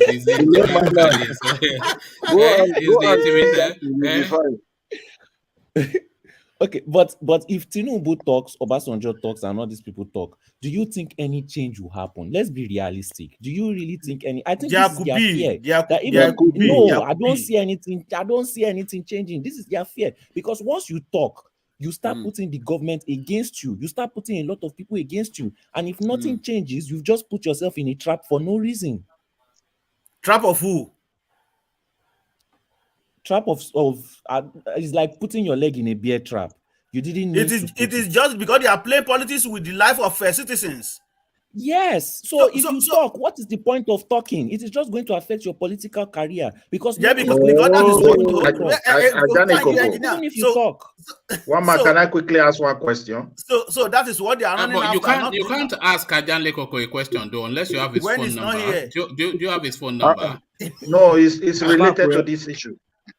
Are you asking Baba Akure or you are asking Baba Adeleko? Baba Akure Baba Akure. I want to say sorry, Baba Akure. All right. Baba Akure, if the Yoruba lose this election, do you think they will still see Nigeria as a viable project? What do you say? Can you repeat that, please? Sorry. If a Yoruba lose this election, will they see Nigeria as a viable project again? Well, it depends. Lie. Okay. Lie. So we should be praying that the Northerners should pick power, even the one that is worse than Buhari, so that the Yoruba will understand that there is enough resources in the South that can make every one of us great. So there's no need of wasting for people that can never change. You can't change. One man had said here that nothing will happen if Northerners become president. That's what he said. No, there will be. Their leaders will become. There will be no consequence. That's what he says. Yeah. There will be, but not a violent way. What is going to happen? Do you know that I'm going to mock you guys, right? Just like one man, that nothing is going to happen. Hey, boy. Baba Akure, don't waste your time. Just close one eye and be watching them. Then we'll see what will happen. Nothing will happen. You just there is nothing will happen. Then okay, you want to go, and that goal will not be possible until when they are ready. That is just the fact. So So will be ready. Nobody will be ready. Nobody. The northern part of Nigeria is not. They are not going to release you until when they are ready. That's it. So you mean because in as much that you guys shot IGBOHO off and you shot Nnamdi Kanu off, your so-called leader that is fighting for position now, that they want to, because of that, if they don't get the power, they want to split Nigeria at that time. It's not going to happen. One man, what you don't understand is this: the Satanans don't have a sponsor yet because the leaders are not willing to invest on it. When your millionaires, your influential people become so frustrated, they will take that part. Have that one in your mind. And that is that is the only thing that is going to set every one of us free. Who is going to champion the Yoruba agitation if common IGBOHO came from nowhere and Jeja the youth in a took overnight, by the time a prominent Yoruba man with influence. Yeah, but who would that be? Who would that be? Good question. Forget about it. Don't know. These people you are saying that they are not talking, they are not fools. The situation is complex. The first option is let's take this power and do something else. But I don't think they will have the power. You see, if the power doesn't go to Yoruba land, which essentially is to say it doesn't go to Tinubu, then the only person that can then move that space will be Tinubu. He's the one that can start the agitation. But Tinubu is heavily compromised. His file, he has the biggest, his file with the Nigerian authorities is bigger than Babangida's file. Who doesn't have file? What of Buhari file? They can destroy him easily. So they'll just give him the choice. Just, do you want to face destruction or do you just want us to pay you off? That's it. And they can expose him in so many, they can destroy him within 24 hours. I don't even, one man, I don't believe in Tinubu. If Tinubu settles, if Tinubu settles and he starts to sing the praise of the new president, then, everybody will just move on. Oh, Paris. One man, something prompted the Yoruba to create an Amoteku unexpectedly. Let me tell you, don't people worry about all that. You are reaching for the skies, man. It's just you are not the sky. I am telling you, as far as the project of Nigeria is concerned, don't worry. You are picking very feeble narratives together and trying to make a solid argument. Midwest. You see, Midwest. See, for me, it's James. Call him James. Yeah. Okay, well, the name is not James. Don't you see my name? Midwest Republic. My name is Midwest Republic. Midwest Republic. It's James now. Yeah, James, we know. Well, it doesn't even matter. Call him. So anyway, what I'm saying is this: how this is going to pan out is very, very early for us to discuss. But I know there will be consequence for this. Because you cannot have one region finishing 8 years and still wants to hold on to that another 1 8 years. They will just negotiate a payoff now. It's just it's a time. Of course, that is what I was trying to make Babakure understand too. And they didn't go to. We had the Southerners had sellouts. We had sellout. They will always find people to do their getting job for them. Yes. That's why we say these people are very, very, very well. If you say intelligent, well, I don't see them intelligent. That's not intelligence. But when you say strategic, they know how to play the games. But you must be intelligent to be strategic. That is where the two things go together. No, he doesn't want to concede intelligence to them, even though we say Yeah. So, but then anyway, if you say they're intelligent and not this and I don't know anything. So what I'm trying to say is that you see, but I know definitely there'll be if the Igbos or the Yorubas do not get that presidency this time around, I tell you, Nigeria would. I mean, I can't really tell you what's going to happen. What do you mean? You say you know, but you can't tell. What are you anticipating? I just have that feeling. I had that feeling. What are you talking about? Are you Johnson Suleiman? Listen, one man. We're all here speculating. You're not Johnson Suleiman. Are you a prophet? One man. You one man. Are you hearing holy voices? One man. You don't have a fact to what's going to happen. This guy. One man. Hold on. Even you telling us that Donald will be the president. No. It's not a fact. It's not set in stone. I'm presenting a narrative, and you're just saying you have a feeling. Are you? So what's the narrative you're presenting? Is it set in stone? You have a dream. Look at this guy.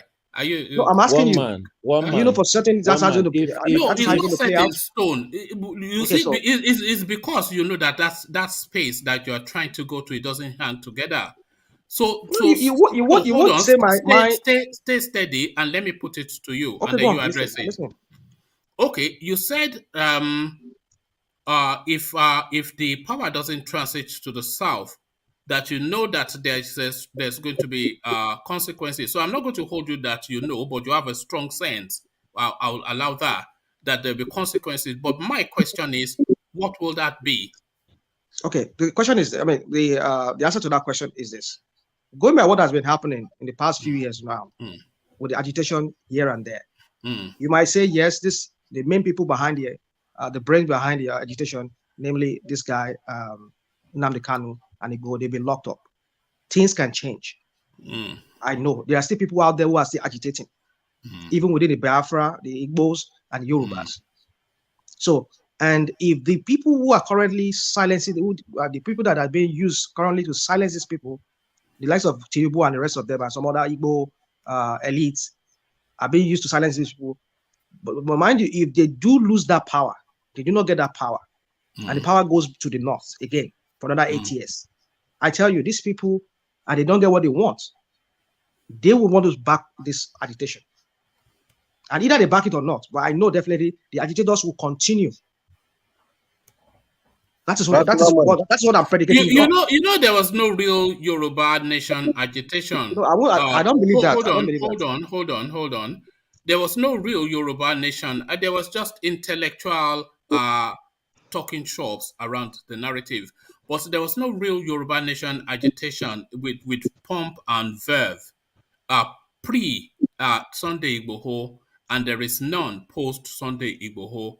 So the really potent Yoruba nation agitation that we have had is Sunday IGBOHO, who came out from Ibarapa on a single incident, and that incident then chimed with the zeitgeist at that time, and then propelled him to where he has now found himself now. So I don't think that the Yoruba nation agitation has the strength that you're trying to confer on it. But one man, this is where I disagree. This is where I disagree. Just wait and see. It has always been brewing. You have a dream, Martin Luther King. One man, it has been brewing in the hearts and the mind of the people. For how long? No. If not, for how long? Not that long. Since we started feeling oppressed. But if it wasn't brewing in the mind and the heart of the people wouldn't follow Sunday IGBOHO that quick. This is something that happened very, very fast and very, very quick. What they are undermining. Just one man. That is just one man. Imagine if there were 50 men like him. Are you sure that Yoruba nation will not stand? Recently, I've been hearing from the ground in Nigeria, Yoruba people talking tribally about the North. I've never heard this in my life. Never. In my life. People are saying from the airport, they are saying Northerners straight down to their house in all positions of power. I've never heard a Yoruba man complain about somebody being in power from another tribe or something. I'm hearing it now. And these are average men on the ground. If somebody gives them full backing, one of these Yoruba elites, because all that is holding us back is our elites. The Yoruba elites and the poor people do not join together to work together. Or if they work together towards the Yoruba nation, even if we have saboteurs, the oppression, like I said, we are not cowards, but we cannot be fully pushed to the ground. Nothing like Yoruba nation. Collecting money from nothing like Yoruba nation. But times will be different then. Yoruba nation is not viable, brother. Forget about Yoruba nation. Wait. Yoruba nation is not Biafra nation. We have already planning of making constitution, our own money, our own passports, everything. We have structured plans. We are not shouting Biafra. We have plans. You don't have any structure. Yoruba don't have structure of Yoruba the Yoruba land nation. Don't be telling us that rubbish in this public. Yoruba don't have any structure with regard to Yoruba nation in this country that we know. Who is doing Obasanjo or Tinubu? Your leaders are not interested in Yoruba nation. Don't come and tell us Yoruba structure. I said the same thing. That's the same thing I said. Hold on. Solly, let me ask you a question. I'm not backing them right now. Solly, let me ask you a question. Have you heard of an army officer retired called Major Hamza Al-Mustafa? Have you heard of him? Hamza Al-Mustafa. So Hamza Al-Mustafa, hold on. I think it's a... Oh yeah, hold on. Yeah, I want to paint him a narrative. Call him El Mustafa. Maybe that guy don't hear. El Mustafa, you've not heard of El Mustafa? Yeah, hold on. I want to paint him a narrative. Hamza Mustafa was the ADC to Sani Abacha.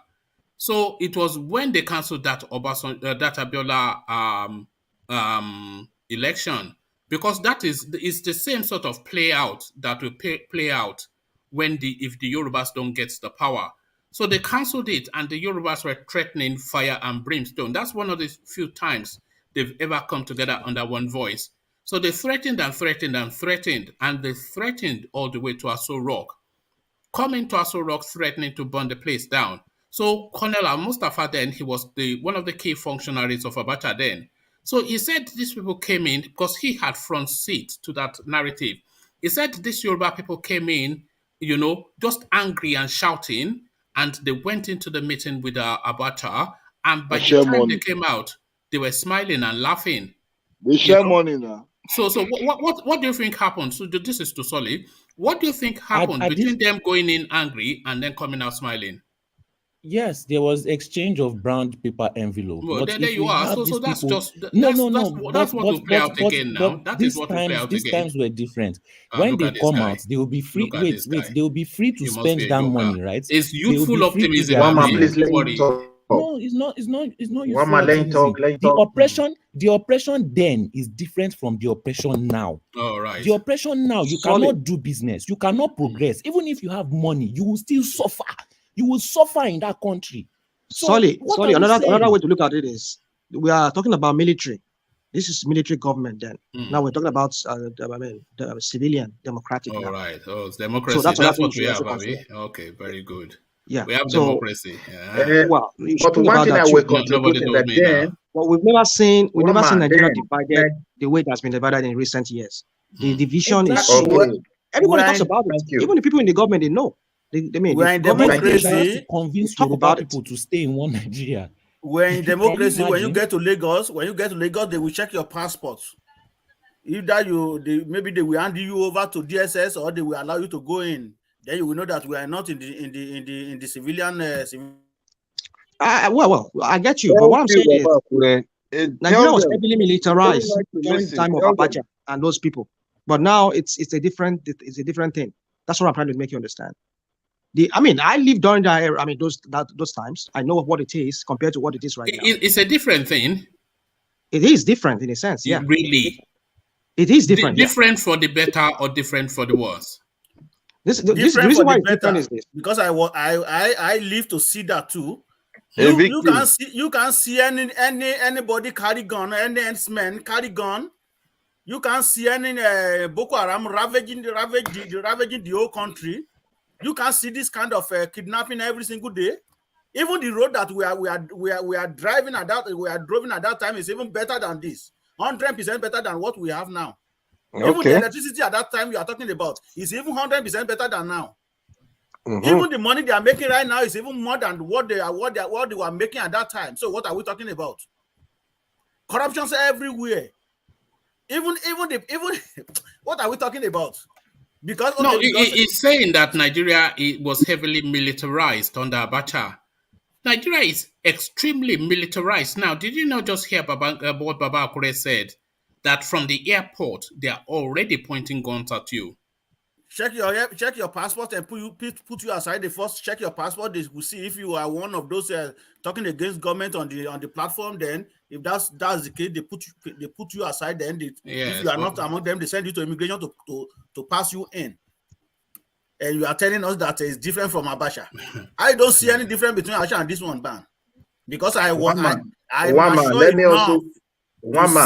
was going on. Don't even Babangida and co. Wama, if I may say something here, look, you see the problem that we are facing today in Nigeria is quite different from the era of Abacha. We are talking of a very high levels of insecurity, and Nigerians are in pain, losing their loved ones, and the insecurity is already consuming the economy. So if another I don't pray for intelligent Notama, I just pray for the one that will be worse than Buhari. That one will do everything fast, so that the Yoruba will become so frustrated and they will do something, because any move they make, that will be the end of Nigeria. Nigeria don't even need war when Yorubas are serious. I'm just telling you. But the problem is, They don't need anything. They can never be frustrated. They are educated. Fulani man or Asama put them in that book area. That's it. You see, if it is talking about Igbo now, I will agree. But Yoruba so comfortable in their bubble, man. Exactly. You know what that Northerner will do? If you're talking about Igbo, that okay, if Igbo will do something, I will agree because they're so united more than Yoruba. No, the thing is that the problem with Igbo is that they cannot even cross the primary, not talk of contesting. Just have that one in your mind. People are not going to support them. But when you're talking about those who are really serious, yes, if I wish, listen, but Yoruba, if I wish the Igbos are occupying the space the Yorubas are occupying today, they will excuse this country overnight. That one is very clear. They will do whatever they want. And that is one of the reasons why you guys don't want to allow them to be the president of Nigeria. Not we. That is the same thing. See, we are not dealing with a country where everybody is so frustrated. People want to leave this country. They don't know how to. James, let me just tell you one thing, just to rest your mind and disabuse this hope against hope that you are clinging on to. James, Nigeria is not breaking up anytime soon. I'm sorry to be the bearer of bad news, but there's nothing to suggest that Nigeria is breaking up anytime. Not in your lifetime. Nothing will break Nigeria. Nothing will break Nigeria. So don't forget all these permutations. One man. Let me ask you a question, one man. Yeah. Nobody believes Soviet Union will collapse. Don't forget Soviet Union. No, forget all that. Nigeria is not breaking up. Nobody believes Yugoslavia will collapse. Don't worry about Soviet Union. We're talking about one man. Let me ask you a question. It's not breaking up. Forget it. Hold on, one man. Don't be holding your breath in anticipation. You know, you might just suffocate yourself. Who would have anticipated Soviet the Union? Can you hear me? Sudan.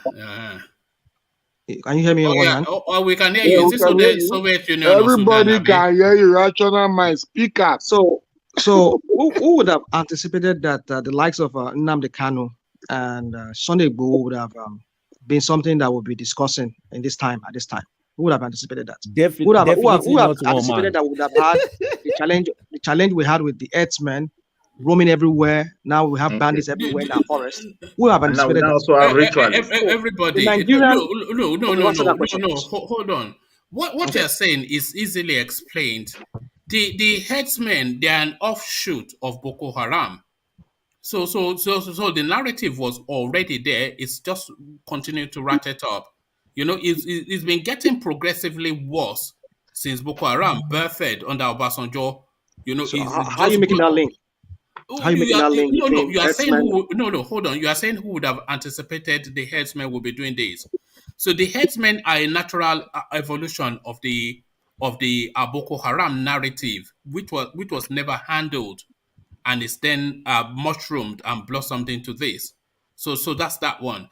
And the Nnamdi Kanu narrative, Nnamdi Kanu, I think he was already rumbling and rattling under Goodluck Jonathan somewhat. No, one man. Okay, let's even leave that. Okay. Just hold on. Let's abandon that. What the point where I'm really going to is that it was the bad handling of the Nnamdi Kanu narrative by the Buhari administration that gave it the oxygen of importance that it has. If it was under Obasanjo, he would have handled them differently, and he would have not meant anything. This was just a satellite voice making empty noise on pirate radio. That was all it was when it started off. Just a satellite voice in the ethers making empty noise on pirate radio. But then the government went heavy-handed against him, and then he continued to print and just ratchet up. So it was Buhari that actually propelled that narrative because he did not handle it properly. So all of that, you know. Midwest, let one man finish, please. One man finish don't go to is not mindful of the reality on ground. Nigeria government want to recruit police, and nobody is willing to be part of the police.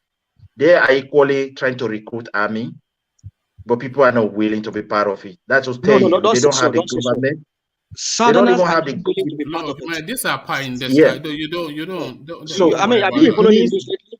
Midwest. Yeah, my brother, that is to say the Satanás don't have the nation in their heart anymore. No, so that's this your is reading. dangerous. You can't. You don't. No. Don't. You see, this is what you do now. You just pick some little thing and then you land your big. And that So is what's why the it's a point bit behind like it? Tony now. And that is My why point Nigeria is One that man. the What is the Satanás reason? are not willing to participate in the security that have to do with Nigeria. But the youth, Who told you they are that? becoming. Who told you that? You can see that in the recruitment. They were begging people to come and join police, and people are not willing from the south. So Well, there you are. They had 22,000 from the south, and they had 100 and something thousand from the north. We covered that here. Yes. And so how do you explain that? What do you explain? What is behind that? That's a skewed appointment, and no, it's not a skewed appointment. Outraged. Are you saying they have more use in the north than the south? No, they advantaged them more, and traditionally, the north, they've always gone to the security sector because that is their only route to employment. That's their main route to employment. Mama, what you don't understand, as you are saying, nobody can break Nigeria. Nobody can break Nigeria. Nobody can break Nigeria. I did not say that. I said Nigeria is not breaking anytime soon. But I will tell you. That's why I'm putting to you one man. That you see, you as cannot far tell. as the youth, the thing in Nigeria, are no longer interested in the country. It's dynamic. It keeps changing. We don't know what can happen. Yeah. We come here every day, we talk about different issues. The next day, we don't know what's going to happen the next day. And then another thing comes up. Whoever thought that Nnamdi Kanu would be captured the way he was captured? Whoever thought that IGBOHO is going to be treated the way he's being treated? Is that sufficient enough that has happened for Nigeria to have broken up? Of course, you know that country is very resilient. People there. No, that's not the leadership of Buhari that led to all this agitation. Exactly. But to rational mind, has there been sufficient enough that has happened for Nigeria to have broken up? Of course, there's been sufficient enough that has happened that could have led to. So why has it not broken up? Listen. We've seen that in the old dawn. We see that in the past. During the time of Abacha, especially the time of Abacha. If anybody lived during the time of June 12th, I was living in Nigeria at that time. It's like Nigeria was going to break. Especially when Abiola declared himself as president. People were telling him to go and get mercenaries to come and fight for him and take over the presidential palace. But do you remember? Do you remember how British was supported the same Abiola at that time? If you still remember, we heard about that even on radio VOA that time. BBC, when they declared himself, BBC. We're thinking Nigeria do not break. So that country has a way of it's very resilient when it comes to certain things. There's a way the country bounces back. Okay. And that is what all these people have been capitalizing on. All these people in government. So if there has been sufficient enough for the country to have broken up and it has not, so now, what then gives you the confidence that it will? Let's just see. Maybe we not go to that stage. What gave me the confidence is that the Yoruba never. Tell MJ to go and sleep. MJ is sleeping on screen. The Yoruba never believed they will become second class. So their leaders are so shocked to see themselves that they are becoming so irrelevant when it comes to the things of Nigeria. And this is what is going to prompt. How are the Yoruba second class? Now, if you go to airport, they don't employ Yoruba, they speak outside. If you go to seaport, they are in charge. They are in charge of the Senate. They are in charge of everywhere. Where is Yoruba now? I say they are in charge of. They are in charge of. Don't paint. Don't do that now, James. Okay. No, because if you go to the airport, you see a mix of everybody as officials in the space. Okay, when it comes to decision making, when it comes to decision making about that airport, when it comes to decision making, the Yorubas are not there. When it comes to seaport, when it comes to decision making, the Yorubas are not there. I don't understand you. In the Senate. Thank you, James. Thank you, James. You are painting a picture that does not. It's true. One man, what James you're saying it's not right. What's not right there? Don't just throw him out. No, I'm not throwing him out. No. Pick something from it. He's making points. I'm not picking anything from it because why? Because you say Yorubas are not there. No. Okay, Yorubas are there. They are the one controlling everywhere. Pick something from that. All right. Okay. Let me tell you what I hear because James does this a lot. He does what I call a curated narrative. So he will pick satellite little examples that highlight a place that is going to, and then he will put them together and paint you now this picture of doom and gloom. So he's curating a narrative to say this is it. You cannot say the Yorubas are not irrelevant in Nigerian politics. The Yorubas they may not be at the front seat because the front seat is occupied by a Fulani person at the moment. But certainly the Yorubas have some say in the sway of the country. The governance the Minister of Interior is Ared Beshola now. That is a Secretary of State in the United States. Appointed by the Fulani. Yes, and it can be removed by the get out of and here, it can man. be removed. Why don't you just be quiet for a moment? What are you talking about? Who appointed him? Is the president not Okay, Fulani? one more. Let me please. I know you're in charge. But you give me 1 minute? No. If you're going to, what do you mean appointed by the Fulani? I wanted to point to something. Hold on, please. No, you're not. Who appointed him? Are you the one that appointed the Hold on. Just to that space. Who appointed him a Fulani? Where is the president from? What tribe is he from? Just answer that question, James. He's a Fulani man. Oh, okay. So who makes the appointment for the ministers? It's the president. So what is your point? That they was appointed by the Fulani. Would you allow me to explain? Can you give me? Hold on. Can you acknowledge that though? The president is a Fulani. Okay. So you say that he was appointed by Fulani. I get 1 man point now. So if it's a very mischievous comment to make. Okay. One man, I want to he was appointed by the president. He's a Fulani. Okay, don't be offended. One man, don't be offended. Let me tell you. I'm not offended, but you are so much trying to be slight. Okay, please let me quickly point this one to you. That's almost like there are organs of government. Yes. The executive occupied by them. The what is it called? The legislative occupied by them. We know that the judiciary. So that is to say the Yorubas are now the second class, just the way other tribes find themselves. So accept that, please. Don't be offended.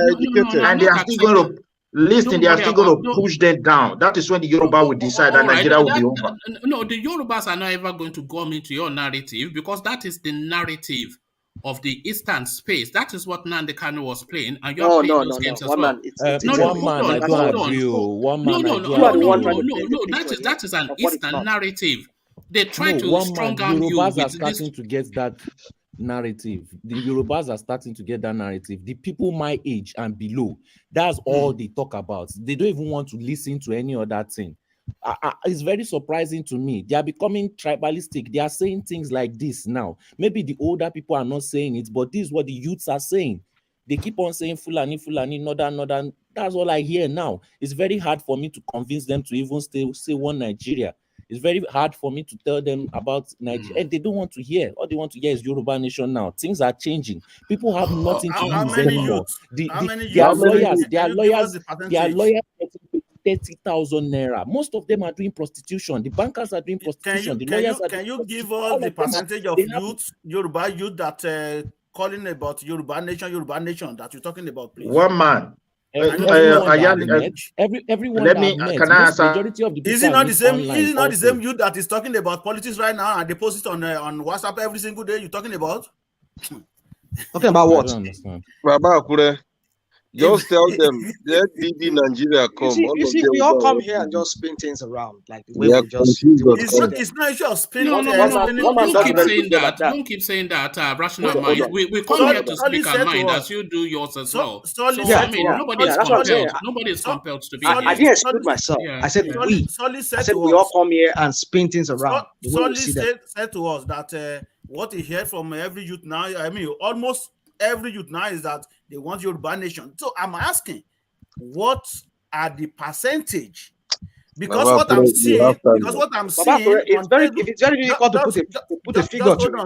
Then what I'm seeing on Facebook, on WhatsApp, is the posting of APC. Who is going to be their best president? The same you're talking about. What age group is that? Your age group. That's not what I'm saying. Let me answer. The people I'm talking about went to university. The people I'm talking about. That's not what I'm saying. Maybe on Facebook, but on Twitter and Instagram is not what I'm seeing. How many percentage? Facebook? All right, it's like one man is hungry for me. For what social now? media youth. No, I mean, I'm not angry. I'm not angry with you. I'm not angry with anybody. And by the way, if I push you, push me back. Or I've always said this. Don't let me get away because I can. So okay. So don't let me. Before we give chance to Ovi. Ovi has not said anything. Let me say this. Oh God. Look at the military structure. It's not Ovi. Look at the military structure now. You will discover that everything belongs to some group of people. Look at the police; it belongs to some group of people. So if you are looking at the position of Yoruba with their levels of education, forget the Yoruba. Maybe you are not from Yoruba land. Let the Yorubas do their own thing. The Northerners apply for these positions more than the Southerners. So it's not for them. The Northerners are applying more than the Southerners. So they will what get Midwest is saying is the Yoruba has the key to the hegemony of that is what I'm always saying. So because if the Yorubas one day decide to say no, we're not taking this anymore, Nigeria will break. It's a game over. That is what I always say yes. When? What? When will that happen? My brother, you cannot predict that. Let me tell you. Let me answer you, engineer. Can I answer you, engineer? You see, I can't tell you when, but I can tell you that country is a country whereby things happens every day. No, don't say it. What might happen tomorrow. Don't say it. Don't be talking empty container. You're talking. It's almost impossible. It's almost impossible to give. What do you mean by empty container? Sorry, let me hear. You see the same use you are talking about. Sorry. That what? Engineer, I don't get you. What do you mean? Study what they call Nigeria. You don't study Nigeria. What they call Nigeria. What is Nigeria? What is there to study about Nigeria? Baba Akure was saying something. Empty talk. Yeah, I want them to finish. Sorry. Empty talk, Azar. What do you mean by empty talk? Let Ovie talk. Check the country, then you know that it's not going to happen. So why would you be narrating something that you know it's not going to happen? That's your opinion. That's your opinion that it's not going to happen. Don't worry about Ovie. My opinion is the person that you call to continue to do that country. Have you heard what the Senate president said? Do you hear what the Senate president said recently? They said Nigeria has never been, not just the Senate president, so many of the people in the government, they said Nigeria has never been in the all worst. Of them, they see money. All of them, they are criminals. Remember what one man said here from the beginning. That country called when Nigeria thousands, nobody open mouth to talk. When engineer, hold on, engineer, you're just mixing things up. I don't want to sound like maybe I'm trying to like push what you're saying aside. No. Engineer, hold on, man. It appears what you're saying appears that Nigeria will always remain because we've always been through this before. See, till we get one here like this. This one are black now. White baby will come out. Nigeria will still remain the way. Okay, but that is your rational mind. You made the statement there, right? That all these politicians they say, well, Nigeria has never been worse like this because they are trying to brainwash you. Exactly. So letting you know, they can brainwash me. Okay, all right. They are trying to deceive you to letting you know that they support you. Do you not understand that? Do you not understand that? Hold on. That they feel your pain. Rational mind, hold on and pay attention to what Baba Kure is saying. I'm paying attention. You are not, though, because you're just looking for him to finish. You asked a question. Is that the question you asked? Okay, they are not brainwashing you. What I'm saying is that they are trying to let you feel that, okay, they feel your pain. Not that they're really serious about what they are saying. Not that they're really serious, not that it really comes from their own mind. Now. I understand the hypocrisy. Now, to Solly, you mentioned about the youth. This the same youth, because I will still refer back to that. This remain the same youth that you're talking about. That youth are saying this, youth are saying that. Just wait. Let them give them one federal, what we call this money that they distribute to those who don't have job. Allowance. They will give you 6 months. Allocation. No, they give them 6 months to go somewhere and work for 6 months. Let them just give them one of them. They forget their problem.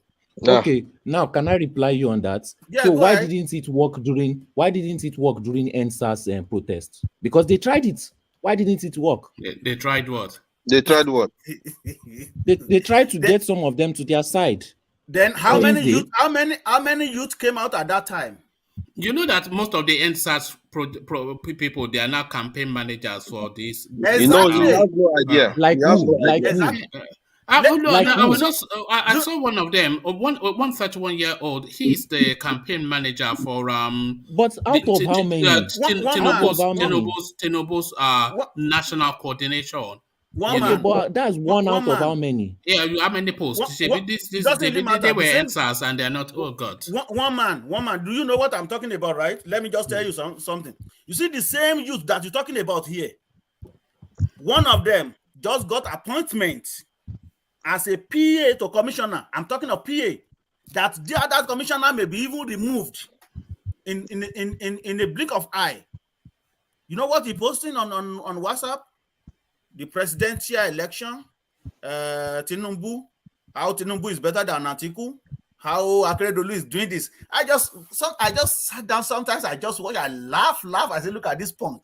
But this is what these people are doing. Process is over. What do you expect them to do? They are doing exactly what a normal human being would do, and you are saying so it's like you are coming to the point. You are coming to the reality now. You are coming to the reality now. No. But what would a normal thing do? We keep doing the same thing. Do you expect me to still be sitting at we all seem to be the going on the same trajectory? But only that the way we go about it. Chance for OVA to say something. Can you settle down, James? Yeah, sorry, yeah. No, I see somebody wants to say something. Who wants to say something? No, I wanted to come in. Asking Baba Akure that does he expect them to still be sitting at Lekki toll gates? Of course. No, you expect them to still be defiant and resistant. So why are they now? To what end? That is just so they've given up and they've gone to collect the money, Abi. Because that situation is over. That situation is over. We are waiting for the next situation. Then is that not it? This is just logic. This is just common sense. Nothing will happen. The same thing will happen. Another thing will happen. Another thing will happen till something finally ends. Another thing will happen again. They will still go back. Naysayers here. People who don't believe that anything can happen. Meanwhile, their generation did nothing. Let me just address you. You say what? Their generation did nothing. That's but why. What is your generation doing? What is your generation doing? We have done more than your generation. We have done more than your generation. Which is what? NSAS. Huh? Yes. Is that it? What did your generation do? Ordinarily, that NSAS is more than what your generation has done. Really? You need to go to the history books. Then you find out. NSAS. NSAS was not even a protest, It was just a nonsense. It was just a nonsense. They were all there with protest that was evolving. It was evolving. It was evolving to bad governance. Bad governance. Sorry. Let me ask you a question now. Okay, go ahead. Can I finish? There was another reason why they kept protesting for days. They were trying to protest for at least 30 days, because once you protest for up to 30 days, your case has to be taken to United Nations, because I don't know, there was something. So that's what they were following. And that's why they wanted to end it. Something. Look at this guy. There's something. You don't know what you're talking about.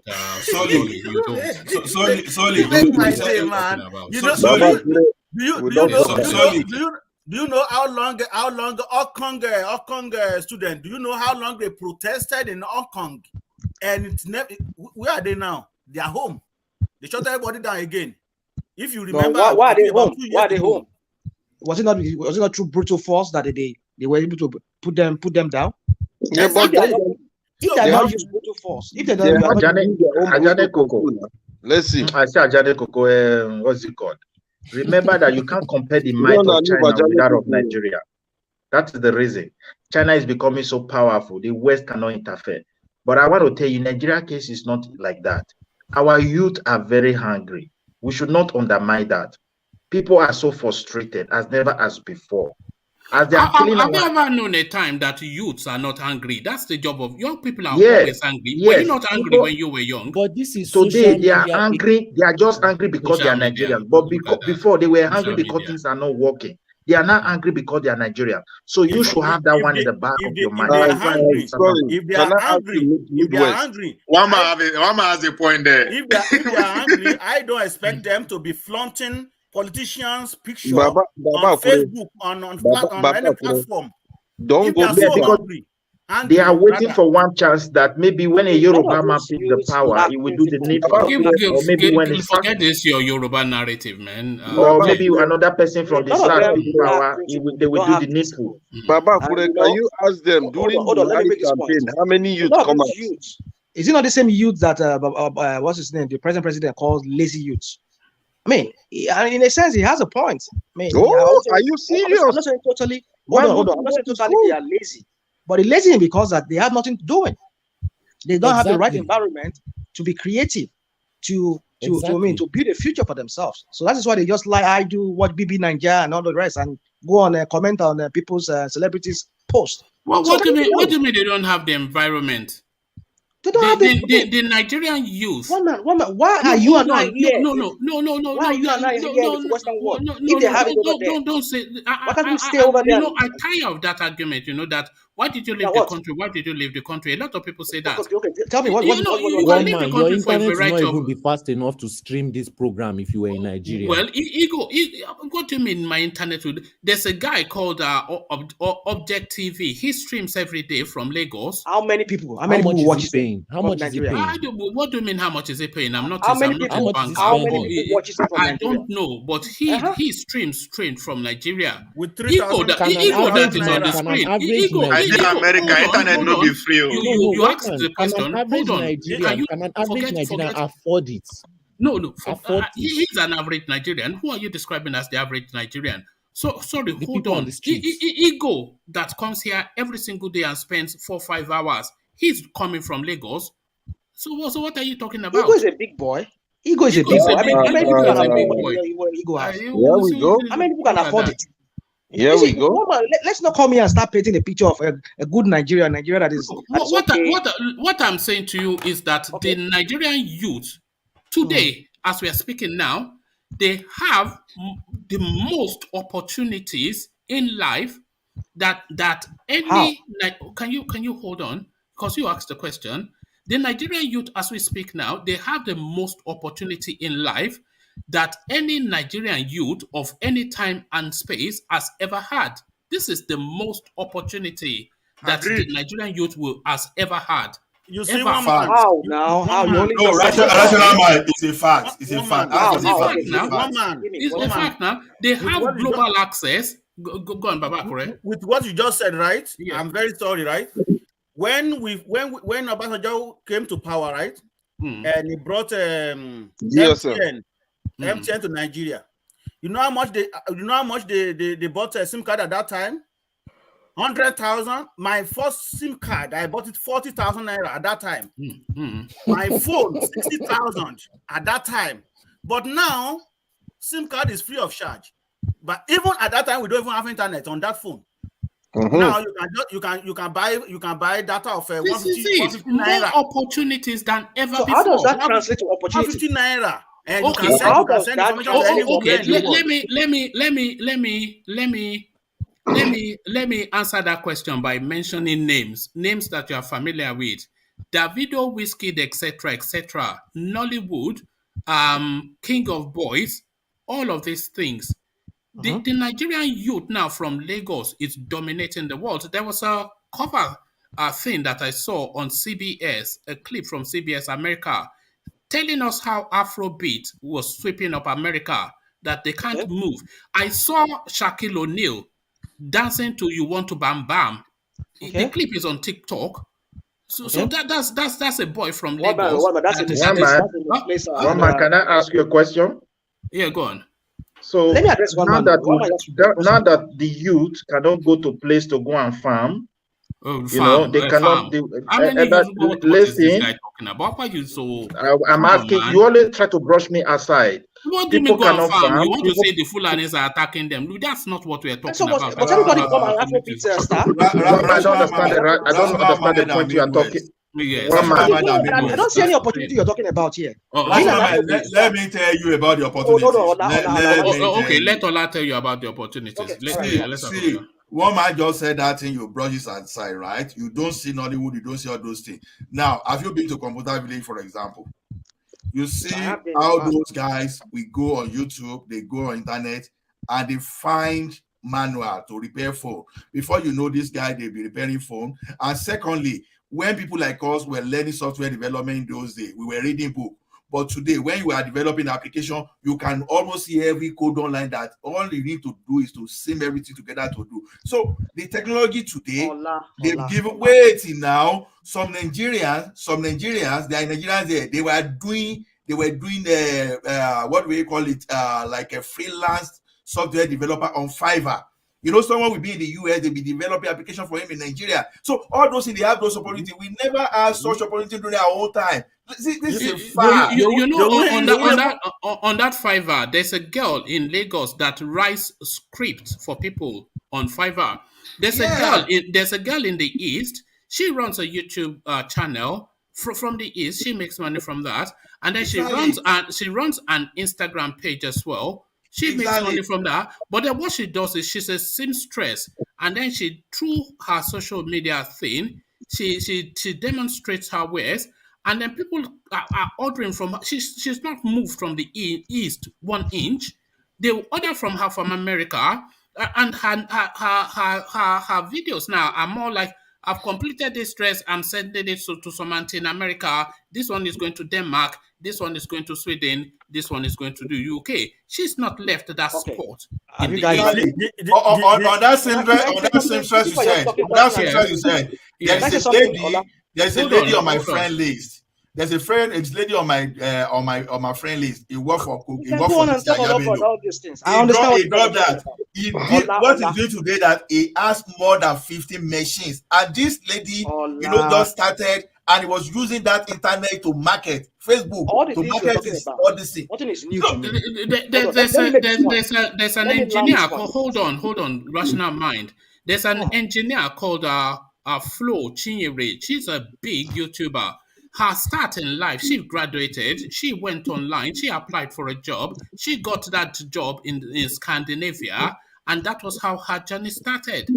So don't tell me that the opportunities that Nigerians have now is more than they've ever had in their life. Please, everybody agree with you that there is a global opportunity. This is a global issue. It's not the one created by Nigeria. So if you are trying to take this global opportunity to say this is what Nigeria's government is creating for us, this is where I don't agree with you. Somebody cannot leave Lagos and go to Benin. In Benin, you can't even leave and go to Auchi. Don't bring us, James. Don't bring us back. See this as a problem? Don't say we do Fulani all the time, but what we are trying to establish, that's what James wants to take us to. We're talking about the Nigerian context now. We're not talking about Nigerian space here. This is a global opportunity. We cannot dispute it. It's there for everybody. It's not only Nigeria. What one man is saying here is that the opportunity of that global thing you are talking about is better now, because I'm going to reply back to Ola. Ola was saying something like during our own time, at that time you're talking about when you go to Saba Cafe, 50 naira will give you 10 minutes. Before you like this 50 naira, you have to go to night browsing for 300 naira. But now you can buy 150 naira OVA is laughing. Okay. You can buy 150 naira. Baba, because it's a fact. That's why I'm laughing. And you can use it for the whole day. You can buy you subscribe 3,000 with Baba Kure, that is a minority of the population of Nigeria. That's not a minority of the population, because those telecom companies, they have packages that they say from this time to this time. I don't disagree. What I'm saying is that yes, we have global outreach. What do you mean isolated? People are giving you examples after examples. You are saying isolated. Okay, let Ola give you 10 more examples. You are saying isolated. Rational mind. Go online. Can you allow me speak? Okay, speak. Now, the point I'm trying to make is this. You people cite examples of few people who are doing well for themselves. Yeah, there are few. Yeah, there are few. You don't know the number of youths we have in that country. Yes, I can agree with you that there's a means to opportunity for them now, more than what we ever had during our own time. Okay. But the point is that do they have the right environment to develop that opportunity to translate into something for themselves? Thank you very What do much. you mean? People are buying houses in Lekki from Instagram. But how many are ritual? Who are those people buying that young people? Where are you living? Are you living in? Are you living?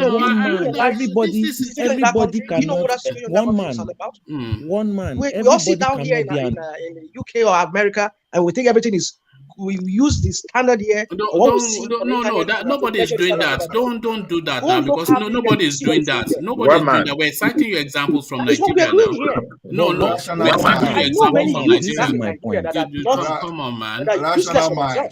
We were talking about the generation before this generation. Our generation, okay, but we don't. I don't disagree. They have more opportunity. Solely wait. I don't disagree. In the Nigerian context, they might have the means to that opportunity, but how is it translated? But people are giving you examples of how it translates now, and you're saying they are isolated incidents. I beg you. Yeah. Look at it in the economy of that country. One man, you can't use the exception to judge. It's not the exception. It is an exception. Do you know why it is an exception? No. Can I explain why it is an exception? Because it is a minority of the population that use these facilities. Wait, it is a minority of the population that uses these facilities to get something. What about people that want to do farming? What about people that want to do other things? That is not true. No, wait. You are saying what you are saying is a factual inexactitude. What about domestic outreach? What about domestic outreach? If somebody cannot go from one place to another place easily, then they cannot do business between each other. Are they going to all do business online? I wonder how. No, they can't. Majority of the people are not doing business in Nigeria. Go to the port now and go and tell us that business is not going on in Nigeria. Go to how many people in the population of Nigeria can work at that port? This is minority. These are exceptions. You are using exceptions as examples. Wait. You made mention of farming. This thing farming. How many youths are willing to go to the farm and do the farming? After they have raped their mother, their wife, and their girlfriends, and nothing happened. You wanted to go there and die? You know, a lot of youth are actually taken to the farms. Now, I know 3 girls. One has taken to fishery. She's a graduate. One, she's doing animal husbandry. She's farming goats. And what else is she farming? I think chicken. You know, let me tell you this girl's narrative. This girl that is farming goats and chicken. This girl, she started in cryptocurrency. And she was just because she didn't have the funds to trade cryptocurrency. This is an example that I know directly, and I can phone her up now. She'll tell you, she started in cryptocurrency. She did not have, and this is all from Nigeria, by the way, from the Southwest. She started in cryptocurrency. She didn't have the funds to trade cryptocurrency, so she was doing airdrops. This is where you get these free cryptos that they're just pumping out. So she does all these airdrops, and then later, maybe a year or so later, those airdrops then they'll turn into cryptos that were that had money behind them. So from that she built her mother a house, bought her a car, bought herself land sufficient enough to have a farm. All of these are from I think she's in Elisha. She never moved from there. So that's don't tell me that there are not opportunities there. There are opportunities there. More so than ever before. We see the thing is this. I think and I can tell you another example and another one and another one. Well, no need. Then you say you give an example, but then look at the country itself now. Look at the people there. Look at the youths there. How many of those youths have this opportunity? Okay, fine, there is this opportunity, but how many of these people? These youths, this opportunity you're talking about, really translate into an economic advantage for them. An economic? Did you not hear what I just said? Is that not an economic advantage? Don't talk. Leave rational mind. Let's not say there are not opportunities. I acknowledge all the bad that is in the country, but to say that the opportunities are not there, they are there. I get you too. I understand that there are opportunities, but the thing is, how are these people able to use this opportunity to make something for themselves? To translate. But don't give people have given you about 10 examples now. Look at this Imagine situation. somebody wants to start. A guy wants to start. Somebody wanted to start a transportation business, but the transportation. He needs to build a website. He needs to have a workshop where he'll be designing his clothes. All these things are money, and he's from a poor home, and he's looking for somebody that will sponsor him or that will invest in his business. How does it do that? And he has all the ideas. It takes an SME. An SME. What is all this SME, SME loans? I know what you mean by SME, but then you go to an SME and they're giving you some kind of interest rate that's very, very high. No. This is a government. This is one of Oshibanjo's schemes. Okay. So how many people are tapping It's a soft loan. Well, it's accessible. So how many yes, countless people? Rational mind. The government will not come and give you loan. It is your job to find all these kind of opportunities. It's accessible now. They talk about it all the time. They ask you to come and get it. How many people are getting a loans, and how many people is this loan? It's oversubscribed. It's oversubscribed. There are thousands of people in Nigeria. Even hundreds of thousands. It's oversubscribed now. All those loans. So what for the politician family, people related to them. Look at it's this for guy. the people related to the politician. What are you talking? You're just James, man. Just settle down. Don't say things like that. What are you saying? What are you talking about? Hold on, everybody. Let me just acknowledge some super chats that has come in. This is Alexander Gomez earlier on. Jonathan is a placid politician. So you see, this Alexander always polite with language. I will call him meek and feeble. But Alexander would never go that far, but he calls him placid. So thank you, Alexander, for that. And this is Jaja super chatting as well. It says only the Yorubas have the key to break up Nigeria. Yorubas are great people. They have the ability to break the yoke. So thank you very much, Mr. Jaja. Voices from the east from Jaja. So thank you very much, Jaja. So there it is. So back to Baba Kore. I'm not sure if you remember where you were, but I'll pick it up from there. I think we are talking about I don't even remember. That's it. We're talking about you. See, this is how it goes in the dead of. Baba Kore, talk about me. Talk about me. If you don't have anything to talk about. What? Anyway, I think we jump over. I mean, from what we are discussing to youth, so I don't really know. I think you were talking about Jonathan backing Bala Mohammed. Okay, so that was when we jump into the issue of youth and stuff like that. Well, like we almost everybody said, I think rational mind, like he said, Jonathan. I don't see in that statement. I don't think is backing Bala Mohammed or not. But you are not going to hear anything from him. He will just be in the middle to making sure that they don't hold his voice or hold his statement against him. So that is what I see into that anyway. All right, thank you, Baba Kore. So, Baba Kore, we're getting into the deep hour. So let me progress the conversation on to Black League. So Black League, are you still with us?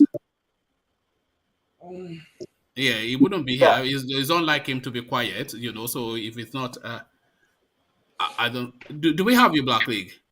All right. I wonder if you have been paying attention to the conversation, especially this one of opportunity or lack thereof for the Nigerian youth. So do you want to speak to that first, Black League? Yes, I don't think there's sufficient opportunity for the Nigerian youth. Although there's still room. That's why I agree with the president when he says we are lazy. Because there's still room for personal development and involvement in the national polity. But the Nigerian youth have seemed uninterested in it. But we've seen changes in recent times. So I think it's a matter of time Nigerian youth would understand their advantage in the midst of the calamity we find ourselves in. All right, thank you. You are faint somewhat, but we'll soldier on. Jonathan backs Northern Governor to succeed Buhari. So Jonathan throws his weight behind Bala Mohammed. People are saying he's a political godfather. I think you've actually spoken to that. So let me take you to what you've not spoken to. Wike versus Atiku. So Wike now indicating that he wants to contend for that ticket. But people are querying that is it sufficient enough of a weight to take on Atiku? And is it robust enough to run a presidential ticket? So Wike versus Atiku, how are you? How does that chime with you? I'm not sure Wike has officially come out, unless it's a new, is something new that I just haven't seen yet. No, it's not official, but it's unofficial, official. You know, Has he sort of like officially come Oshibanjo, out to sort say of. he wants to No, vie for the ticket not of the officially, PDP? but no, not officially, but unofficial, official. A bit like Oshibanjo, who has not come out but is running. So it's along those lines. Oh, okay. Well, I don't think Wike is any match for Atiku. Politically, Atiku is ahead of. Now, where Wike's where his strength lies is the fact that he controls the party. So when you control the party, that comes with a certain level of power. So I think that's Wike's advantage. Now, to what extent he can push that advantage against Atiku, I'm not sure. My suggestion would be to just find some type of alignment to make with Atiku, maybe in form of him being a vice president candidate to Atiku or something of that nature. That would give PDP a formidable force against the sitting government of APC. If they're at loggerheads and Atiku does his own, Wike does his own, it's happened before in the convention PDP's convention in Port Harcourt. I remember Atiku Abubakar then bought out all the hotels in Port Harcourt. So Wike and Tambuwal couldn't even bring their delegates in. So that's just an example of how much of a wide reach Atiku has, even in Wike's domain. But the other party is looking at Tinubu. Once again, though, why I don't like to speak with so much emphasis on 2023 politics is conventions. The APC convention hasn't taken place, and there might be some fallouts from the APC.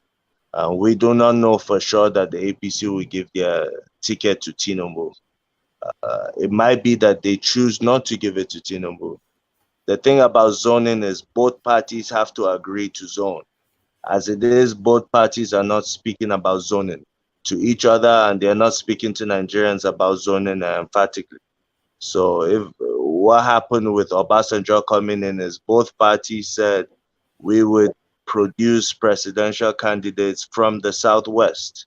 There was that agreement, no backroom talk, everything was public.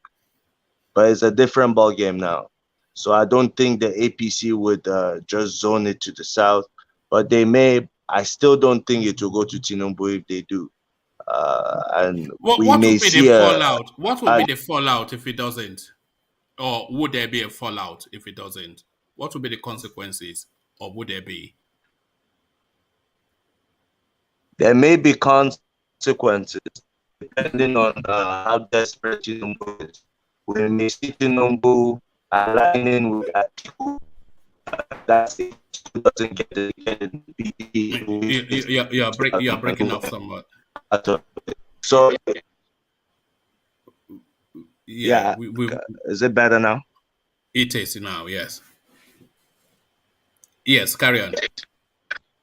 Yeah, I was saying if Atiku is skinned out by Wike, we might see Tinubu aligning with Atiku to form an alliance, and maybe they might claim power. So it's too early to say. As for Wike versus Atiku, I still have Atiku taking the edge over Wike. All right. Even though Wike controls the party structure. Yes, even though Wike controls the party structure, don't forget that Wike's man, the current chairman of the PDP. Black League, can you move around a bit because your system is dipping in and out? Maybe it's where you're positioned.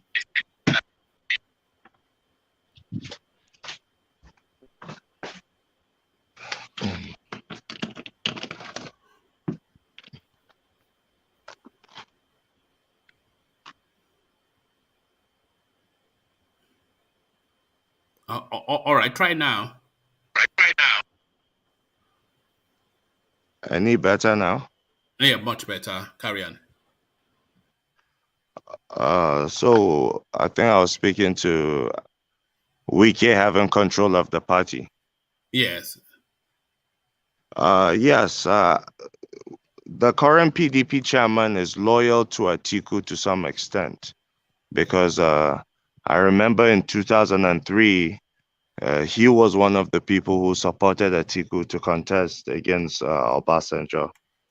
So I think this is the most interesting and unpredictable presidential elections we've ever had, both at the primary and general elections. All right. So let me take you to this space, Black League. We're going to DCP from Adamawa, insisting that an Igbo man cannot be his neighbor, and if the guy moves into the house, he will shoot him. So what are you making then of this police officer's threat to his neighbor? Well, that just speaks to how reckless our police officers are. There might be something personal between them, I don't know. Or it may be just something about ethnicity. I don't really know. But it's just unfortunate, and I think he should be dismissed from service for that. I think so too. And why are you not ordering a sit at home for Sunday, IGBOHO? This question is being asked by ASARI DOKUBO of Yoruba elders. So sit at home in Yoruba land is what the man from the creeks is insisting that should be happening. What do you think is playing out, ASARI DOKUBO? He seems to be in the news quite often these last few days. Yeah, ASARI DOKUBO, I think he's just very controversial. I've followed him for a while. Him speaking to that, I don't know what he means by that, because I don't see any Yoruba leaders egging the Igbos on to have a sit-at-home order. So I think his frustration, I think, is misplaced. And I don't know why anything ASARI DOKUBO has to always come with controversy. He's very controversial. So my advice is he should stick to the creeks. That seems to be where he thrives the most. I think it's sapele water, isn't it? Too much sapele water. You know what sapele water is? You wouldn't know. Well, he's a Muslim. I don't know if he's sipping sapele water. That one is a Muslim only by name. Oh, does it strike you as somebody that you know? Address him as Al-Haji. Mudaji. Mujahideen. Look at that. ASARI DOKUBO. ASARI DOKUBO. Of Kalabari 1. Okay, the Kalabari 1 of Nigeria. Correct. You know he lives in Benin. Well, what is his relevance in Niger Delta? And you know that's what I'm asking. What is his relevance? They gave him one pipe. Because I remember during Goodluck Jonathan, he was threatening fire and brimstone. The country would come to an end if Jonathan doesn't get the ticket. But Jonathan didn't win, and I didn't hear from ASARI anymore until I heard him aligning with Nnamdi Kanu, and then they fell out. Now he's threatening all sort of things against the IPOB, and it's just too much flip-flop for me. Is he in danger of becoming somewhat of a comical figure, somewhat of a figure of derision, a ridiculous man? Is it fast turning into a ridiculous man, if he wasn't already? Well, he may still be respected in the creek. But as for national politics, I don't see ASARI DOKUBO's relevance. A non-entity. Okay, somebody that is still relevant in national politics, but his language, that question subsists. Is he turning into a ridiculous man? Goodluck Jonathan we're speaking to now. So the clamor and the agitation is for power to transit to the south. He, contrary to that, endorses Bala Mohammed from Bauchi. So what are you then making of Goodluck Jonathan taking the knee to the north yet again? One man, once again, I told you, he's a politician, he's a former president, so of course he's a father figure to Bala Mohammed. So when your political mentee comes to you, of course you give him your blessings. The same way if Wike visits him today, he'll say the same things to Wike and any other person that has worked under him. So yes, there's the clamor for power to rotate to the south. It is a reality, but at the same time, in politics, there's that is too dynamic to really be certain. It has only been done once before in Nigeria that both parties agreed to zone power to one geopolitical region. Right now, we're not even talking about geopolitical regions. The people agitating for power to come to the south are most definitely not referring to the southeast, who, if you're going by the zonal arrangement, the unconventional one, it should go to the southeast. The Southwest has had it under Obasanjo, Osinbajo as vice president, 8 years both. And then Tinubu is now the man that the South is pushing forward. So in terms of zoning, it only worked when it was zoned to one political region. And I don't see it happening again, to be honest. I don't see the APC and the PDP of today agreeing. No. The PDP is too desperate to come to power to even sit at any meeting to zone anything in agreement with the APC. They are waiting for the APC to zone it to the south, so they will take it to the north. Thinking because the north has 19 states, a candidate from the north may have that advantage over an APC southern candidate. So for now, the PDP does not care about zoning. I don't care if you're talking about the northern politicians and the southern politicians.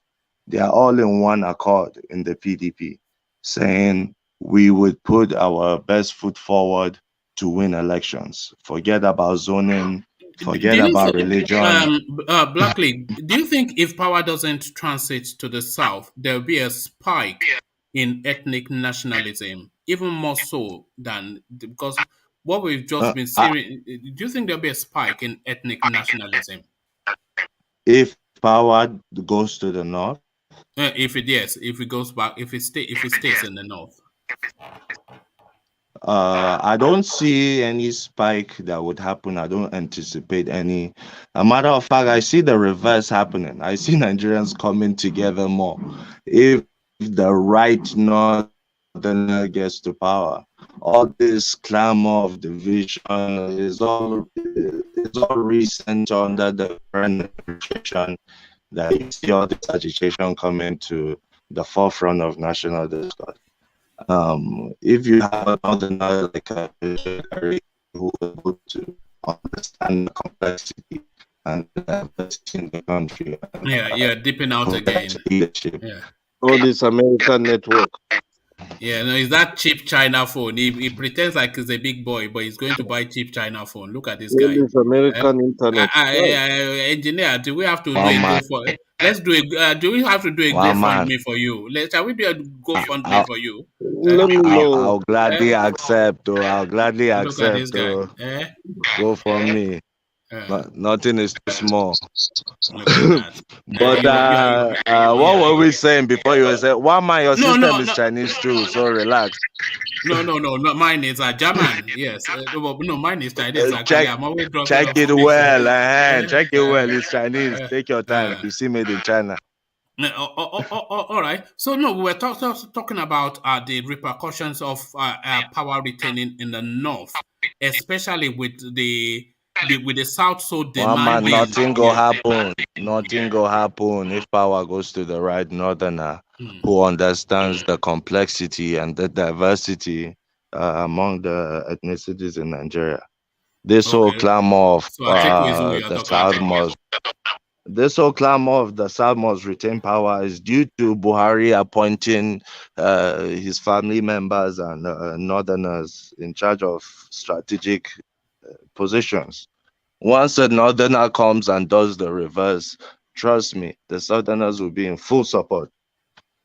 Oh, all right, thank you. So power retaining in the north, we're still on that theme, but we're going to PDP now. So Atiku was telling us that sometimes it keeps him up at night, that there's just so much to contend with in the Nigerian space, that the Nigerian space has never been as bad as it is now.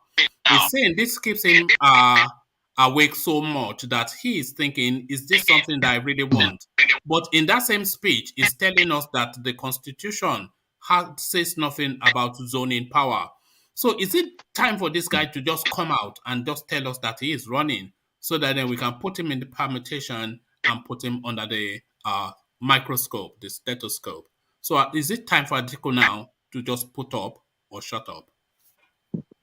Well, Atiku is running for sure. He's just he's looking for ways on, how to manage against on Wiki before he announces his bid. But he's in the race, so there's no doubt about that. Oh, okay. And a Wiki Atiku ticket. This is something that we've been conjuring with just earlier on. How do you say that, a Wiki Atiku ticket?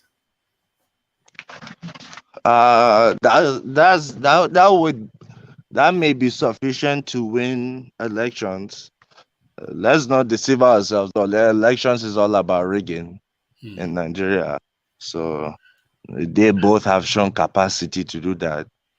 So, and it's not just in PDP, APC is the same thing. So they might be able to push aside a Tinubu, what's that man in Borno State, ZULUM ticket. We were conjuring also with an Oshibanjo ZULUM ticket versus Wiki Atiku ticket. How do you think that will play out? First, how do you think he will play out? Who do you think will win? And how close a contest do you think it might be? You said Oshibanjo ZULUM versus who? Wiki Atiku. That's a landslide victory.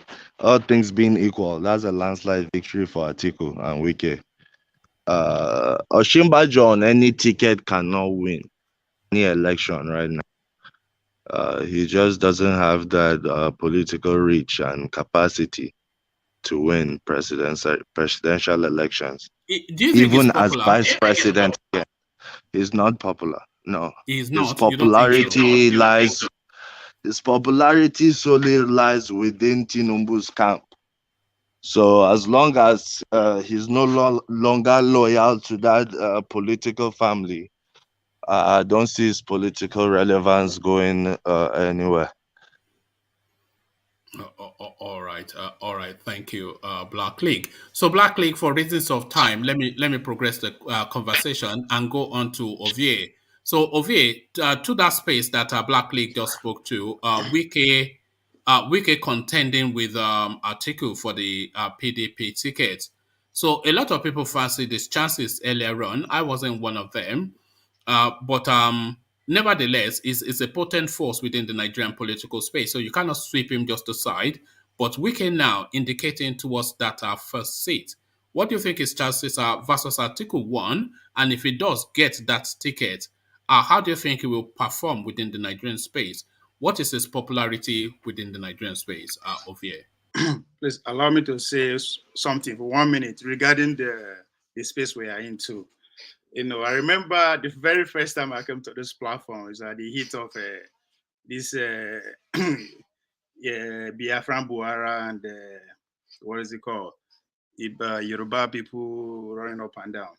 And I said something, and I'll repeat it again, that all are being politically motivated for just one reason, because come 2023, we are going to have a new sheriff in charge of affairs. There's going to have a new president entirely. That's why you are seeing all those noise. Everybody's pulling the string, and it's going to die down as time goes on. That has happened. And again, one thing that baffles me is that we can insult the political elite. Now, I'm not saying the body or just the Fulani, the outside, the Nigerian political elite. We can insult them, abuse them, call them all sorts of names. But the truth is that they are firmly in control of the narrative that is going on. We started the year with the permission of North and South, North and South. How long are we going to stay on that till the primary election coming, which is going to be around November, December? It never finished. The time that we are supposed to stand and critically analyze the characters that are vying for that seat, their policies, what they can do and what they cannot, they push it aside. They successfully, sow it in our brain to discuss, he will come here, he must come here, he must come here, he must come here. And tomorrow, when I go there, so they say they no get sense. This is politics at its best. They use us. Now, so we go, they run up and down. If you listen to Nigerian TV radio now, he must come to South, he must come to South, he must stay in the North, he must stay in the North. Really? And tomorrow, go, they insult them. This is their making. Smartest politicians I know of in the world are from that place called Nigeria. They know how to manipulate us just to talk rubbish that we know. By the time they do primary election, finish, give us candidates. It's always 2-3 months to election. What we go to discuss? How we go to analyze what they can do and what they cannot do. And the game is over. But of course, we know they see it like that. Coming to Wike, it baffles me when they talk say Wike is in control of a party. How? Just because he get reverse money, they roll up, and that doesn't mean he's in control. If he's in control, they will not bring Grandpa to be their national chairman, because that's not what he wants. If he's in control, he will not. They will not be having Ayuma as the chairman, as the name of affair. Are we in old school? Now man from the block, now Baba we get there, we deal with the elite. So if Wike cannot produce who lead the party, and you say he's in control of the party, I don't get it. Black man, even though you agree the Wike they rule the party, you also make a classical example of what happened in Rivers in his own house at the last primary election.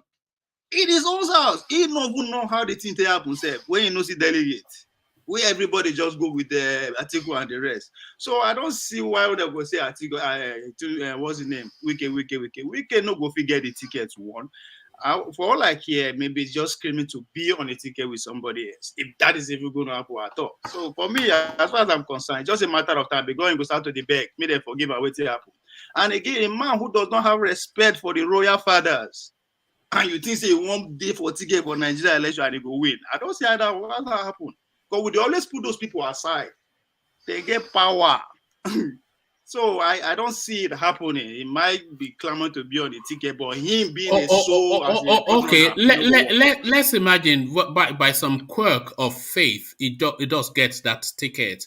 What do you think his chances are nationally? Because earlier in the conversation, I was suggesting that Wike's popularity is essentially a southern popularity. And I'm not quite sure that he chimes very much with the North, even if they know him that much, even in the North. Or pay any attention to him in the North. So does he have the name recognition? Does he have the gravitas, that colossal presence that Atiku has? Does he have the sweep to be attractive to the entirety of the country? He has a zero chance, and I'm going to say, I'm not joking, or I know high as when I talk. If me and Wike contest for Nigeria president, I go beat him. I'm not joking. Stop that. And he's telling us that he has no small here, but that's Igbo talking now. Blackly. No, Blackly. Let's be serious. I was with you before now. Ovi, I dey laugh. Continue now. You say if you contest with Wike, if you contest with Wike, you go win. Live. Yes. Now leave me there again. I mean the Chris. I want to get happen. Blackly, I tire. You know what they talk. Forget Wike for Nigerian presidency. You know go. No, you not signing it. No, I understand what you guys are saying. No, we not Wike. Guy, no. For that state alone. For that state alone, the person will get small sense. Now, you will know to what is. Let me finish what I'm saying. Okay. We no dance to the normal tune or say, okay, money there, let me go with this. Their predecessor, the man who first come there, what's his name? Odili. Wayne wife now, George. Odili. Mention his name today. In the wicked do gradation Odili. know, because we know the source of income. Everybody knows where that thing they come from. They go quiet. People they see now, go begin they beg. I think they go around so they solicit for it. Now so they go around they beg when the time comes. I thought we will see now. If I want to talk of better person for that, I'll talk of Wiki. He's smoking go past me. Go ahead. Just take your name out of that conversation. Yeah, no way. No, that's put it with Wiki versus Atiku. No, they put your name inside. For now, we don't know what the future holds, but for now, come on, your name for that. Listen. Can Obi even win in his village? Do they know you in your village? And I look feel, at this if guy. Now that way, okay, now that one I won't talk now. Now because the wicked governor, he has the money to attract all the media to himself. By the time I go begin to lay my own where my leg don't go, my political work, I go to say, okay, yes, I'm serious. What I'm saying. I don't follow you argue now. I say for now, come on your name for now. No, well, okay. I ran for Nigeria and came first from the back. It's not in the question.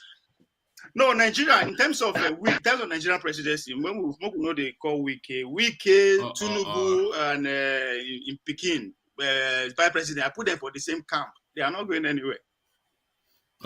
So yes, you know if you compete with Atiku now, but Atiku, and again, somebody was saying that. I mean, it's not even it's an insult to compare the two of them in the first place. How you going to compare Atiku and Wike in terms of political relevance and power and everything? It's not a comparison at all. I don't know why they put it together.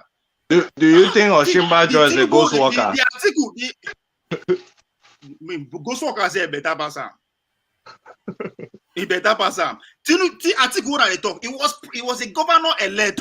No be see they just pick him anyhow. It was governor elect before they carry to be vice president. So he no be person anyhow person. He don't they doing ground work from day one. Yes, Yemi who be Yemi. I mean Yemi and Obasanjo are the same thing. And Yemi and father. What is it to go now? They say tickets. So it no go work.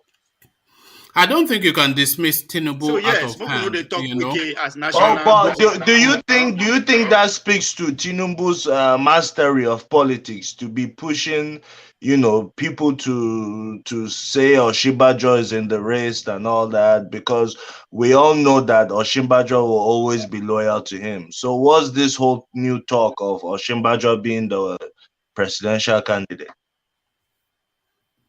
There could be two things. So sorry. It's something against him. Sorry, Ovie. I think there could be two ways to look at that. I think it could well be to the mastery that you've just described, that some double Dutch game, some three-dimensional chess that Tinubu is trying to play. That could be that.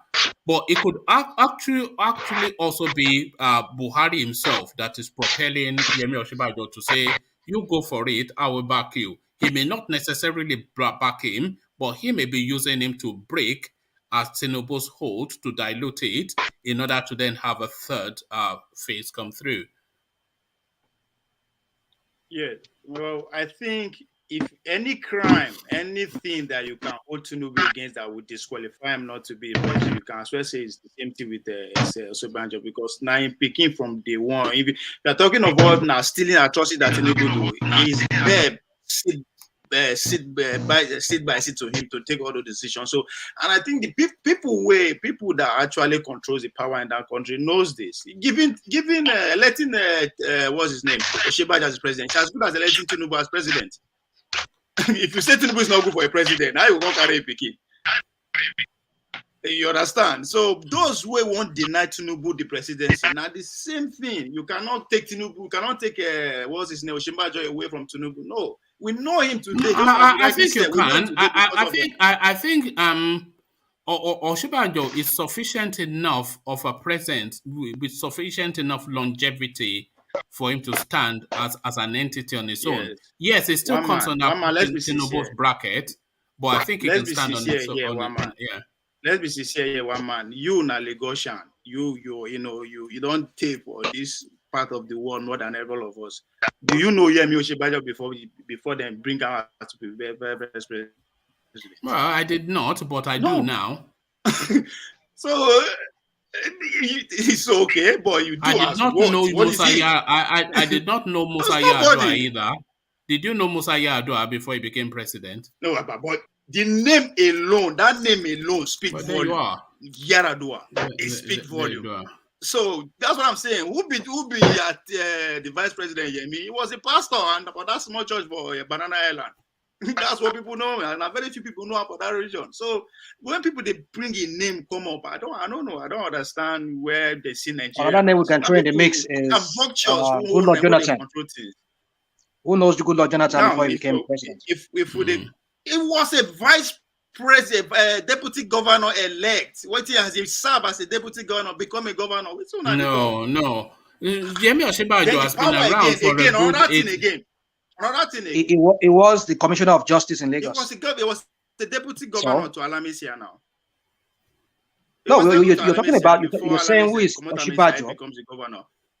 Osinbajo has his own pedigree. Before them present out to us as vice president, yes. Are we communicating here? No, I think Ovie is not understanding what you are saying. What rational mind is saying to you is that and do correct me if I'm misquoting you, rational mind. Rational mind is saying to you that Osinbajo has been in the political landscape for long enough, through the Lagos state system all the way through to the vice president. That's the story of Atiku as well now. Atiku was never anything. You say he was a governor-elect, but he never got sworn in. He became vice president. It's all political narrative. It's off the Yar'Adua camp into the Obasanjo administration, and it was really under the Obasanjo administration that he had his real name. This is how Osinbajo is having his real name too. When you talk, let's make case for Atiku. You say it's a governor elect. You know what it takes for you to be an elected official? You know the kind of creativity to make you contest and win or lose. In Adamawa state. That's huge. Anywhere in politics. It's not huge in Adamawa state. It's not huge. There's no contention in Adamawa state now. Who's contending? Hold on, Ovie. To become the governor of places like Kebbi, like Adamawa, like Jigawa, all this kind of place, it's not a task. It's not a task. You can see it like the only person that can speak. There's only one person that can speak English in most of that space, and they say you can speak English. Go and be governor. No. I'm just saying that's just really. But I'm saying there's not enough. There's no real talent in that space for a real contest. Let's stay on politics. For politics, even at councillor level, for anywhere, may you contest, win or lose. You know they can't point where you score. You better pass all this appointee. No, not in Adamawa State. Anywhere. A commissioner in Lagos State is stronger, not in terms of the power that he wields, but in terms of his politicking than the governor in Jigawa State. It doesn't take much to be a governor in Jigawa State. What does it take? You are not a politician. Once you contest, when you go when you go war, battlefield, come back. No, what to be appointee? I don't care the appoint you as minister. You no get Atiku's real name, forgetting all the Yar'Adua association and whatnot, his real name was within the national space was made as the Obasanjo's vice president. This is just what people reference him as. They don't reference him as president. That man contested for an election and won. It was governor elect. Forget which caste they come from. Don't worry about governor. Let's hear from Majale Koko. Hold on. Let's hear from Majale Koko. Yeah. One man. Yeah. Atiku was a big name in a bloated Third Republic. For everybody that follow politics in Nigeria, we surely know Atiku because he was next in line to Yar'Adua.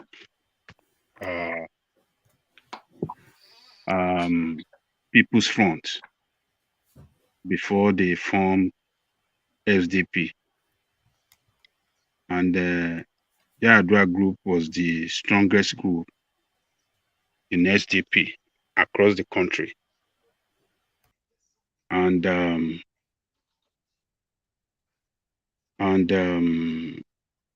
he contested for presidency is that he lost to Abiola. So the name was known across the country. Everybody knows Atiku, except people that does not follow politics. But if you want to talk about politicians and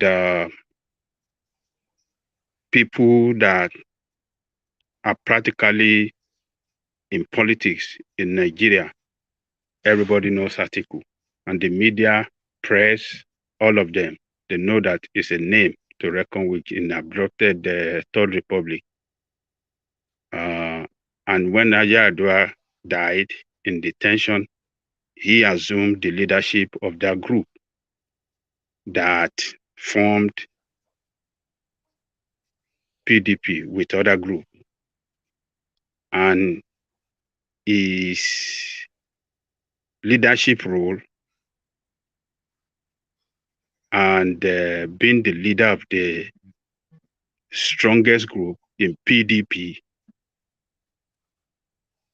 they facilitated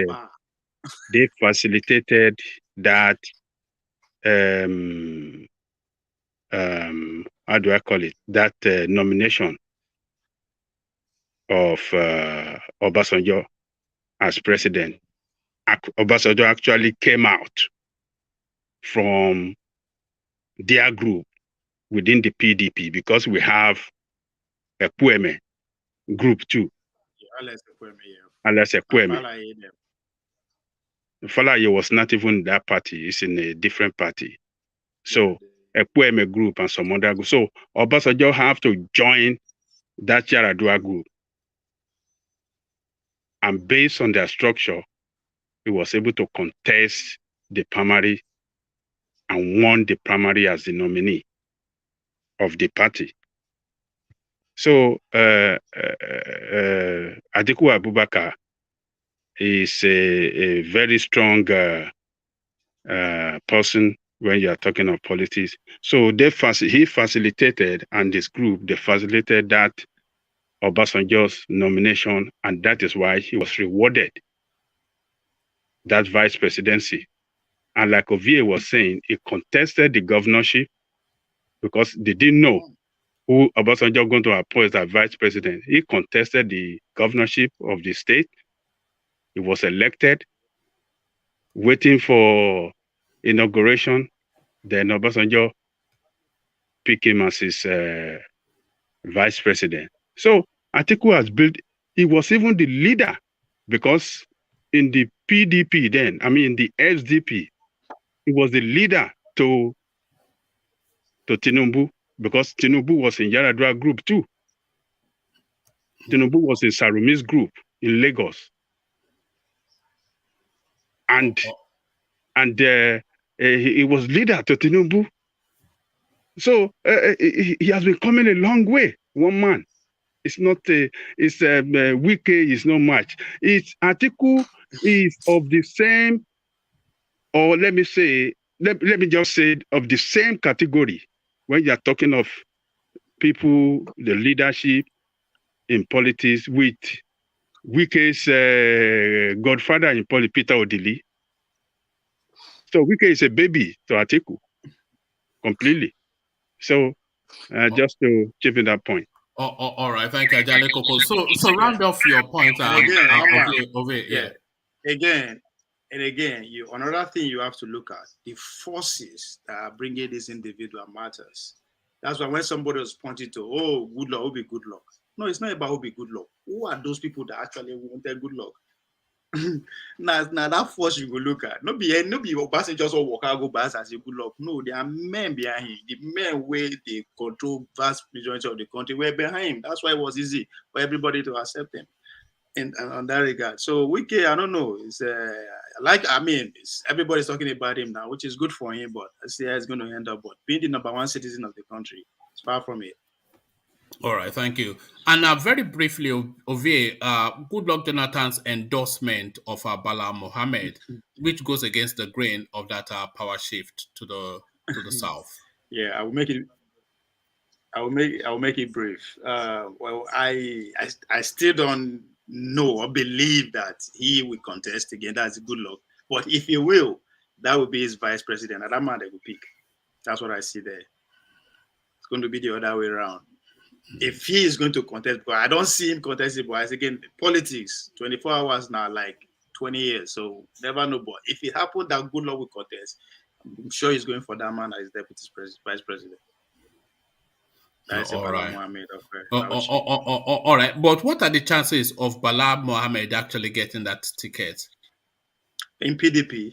Man, you hard to. I don't see the ticket going to any other person in that party other than Atiku. Okay, let me give you some names and then run a hierarchy on who gets the ticket and then cascade it to the least likely.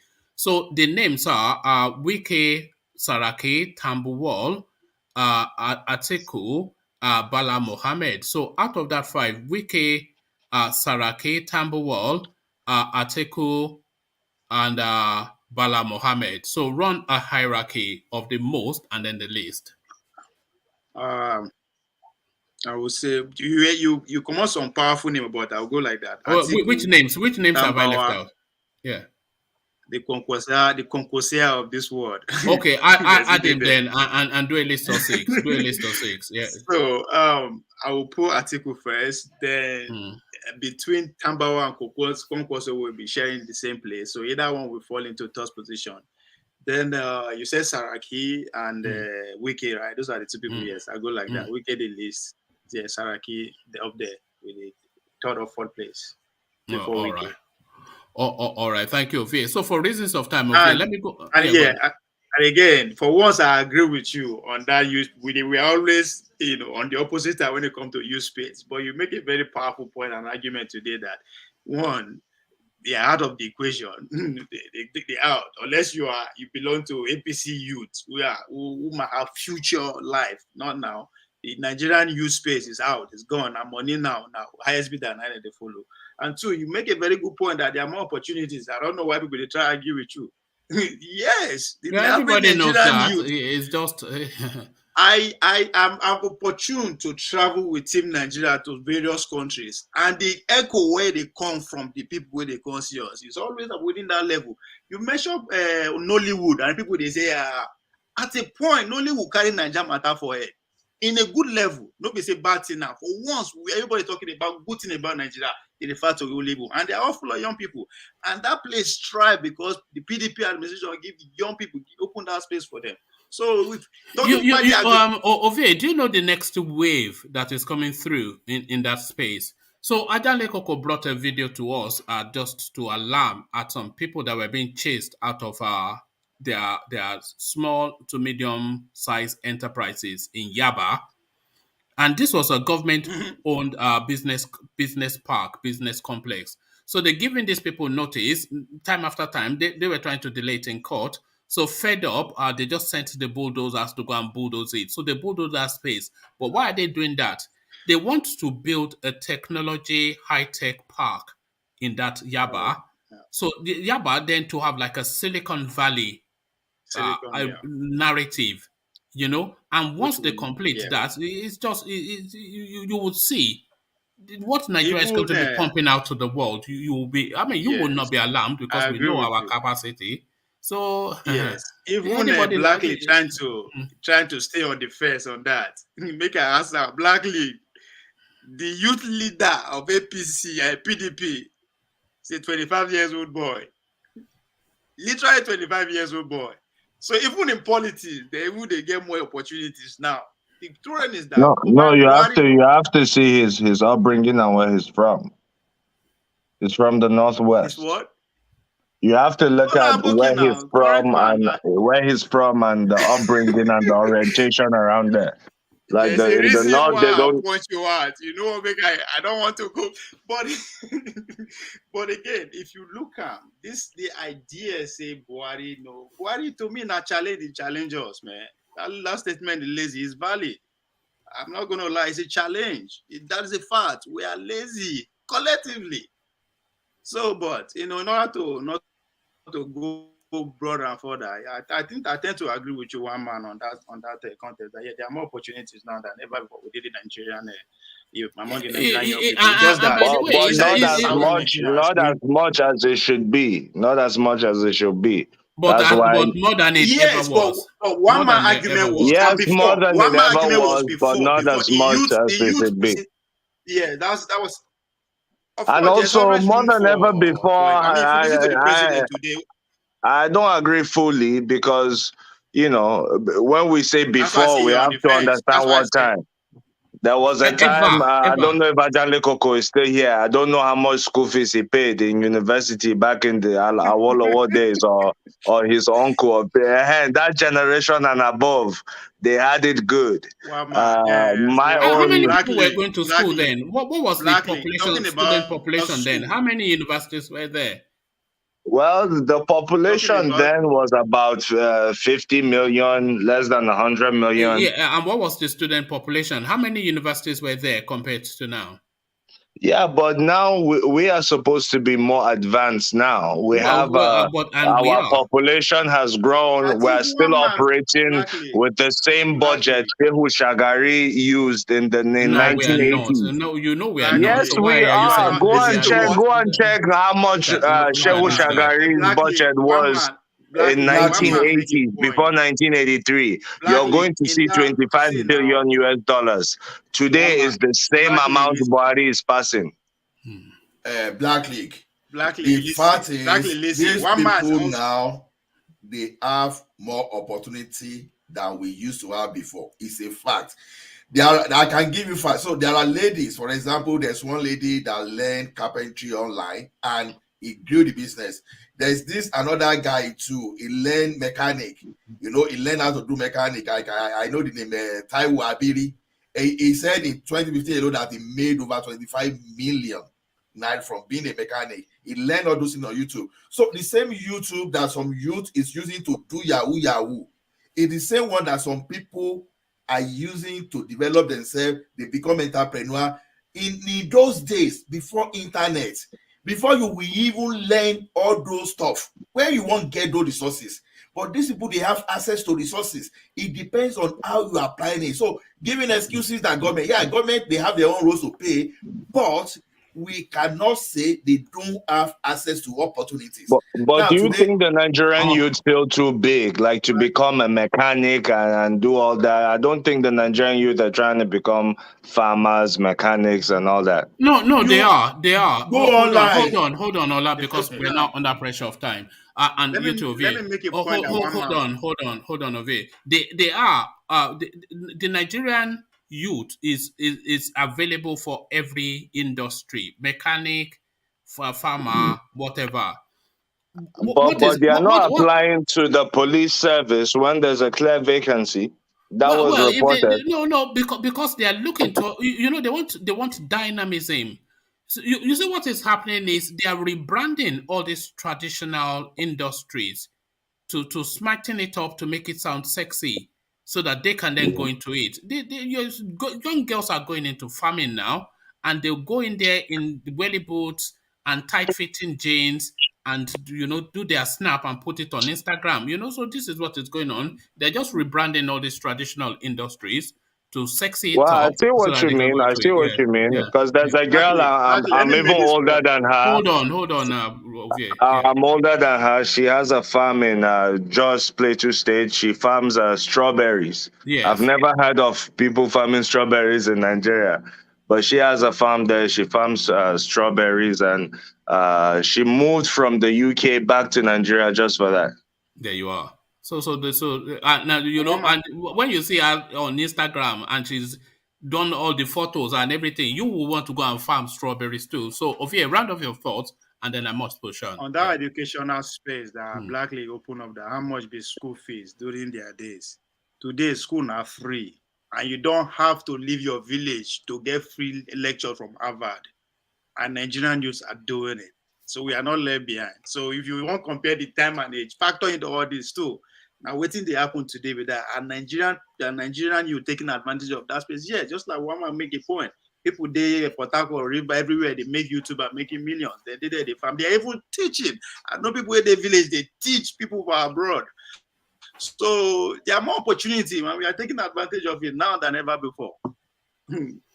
All right, thank you, V. That's my point. And the policeman we don't want a neighbor to be Southerners. I think it's normal. The man made a point that if you say Aboki, if you go buy house near Igbo man for East or West, he made that point. And I think that is just one-on-one edition. They are trying to make it their national as if Igbo they no one be outside man, Igbo man buy or Yoruba man buy a house for nothing. That's not just one-on-one this year. But it's a fact.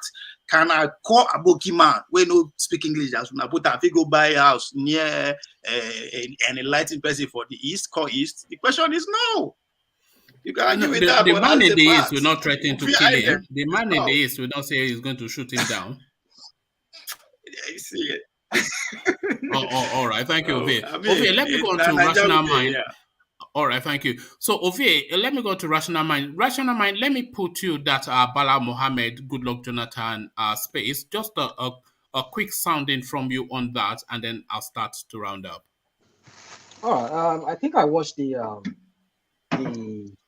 video when he visited him, and from what I gathered from the little bit clips that I watched, I don't think there's anything to that story. You know, one thing sometimes we Nigerians would like to hype things, and I know the man is wants to run. This is not the same Bala Mohammed who was talking about that every Fulani, wherever they come from, they are Nigerians. Yeah. You know, so is this kind of person who wants to? I mean, another Buhari again. I mean, forces Ruga or whatever, or their herdsmen policy, grazing route and everything, and start another wala. I mean, like I said, you see, no matter how, the only person that I just see that maybe possibly, if he gets in there, it's Atiku, whom I've not seen him display an element of tribalism or bigotry. And I see him that maybe if he comes in, maybe he can douse the tension, like he has been saying that he's going to douse the tension. He's going to make sure that he's detribalized and he gives everybody equal opportunity in that country, every tribe. Maybe, well, let's just see how that plays out, if that will ever come to anything. So, Bala Mohammed, for me, I know, well, he's a Nigerian, as far as we know. So maybe we have somebody has another evidence to that. If he's a Nigerian, well, he's entitled to becoming a Nigerian president. I mean, he's in a position to become a Nigerian president. But for me, I want people to look at his antecedent, whatever he has said, whatever he has done. On that basis, people should judge him based on that. But Goodluck Jonathan giving him is a blessing. I mean, that's what anybody would do. Any president who has had people serve under him and who wants to run, and they're asking for his blessing, and that's what. But I don't see him really endorsing him. He didn't really endorse him. He only just spoke generally on the general thing, how he worked with him, how he was I think he said he was a minister, or maybe it was a governor under him, something like that, and other things he spoke about. And then he says, "Well, I wish you well," and things like that in your quest to want to become, in your ambition, wanting to become Nigerian president. So I think I don't think there's anything to that story. But fine, if he wants to become president, well, let him be. But then I don't see him as a presidential material. I don't see Bala Mohammed because he has already displayed or said something that no patriotic person would do. That anybody from any country is welcome to come to your country to become. I mean, just to come. You know, when you know the context of what is going on, or certain people from certain tribe, from certain, just like saying Yorubas from Togo or from Benin Republic are welcome to become Nigerian. I mean, to become Nigerians. No, they cannot. That is not being patriotic. So the point is to me, it's not a presidential material. So anyhow we look at it, and that's all I have to say for that. All right, thank you, Rational Mind. So I'll start to round off from here because we are fast now approaching the 6-hour mark. So I'm going to start to round off and just rapidly through now, I'll be taking closing remarks. So we start from Engineer. Engineer, are you still there? Yeah, I'm still here, Waban. Yeah, thank you, Engineer. So closing remarks. We've kept you up late again, Engineer, but our closing remarks now. Yeah. Well, thank you, Waban, and thank you, guys. Well, my closing remark is we are doing well, and hopefully things will go well. And as of the Northerners who didn't go to school and who don't know nothing to do, they are the ones still championing the South and Southeast. And what we need to understand here, we should not discriminate our people. because let's just keep positivity and believe that things will go well, and we'll meet the good man that will lead that country into everything. So may God bless us and may God bless Nigeria. Have a good night to everyone. All right, thank you, engineer. I can already hear the sleep in your voice. So thank you, engineer. So from engineer, we go to Mr. Dan the man. Sorry, we've not heard that much from you, Dan, but it's always a pleasure to hear from you. So Dan, to you. Good morning, everyone. Well, do you hear me? Hello? We're hearing you. We hear you. We hear you. We hear you. We hear you. Carry go. I agree, Diaz. Moreover, well, I don't have much to say. Everybody this morning was saying everybody was saying the right thing, but I don't have much to say because yesterday I think I was having a little problem with the topic of yesterday. I think when they say Ninas, they are no longer talking about Nigeria constitution, because you people are not following there very well, because I am still following there and they are talking that issue and they are still debating on that issue. So, but meanwhile, I don't see anything wrong with those people because they are still doing very fantastic job. And Nigeria, for me now, we Nigeria, especially the youth, every Nigeria, let me not say only the youth, we don't know what we want. Do we want to change the Nigeria constitution, or are we going to election? Because we don't know what we want. The problem now is that election is not the problem right now, because everyone is clamoring for president, because what is in president? That's why Nigeria president is one of the powerful president on earth. These are the problem we are facing. When they reduce the power, give each region autonomy, control what you have, you will see nobody will be even clamoring for president. Even if Hausa said I want to rule, or maybe the Northern want to rule forever, people will not be angry with them, because you know why? Each region have power. Because normally in 60, according to the way I heard, then the regions were having more power, more than even the prime minister. So let's go for, before 2023, I believe the best thing for us to do, we need to come together. Let's talk about Nigeria, because the foundation is faulty. Even me, if they should put me as a president, the problem will still come. Even my people will be angry that you don't do enough for them. These are the facts. I don't have much to say, but we just need to know what we want. Even one man was saying something, which is really, one man, I don't want to, not all of you, but your generation fail woefully. Your generation. Look at where Mr. Jollof Rice, it's your generation. Look at what he's doing now. He's clamoring from Tinubu now. I think this Tinubu's son now. Jollof Rice na small boy, yo. Mr. Dan, Jollof Rice na small boy, yo. No be small boy, my brother. Jollof Rice that guy from Warri. Wait now. Yes, now. That guy from Warri, they talk. Yes, now. Small boy now, compared to one man, and small boy nah. You know if you compare the two of them now. But that guy don't reach almost 47 years old. Why did he reason Jollof Rice? Jollof Rice get children. Go check out. How? Why did he talk like this? Go check. Jollof Rice no be Mr. Jollof Rice no be small PQ. Forget about that one. That one no be huge. Do you want to call? Do you? Yeah, exactly. Now you talk exactly. Sorry, now baby face. Let him just run through because of time. So just run through.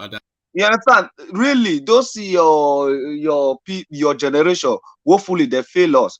But we don't need to debate on who fail and who pass.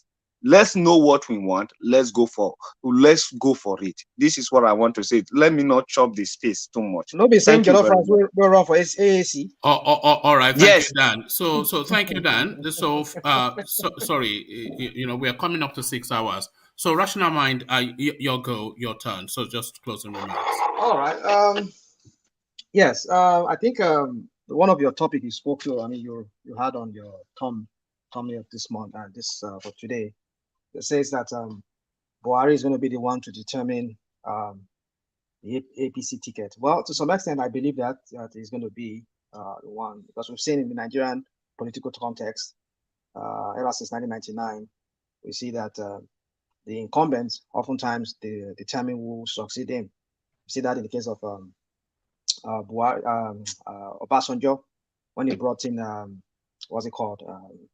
He brought in Yadua, and then subsequently Jonathan, campaign for Jonathan too, until that one now betrayed him, and then that the rest is history.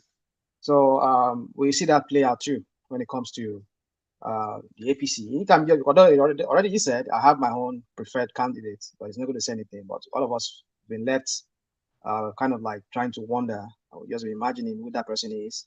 Could it be Amechi? Could it be even his deputy? I mean, his vice president? Could it be Wu? So we all see keep just they left us guessing. But I know definitely, like he said, he must have his favorite, and he will be working for that favorite to succeed him. So, but then is he a northerner? Is he a southerner? We don't know. But every indication points that maybe possibly could be a southerner. But some people have been saying that there's going to be a shocker for most of us. The least that we expect is going to be the one who's going to fly the ticket.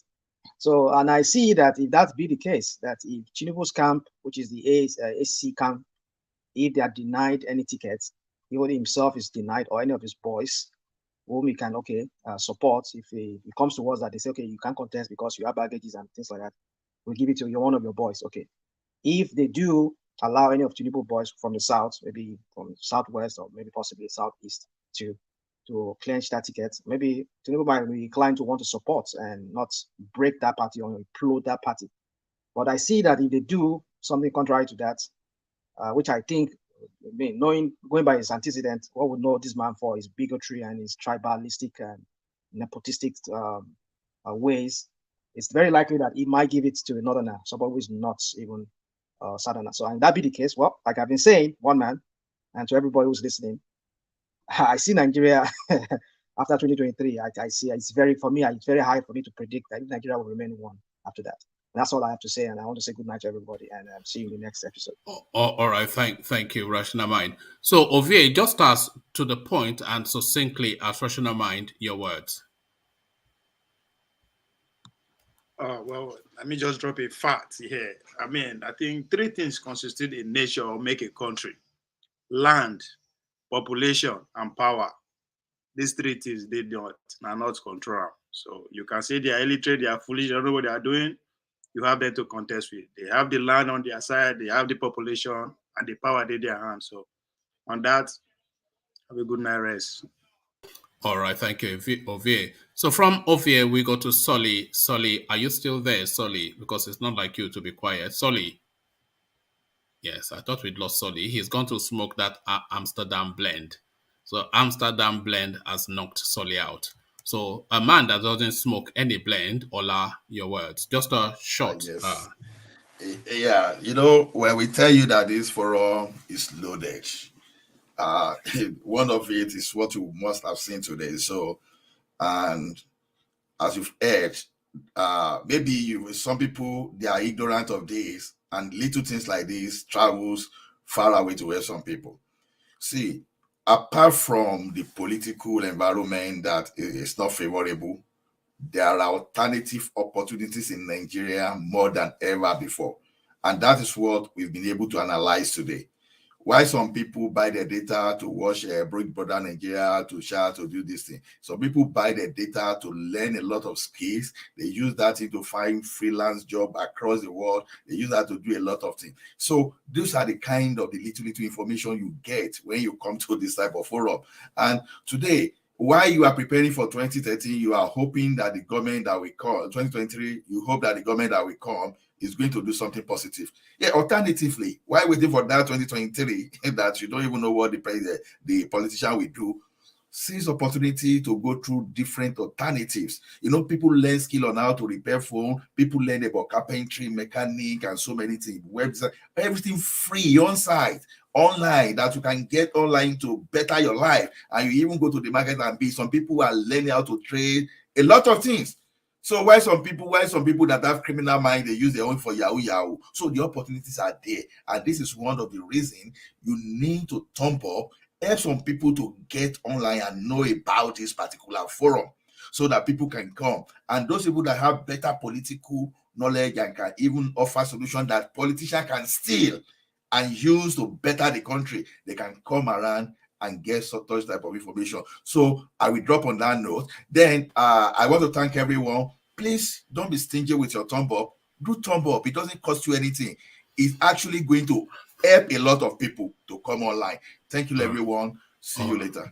All right, thank you, Ola. So just as swiftly as Ola to Black League, your words. Yeah, it's been an interesting conversation. 2023 elections is fast approaching. Those of us who are able to participate, we should by every means do so. And this is a great platform for us to come and discuss and know about the candidates and the process involved in selecting a leader. I want to commend everyone involved in this platform. Continue to like, share, and subscribe, and we'll see you tomorrow. All right, thank you, Rush.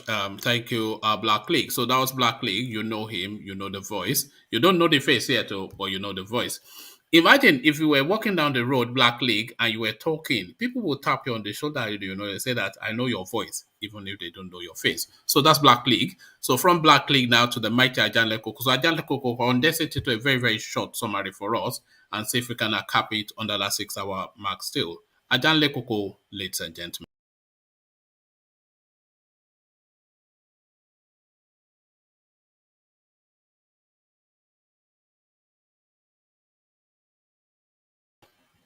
All right. It looks as though we don't have the mighty Ajanle Koko. So, thank you, Ajanle Koko. I'm not sure if you're talking, but we can.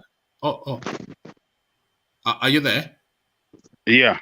Oh, yeah. So we're waiting for you to speak. So just a short summary for us, Ajanle.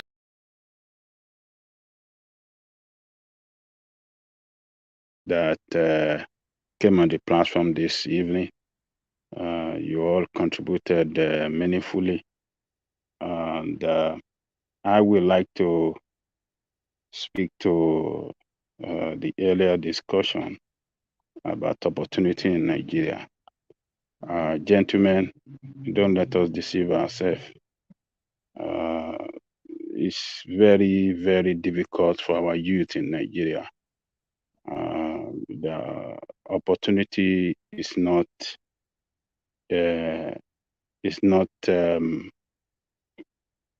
readily available for them.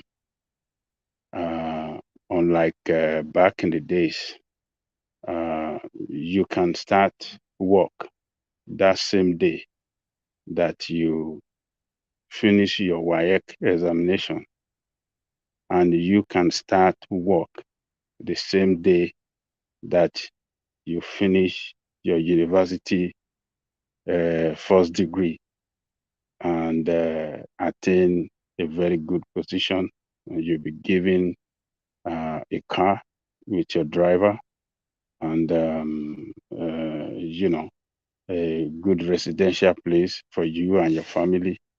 So the opportunity, Nigeria is a hostile place for business.